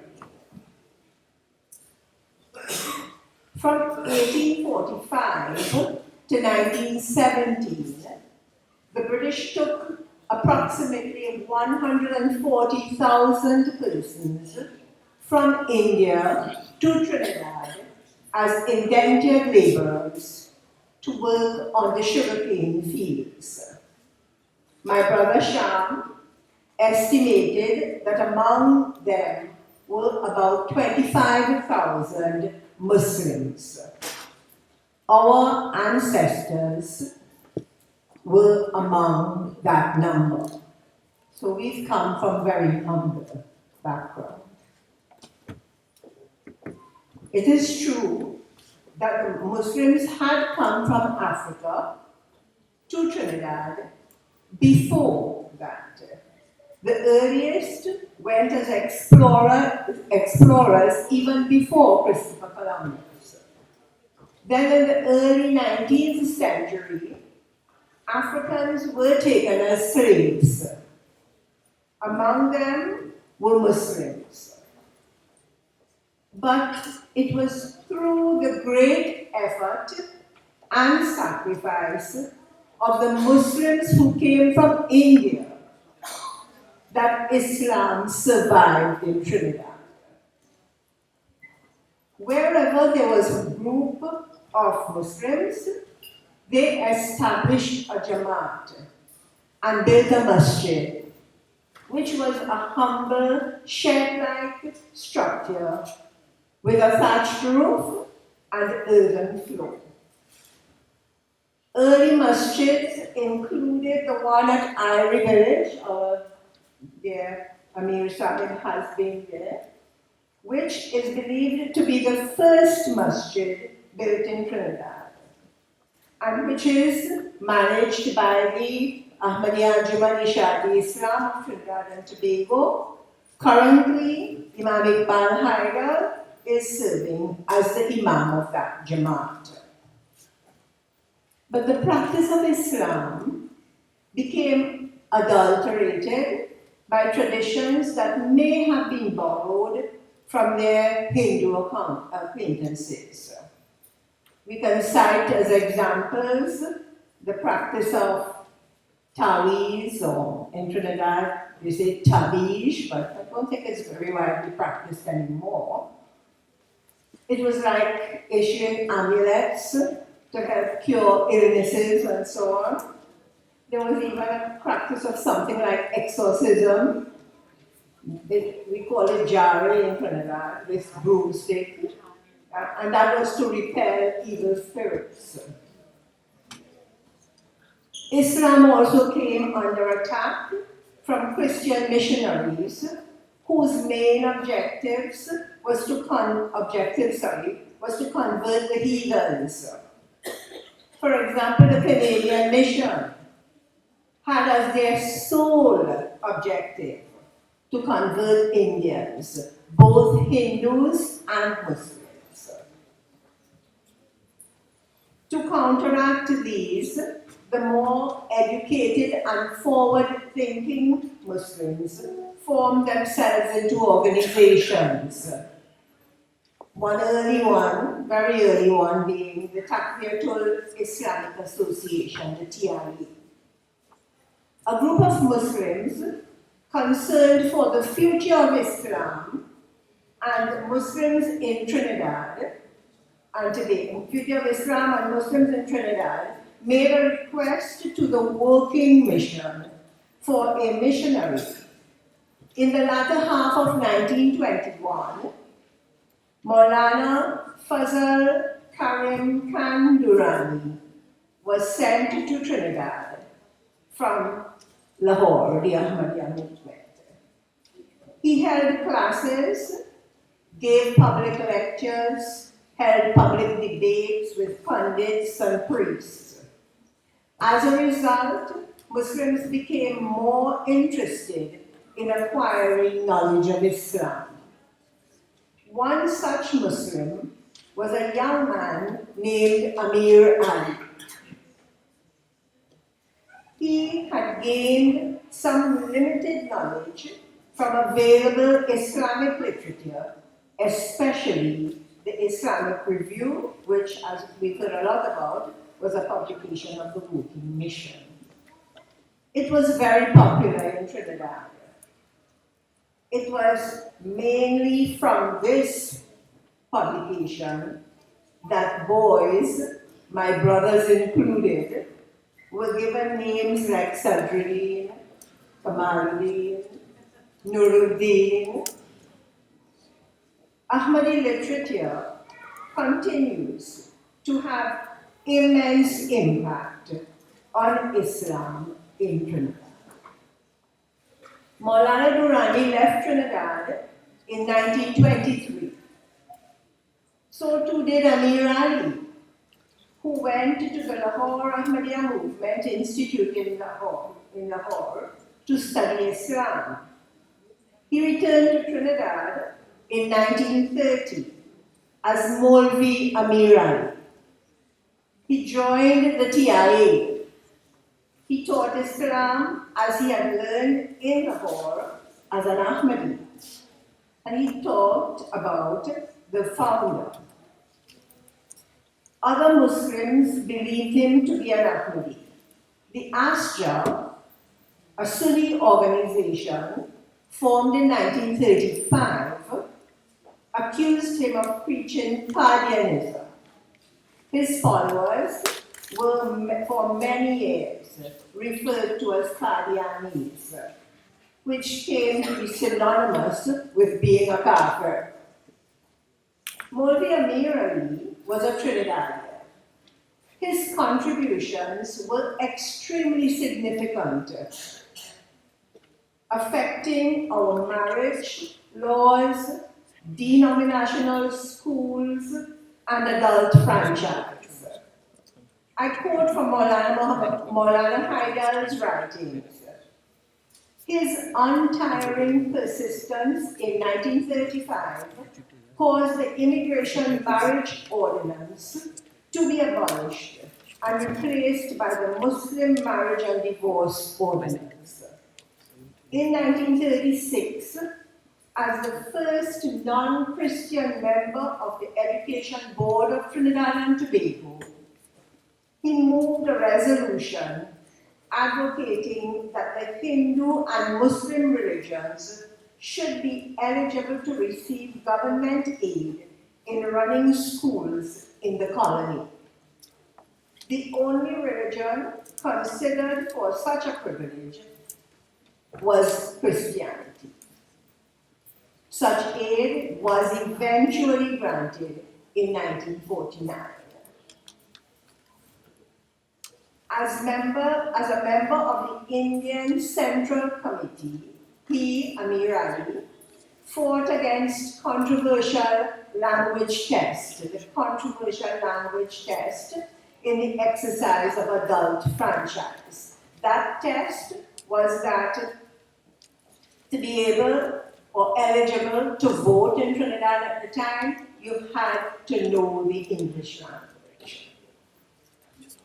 From the time of Maulana Durrani onwards, other missionaries from Lahore came to Trinidad, like Maulana Abdul Haq Vidyarthi and Maulana Minto, who came during the 1950s. But the one who made the greatest impact and who had the greatest influence on Islam and Muslims in Trinidad was Maulana S.M. Tufan, who came from the Woking Mission. He first came to Trinidad in April 1964 at the invitation of Mr. Aziz Ahmad. He was a Trinidadian businessman who had taken the pledge in Lahore. His stay there in Trinidad was for 3 months. During this time, he gave public lectures and visited the Jamaats that were affiliated with the Ahmadiyya Anjuman. Mrs. Zarina Yusuf Muhammad wrote that he explained what true Ahmadiyyat was. He taught about the bayat, the pledge, that we should hold religion above the world.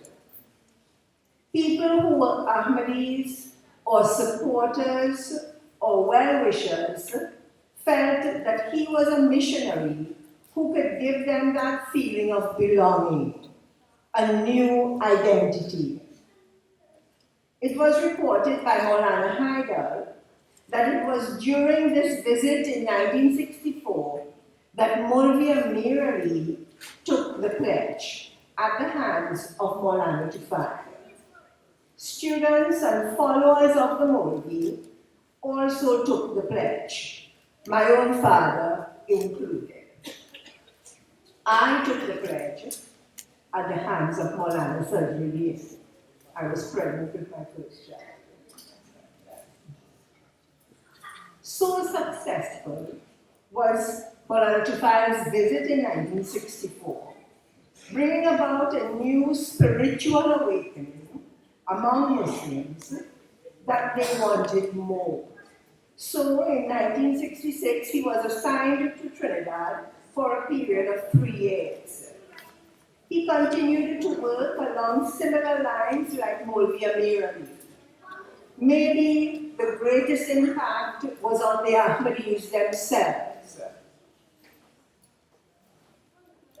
Imam Iqbal Haidar had the view that there was a demonstration that this was truly a movement, Ahmadiyya movement, but it was truly a movement. The concept was started by Maulvi Amir Ali in the TML, Trinidad Muslim League, hosting activities at different mosques. For example, in Gasparillo, the mosque, the Jamaat to which I belong, we had an annual 3-day Quranic reading, bringing together scholars of Islam like Dr. M.A. Aziz. For many years, Justice Noor Hassan Ali chaired the last day of the 3 days, the Sunday program. Justice Noor Hassan Ali subsequently became, for 2 terms, the President of Trinidad and Tobago, our head of state.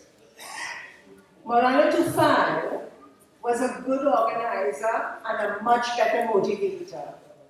He introduced conventions on a regional and even international basis, involving Trinidad, Guyana, and Suriname, building lasting relationships, including marriages, across borders. Delegates came from around the world. From the United States, Wallace Muhammad, son of Elijah Muhammad, was present at least one of our conventions. From Fiji, Mr. Dean. From Indonesia, a gentleman called Surayuda. And there was a gentleman from Kashmir. He was a writer, but I cannot remember his name. Small gentleman. but he too attended conventions in Trinidad and in the other countries. Maulana Tufail emphasized the reading and explanation of the Quran. You see, at that time, and even after that to some extent, when people, especially of the Sunni Jamaats, had Quranic readings and things, they would have collective readings, recitation of the Quran. They are called in Trinidad Quran Kwani, right? I'm not too sure that's a correct way to say it. But there would be no explanation, no lesson, no discourse to tell us how to apply the Quran to our lives. Maulana Tufail, as Maulvi Amir Ali had done, and other Ahmadis had done, and Maulana Kamal Haidar continues to do, they taught us the Quran. Read and explain the Quran. We had classes to read and explain and understand and doubt and debate and those kinds of things. He was particularly concerned with the proper recitation of the Holy Quran. To that end, he wrote a book called The Quran Reader, which I know as a fact is still used not only by our Jamaats. Imam Iqbal Haidar told me just a couple months ago, an Imam from an Astra Jamaat contacted him. He wanted to get copies of the Quran Reader because he felt it was the best way to teach the reading of the Quran. When my husband and I went to Hajj, we were among the lucky ones. My cousin-in-law, my husband's cousin, who had lived and worked in Arabia for a long time and was very fluent in the Arabic language, he asked me to bring Quran Reader for him because he was going to teach the converts and the children of the converts to read Quran, and that was what he wanted to use. Maulana Tufail soon realized that Trinidadians love to sing, and songs such as qasidas and mawluds were sung. Many of them were in praise of the Prophet Muhammad, upon whom be peace, but they exaggerated his praises. And, as he stated, they should not be sung. Ashraf's Qasida book contained such songs. So our own Songs of Islam was compiled by Maulana Tufail and published by the San Fernando Muslim Women's Association. The book contains songs written by the founder, English songs written by some of us, and appropriate songs in praise of the Prophet. These songs are very popular and are sung not only by Ahmadis, but by all Muslims. At the Prime Minister's Eid program, our songs were sung. Our English songs are sung by children in singing competitions and things like those. The ones in praise of the Prophet have helped to bring to an end the practice of ta'zeem, which was standing to sing Urdu songs that praised the physical appearance of the Prophet. Maulana Tufail and Maulvi Amir Ali had condemned the practice of ta'zeem. My sister Zakia, reminded me of a joke that was going around when the Songs of Islam was first brought out. The Astra Qasida book had the song Islam Se Labhango, it was sung for us yesterday, in it. But they did not know that this song was written by the founder. It was very popular. And when some of them, when they found out that the founder wrote the book, they ripped the page out of their books. I am happy to report, though, that in the edition printed in 2006, it is still there on page 133. I see on the program the theme, I shall love all mankind, Islam, and our beloved Amir referred to it this morning. Maulana Tufayl taught us that I shall love all mankind. And that was put into practice by interfaith relations, interfaith meetings. Trinidad is a very small country, very small island. We have about 1.3 million people. And the people are of mixed races, mixed cultures, and different religions. Maulana Tufayl had said, and I've heard that same thing being said several times today, that in order to live in peace and harmony in such a country, we have to find the commonalities and build bridges. From 1968 to 1983, 9 conventions were held in Trinidad, Guyana, Suriname, and I think one in London as well. Interfaith meetings were an important feature at these conventions. According to the Oxford Dictionary, the meaning of the word reform is to make changes in something, especially an institution or a practice, in order to improve it. One area in which there has been very much reform, it may even be argued that it is the greatest area of reform, is the position and role of Muslim women. From 2 viewpoints. How others see position and role of women, and how we women see our position and role. Maulvi Amir Ali had laid great emphasis on this.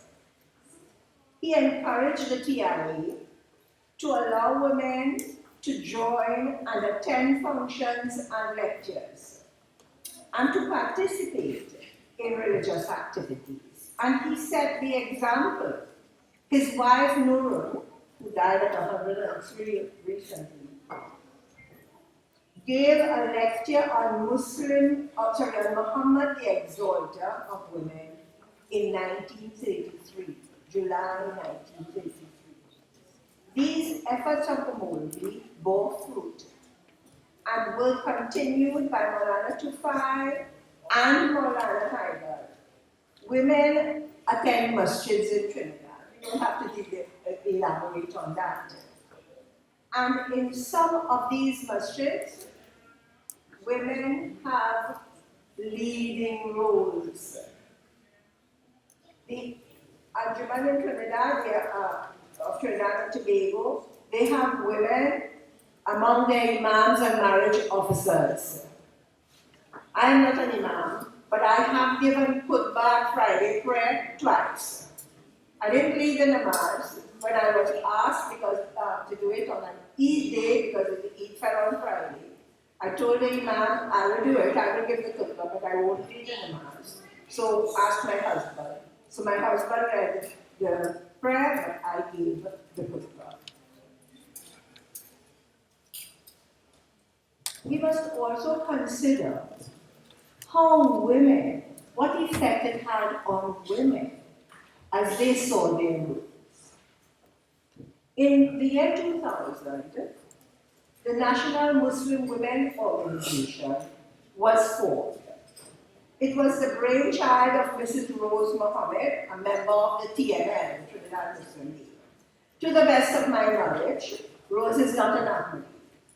Her main objective, and one of the objectives of the organization itself, was to foster good relations among all Muslim women, regardless of their Jamaat, their organization, or school of thought.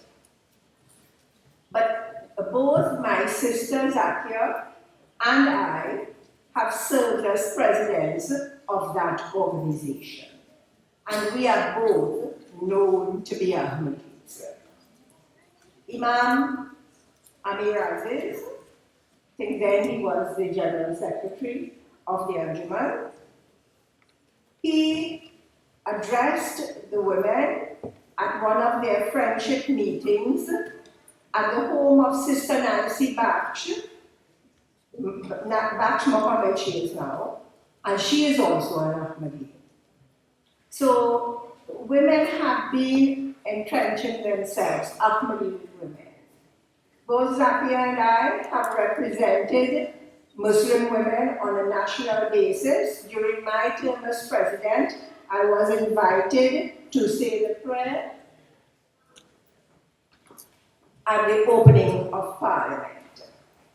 So from Maulana Durrani to Maulvi Amir Ali, and from Maulana Tufal to Maulana Haidar, the Lahore Ahmadiyya movement, through the working mission, reformed Islamic thought in Trinidad.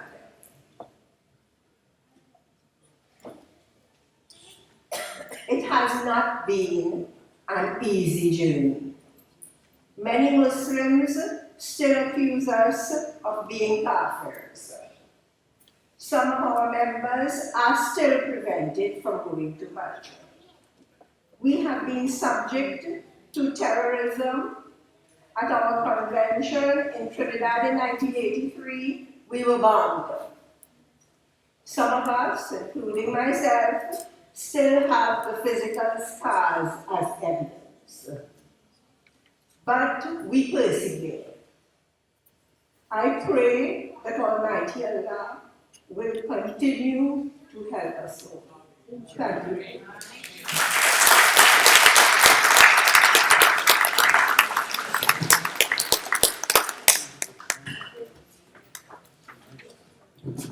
Thank you so much, Auntie Sahela, for your talk on the role of our movement in Trinidad and how it influenced us. I am also a product of the conventions that were arranged by Maulana Tufal, especially the one in 1979, which is known as the International Year of the Child. And in my village, I saw 400 people all going towards the stage and doing their hands like this. I had no idea what they were doing. Today I know. Yeah, today I know. They were all taking the bayat at the hands of Maulana Tufal. And my village is about 300 of us, are just all cousins and families. So this is how Maulana influenced people through his personality and through the teachings and the philosophy of our Jamaat and how we interpret Islam. Thank you once again, Auntie. Our next speaker is a social worker by profession. He's the author of several books. He has said to me he's working on his 8th book, and the one that's very popular at the moment is the author, Voices of Modern Islam. It's available on Amazon. So I'd like to introduce to you now Mr. Declan Henry.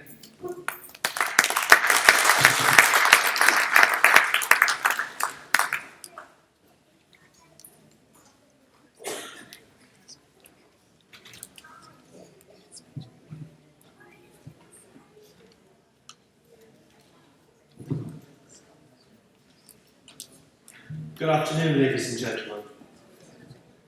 I'm delighted to be here with you today and to be able to say a few words at the end of day 2 of your wonderful convention.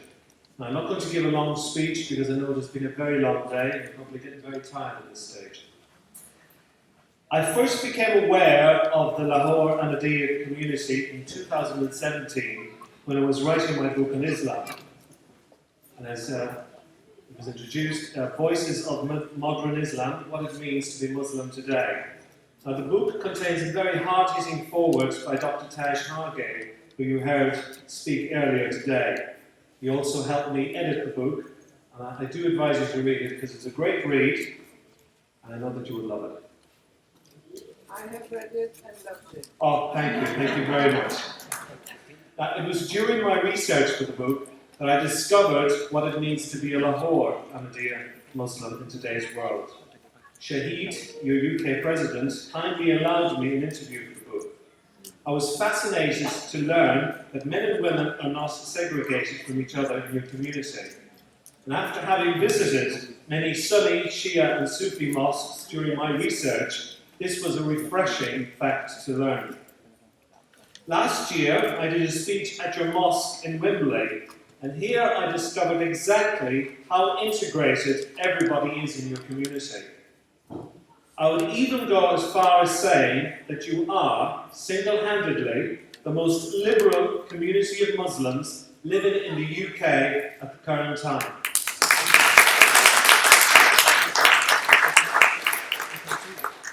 However, I must apologise for not having written more about you in my book. I also have a confession to make. I am very good friends with Ahmadiyya Muslims who are not part of your community. I'm afraid they got far more coverage in my book than your good selves. But I can only promise that the next time I write about Islam, that I will rectify this imbalance. But the Ahmadiyya community as a whole has a vibe that is vastly distinct from all other kinds of Muslims. You have the promised Messiah. Whether you are an Ahmadiyya Muslim or a Lahore Ahmadiyya Muslim, you both share in the belief that the promised Messiah has arrived. Both communities possess the same beautiful vibe. It's real. I feel it every time I'm in your presence. So irrespective of the differences between the two communities, this commonality outweighs almost everything else. Both groups believe that the promised Messiah has arrived and is reviving Islam, and both groups are being rewarded for this. Now, I can tell you there are very few good vibes in religion today. My next book will be published in January. It is entitled Forbidden Fruit, and it's about the changing face of Ireland and Catholicism over the past 30 years. Now, Ireland, where I grew up, was once a very deeply conservative and Catholic country. But this is, I'm afraid, no longer the case after the clerical sex abuse scandals of the past 2 decades. People have turned away from the church, but the extent of how much they have turned their backs on God and Jesus remains to be seen. I'm currently writing a book about young asylum seekers and refugees in the UK. A lot of these young people come from Muslim countries, and I can tell you that many of them have turned their backs on God and the Prophet Muhammad. Many have lost their way. I can also tell you that Muslim communities in the UK have failed miserably in doing anything to help these young people. More about that another time. But in conclusion, I would like to say that I really like your community, and I'm very glad to have played a small part in it here today. Please look out for my article entitled Jesus and Islam, which will appear in the next edition of The Light. I will be a guest speaker of yours at the Peace Conference in New Delhi in December, where I will be talking about Jesus and peace. I will also be doing a speech at your convention in Lahore at the end of December. Perhaps you might be at either or both of these events. In the meantime, please keep up the good work. Your contribution is valuable and will never be lost. And finally, may Almighty God bless the Lahore Ahmadiyya community always. Thank you very much.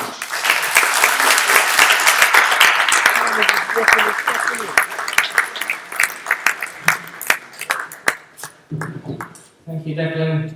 Short and sweet and informative. We're almost to the end of our program. We just left with one speaker today, Dr. Zahid Aziz, who is a retired lecturer in mathematics and computer science from the University of Nottingham. He's an author of several books and a scholar in his own right. And one of the greatest accolades that was paid to him, which he doesn't know, is by his brother. In his politeness, his brother said, he can beat you up and you not even know it. Dr. Zahid Aziz, please.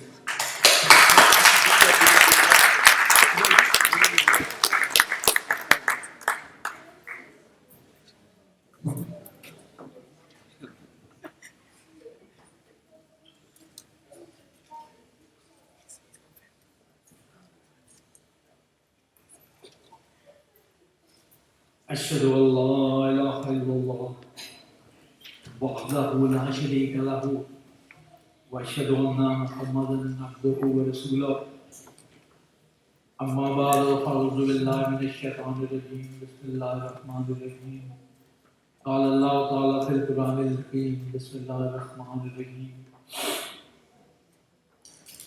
يا أيها الذين آمنوا كونوا أنصار الله كما قال عيسى ابن مريم للحواريين من أنصاري إلى الله قال الحواريون نحن أنصار الله فآمنت طائفة من بني إسرائيل وكفرت طائفة فأيدنا الذين آمنوا على عدوهم فأصبحوا ظاهرين.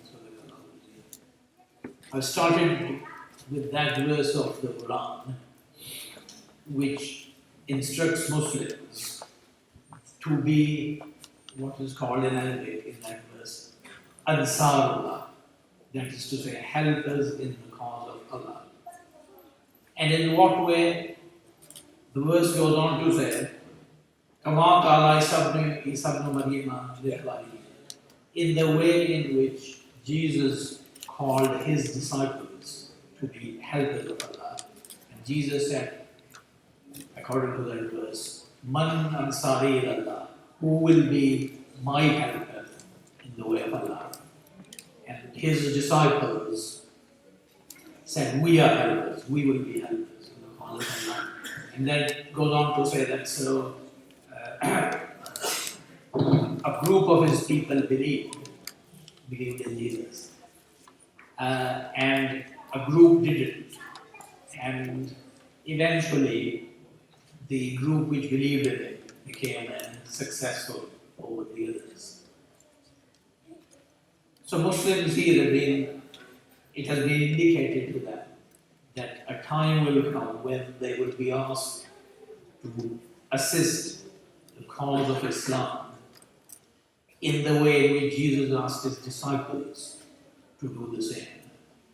And that indicates the arising of what Dr. Nandis just said, the promised Messiah, a Messiah, the descending figure among the Muslims. And so he called upon his people, all Muslims, to assist him in this cause of Islam.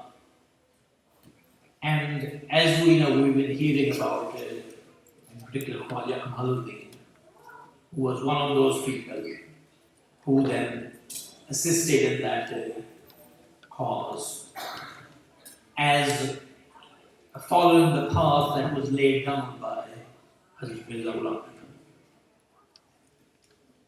And the story of the walking mission which we've been hearing about, the history, it's a story of inspiration and sacrifice. Khwaja Kamaluddin was inspired by the picture of Islam as presented by Hazrat Mirza Ghulam. And I won't go into that picture in any detail because you've heard its basic points that presenting Allah, God, the concept of God in Islam, as the Lord of all the worlds, who sent his messengers to every nation, and Muslims are required to believe in all those messengers. So that as the Mirza Sahib writes, the world is becoming one now in this age. So that is a teaching which suits this age. It defines the relationship of Muslims with people of other faiths. And another aspect which inspired people like Khwaja Kamaluddin, aspect of Islam, is where Hazrat Mirza Sahib, Hazrat Mirza Ghulam Ahmad, completely dissociated Islam from any kind of, not just violence, but any kind of coercion and suppression of an independent thought. And therefore, that work involved removing a huge amount of misconceptions about jihad, apostasy, and such issues, and forced convergence. This just layer and layer of which had built up upon the true Islam, upon what the Holy Quran says, and what the Holy Prophet Muhammad and his immediate successors did. All that had to be cleared and removed, so that Islam could be seen in its purity as the religion of peaceful coexistence with others, of tolerance, love for humanity, gentleness, and forgiveness. Now, when Khwaja Kamaluddin, under the inspiration of his master, presented Islam along these lines from Bukhari, a Christian clergyman who was a vehement opponent of Islam wrote in a book that what is presented from the Walking Muslim Mission is, and I quote here, a new Muhammad drawn from a Christian paint box. Now, why does it say drawn from a Christian paint box? You see, he could have said, if Khwaja Kamaluddin was presenting facts about Islam and the Holy Prophet, which the West didn't know as such, the clergyman would have said, well, he's presenting Muhammad in a way that we didn't know before, and he's not right in doing so. But he specifically said, Muhammad drawn from a Christian paint box. And that is because Jesus Christ is, whether his followers acted on those teachings or not, but he is associated with that sort of message of gentleness and forgiveness and love for humanity. And that is in fact what the Ahmadiyya movement is. So by saying Muhammad from a Christian paint box, the Christian critic, of course the Christian critic was saying that that's not real Islam. He was acknowledging that indirectly and unknowingly, that Khwaja Kamaluddin was presenting that view of Islam, which had been suggested, which had been brought to the fore by this Messiah of the present age. So, apart from being a story of inspiration, Walking Mission is also a story of sacrifice, starting with the sacrifice by Khwaja Kamaluddin of his lucrative legal career, because he earned vast sums of money as a leading barrister. So in the early stages of the Walking Muslim Mission here, he worked almost single-handedly, as he himself writes. Having started the Islamic view, I am the editor, I am the author, I take the articles to the printer, I get the magazines, I dispatch them, I am the porter, all by myself, and managing the mosque. And he was actually using his own money as well initially to fund it.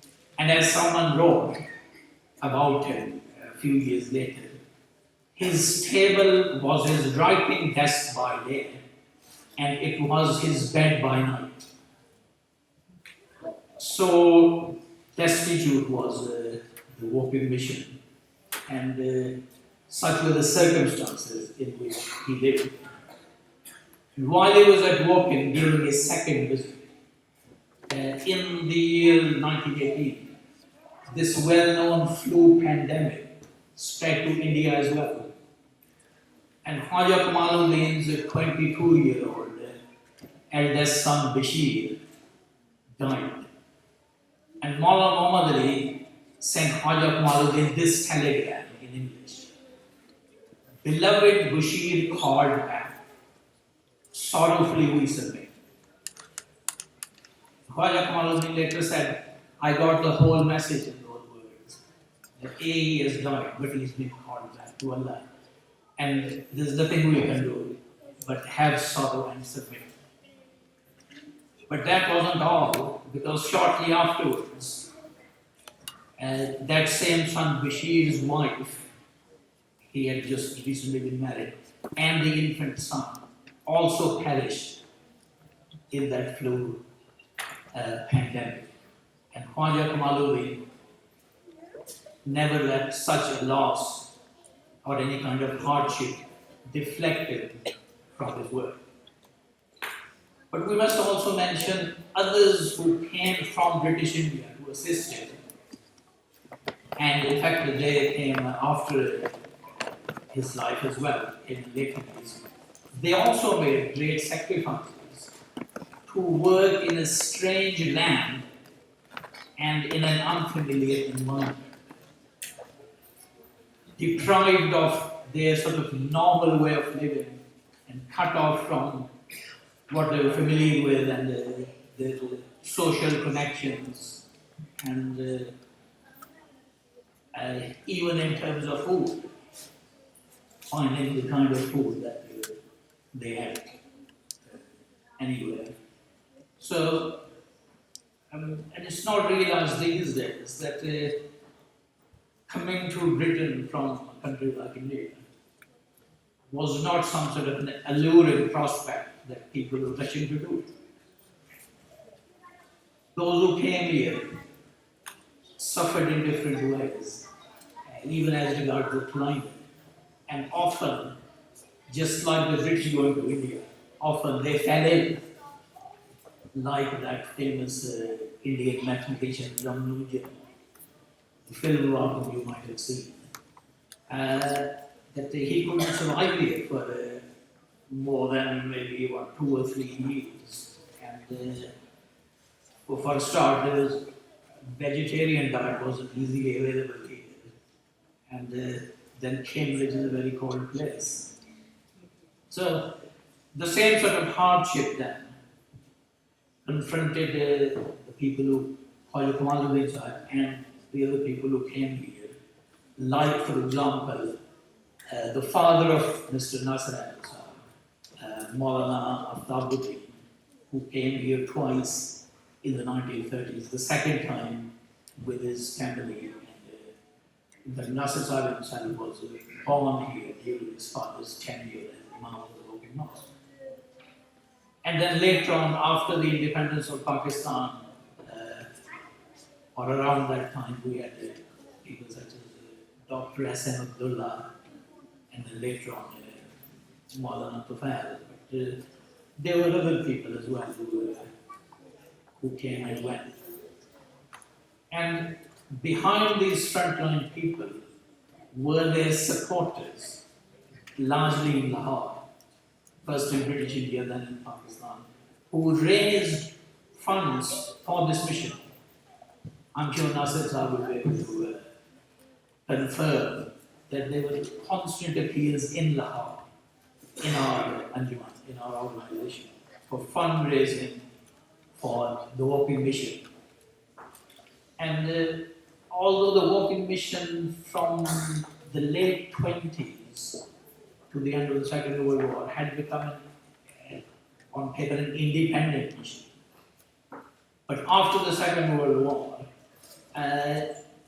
they almost had no funds. And so the Ahmadiyya Anjuman Lahore, then from 1948, took over the walking mission. And if you've seen the Islamic review, the Islamic review issues before 1948 were in that small size. And Maulana Muhammad Ali proposed that it should be brought out in a large format as a modern magazine. That was his proposal in Lahore. And he had money raised for it, and they asked people to become subscribers. So that's when we had the post-1948 Islamic review in that size. And before I forget, I might add here, Dr. Bowen, that when Khawaja Kamaluddin was here for the first time, he did have a plan to go to the USA.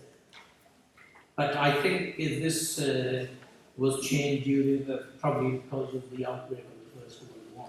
But he, I think, had been invited and was considering going there. So, what I have to say here is that this was a story of inspiration and sacrifice.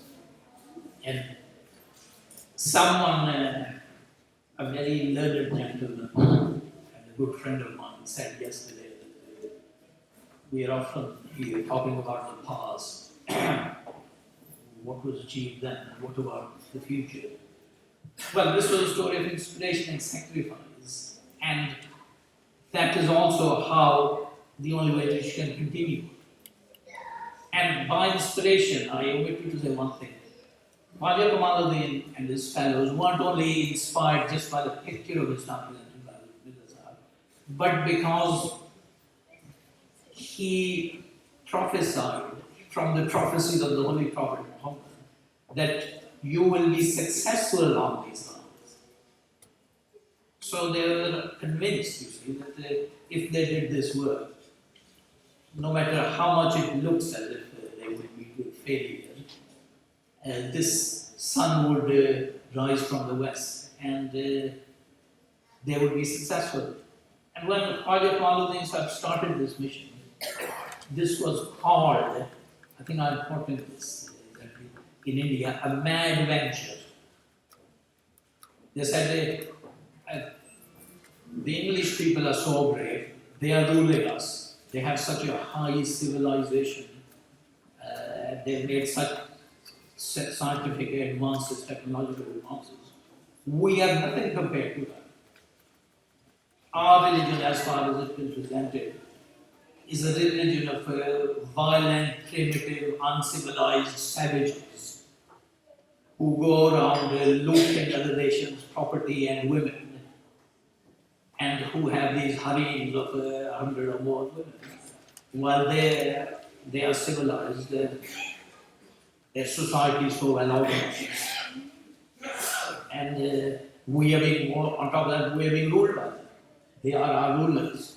So what are you doing? Going to them and saying that I present before you the religion of Islam as the best way of living, which you may consider accepted for your own benefit. So although the prospects looked zero, but he was also inspired by that faith. So for the future too, we need to get that same inspiration by seeing that that picture of Islam is as much necessary today, if not more, than it was before. And the past success, although it was admittedly limited, should be an indicator to us that those prophecies will be fulfilled. And just last thing I'd like to say that we've heard here in all different speeches how work from walking reached here and there, Suriname or USA, etc. Now, Hazrat Mirza Ghulam Ahmad Sahib, during his lifetime, having seen in Hadith books that when Jesus comes, he will land by this minaret of Damascus. He said, maybe Allah wants us to build it. So he planned to build this Minaratul Masih, minaret of the Messiah, in Qadian. And he said we should put a clock at the top of it to remind people of the importance of time. And it should have a light going around, like in a lighthouse, to spread the light of Islam in the world. And it should have a room, a circular room, with multi-faith people who gather to present the beauties of their religion. But he never actually got as far as building it. And somehow he just didn't do it. But you could imagine then that this walking mission can be considered as such a minaret with a light like in a lighthouse going around, which then seeps through into so many countries. So with that, I'd like to thank you for listening to me, and also the great speeches that we've had throughout the day. And I personally would like to thank all the speakers.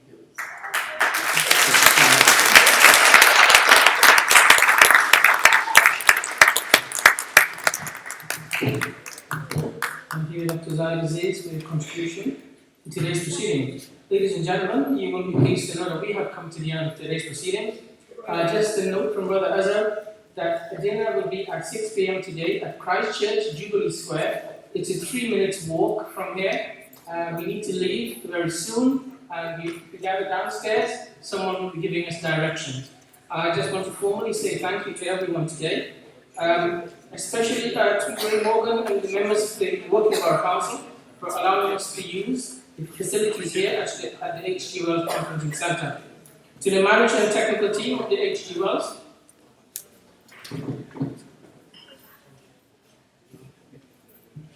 to the manager and technical team at H.G. Wells, thank you for looking after us, helping us to transmit our broadcast worldwide. So to the catering staff, we thank you also for looking after us, making sure that we're all fed and we had enough to drink. To our speakers, what a wonderful lineup of international speakers who are well learned in your trade. I thank you so much. In Islam, those who are blessed with knowledge are indeed blessed. So we pray that Allah gives you more out of His grace, so you will be able to educate the world on what our movement stands for. To our international guests, you have traveled from far and wide. I need not say more than this. Allah says in Quran, not a leaf falls from a tree, but He knows it. So your sacrifices, your humble sacrifices, will be rewarded by Allah. I thank you all, and I would like our beloved Hazrat Amir to make the closing prayer, please, to formally close our conference today.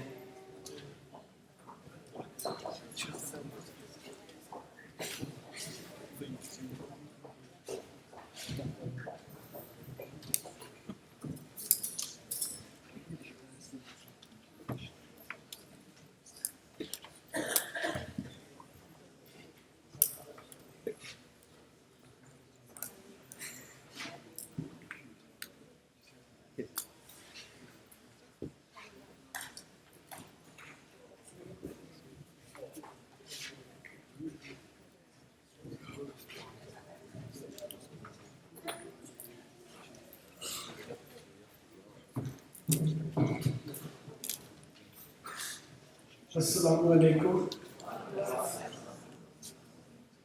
I'm most humbled by seeing the progress of the day from when this session, this day started to now. It has been an exceptional speakers have presented their views. And as I said in my sermon yesterday, it's something we must save in our hearts and minds and benefit from what we have heard. There wouldn't be a single person here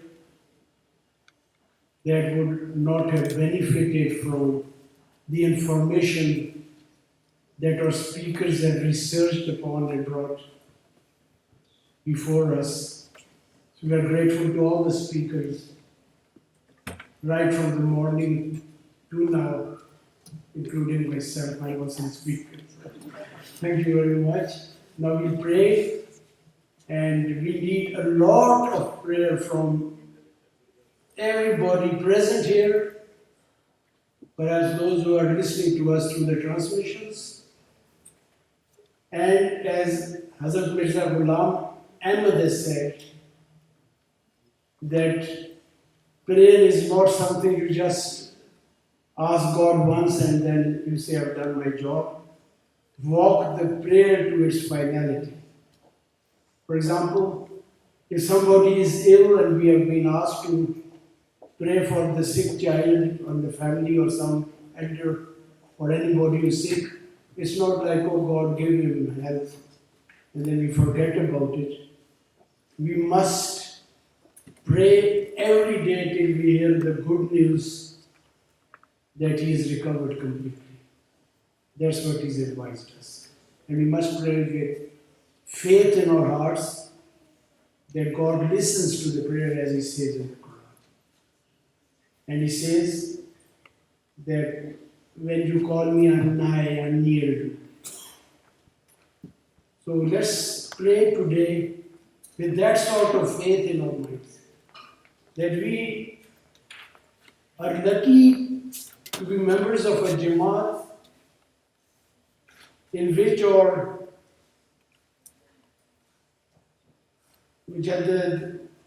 reformer or leader has brought us back to the path of Islam, the path of the original companions of the Prophet. It's for us to practice it. It's there for us to benefit from. So let's pray that sort of spirit. And we are lucky to have people from several faiths over here. And I strongly believe that we don't have to be a Muslim or an MD or somebody, that your prayers will be heard. God has listened to prayers since the creation of mankind. When Adam and Eve made the error in togetherness, we don't blame women for that. It's said that they asked for forgiveness for 40 years. Sometimes it takes time for God to give you the answer, but we are lucky that we belong to people, a Jamaat,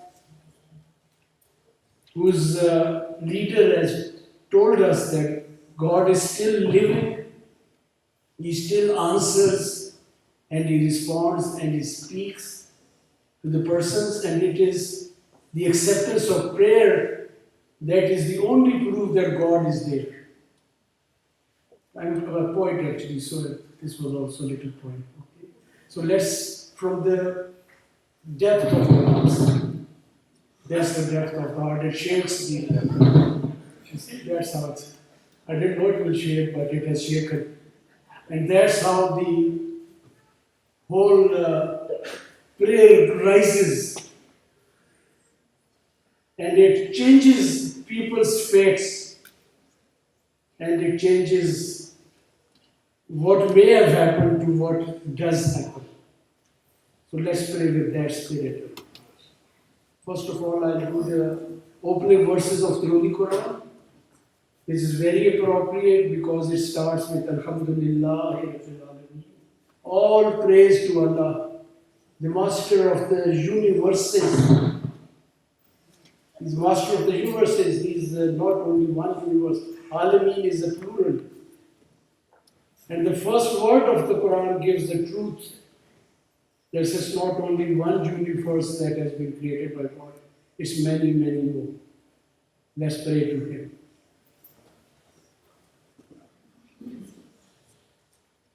أعوذ بالله من الشيطان الرجيم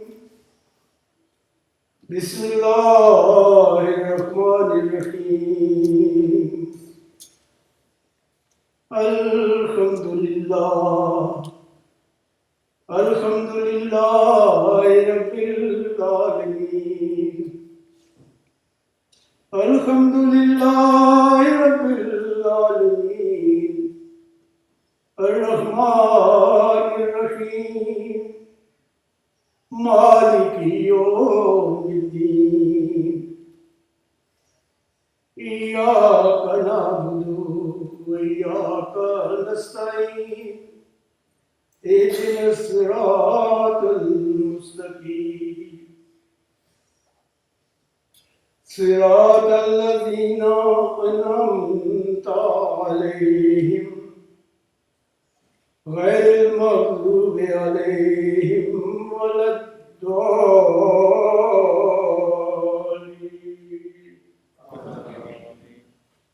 Well, we thank you from the depth of our hearts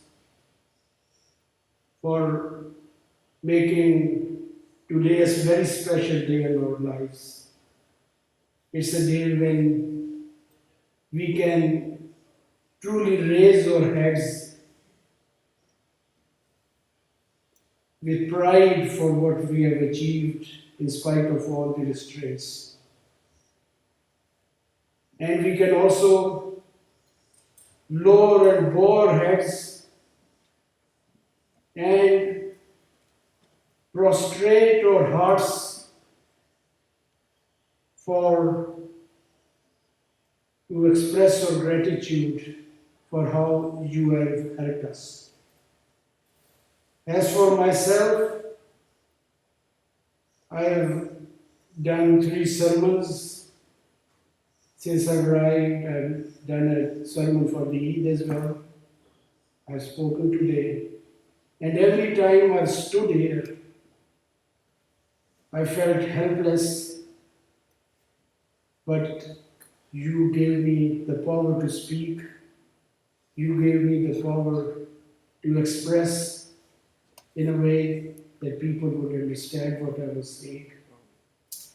And that is the result of you being the answerer of prayers.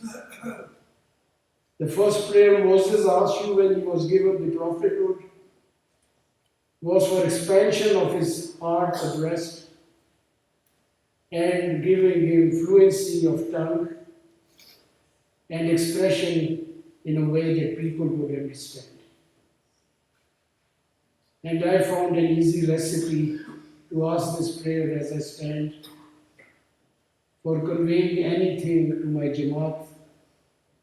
And now I stand before you to give us all the acceptance of our prayers.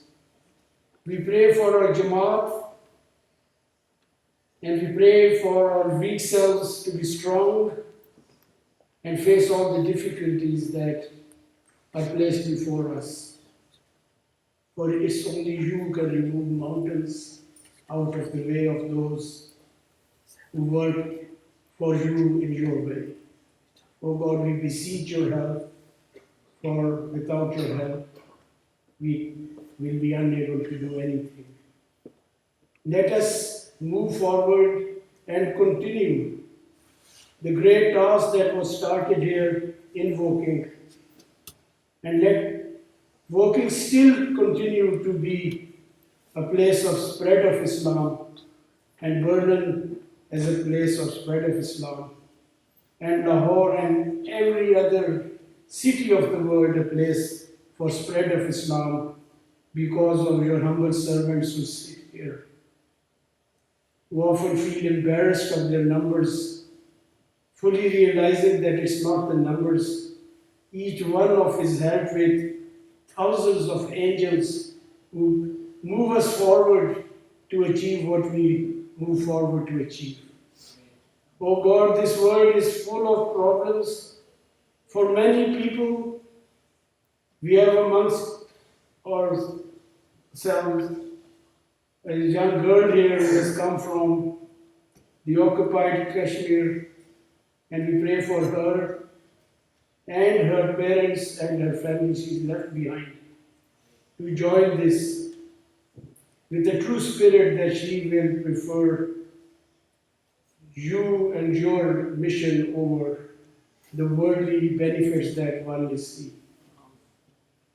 And we pray for the people of Kashmir, we pray for the people of Palestine, we pray for all the people who are facing cruelty and hatred, and we pray for Islam to regain its honor with our efforts, and we pray that the people of the world accept this message, which is a message of salvation for mankind. It's a message of our relations with God. It's a message of making friends with God. Oh God, accept all these prayers and make tomorrow as successful as yesterday was and as today was, and help us carry on our mission. And make every one of us a missionary of Islam and spread this great message throughout the world. Ameen summa ameen.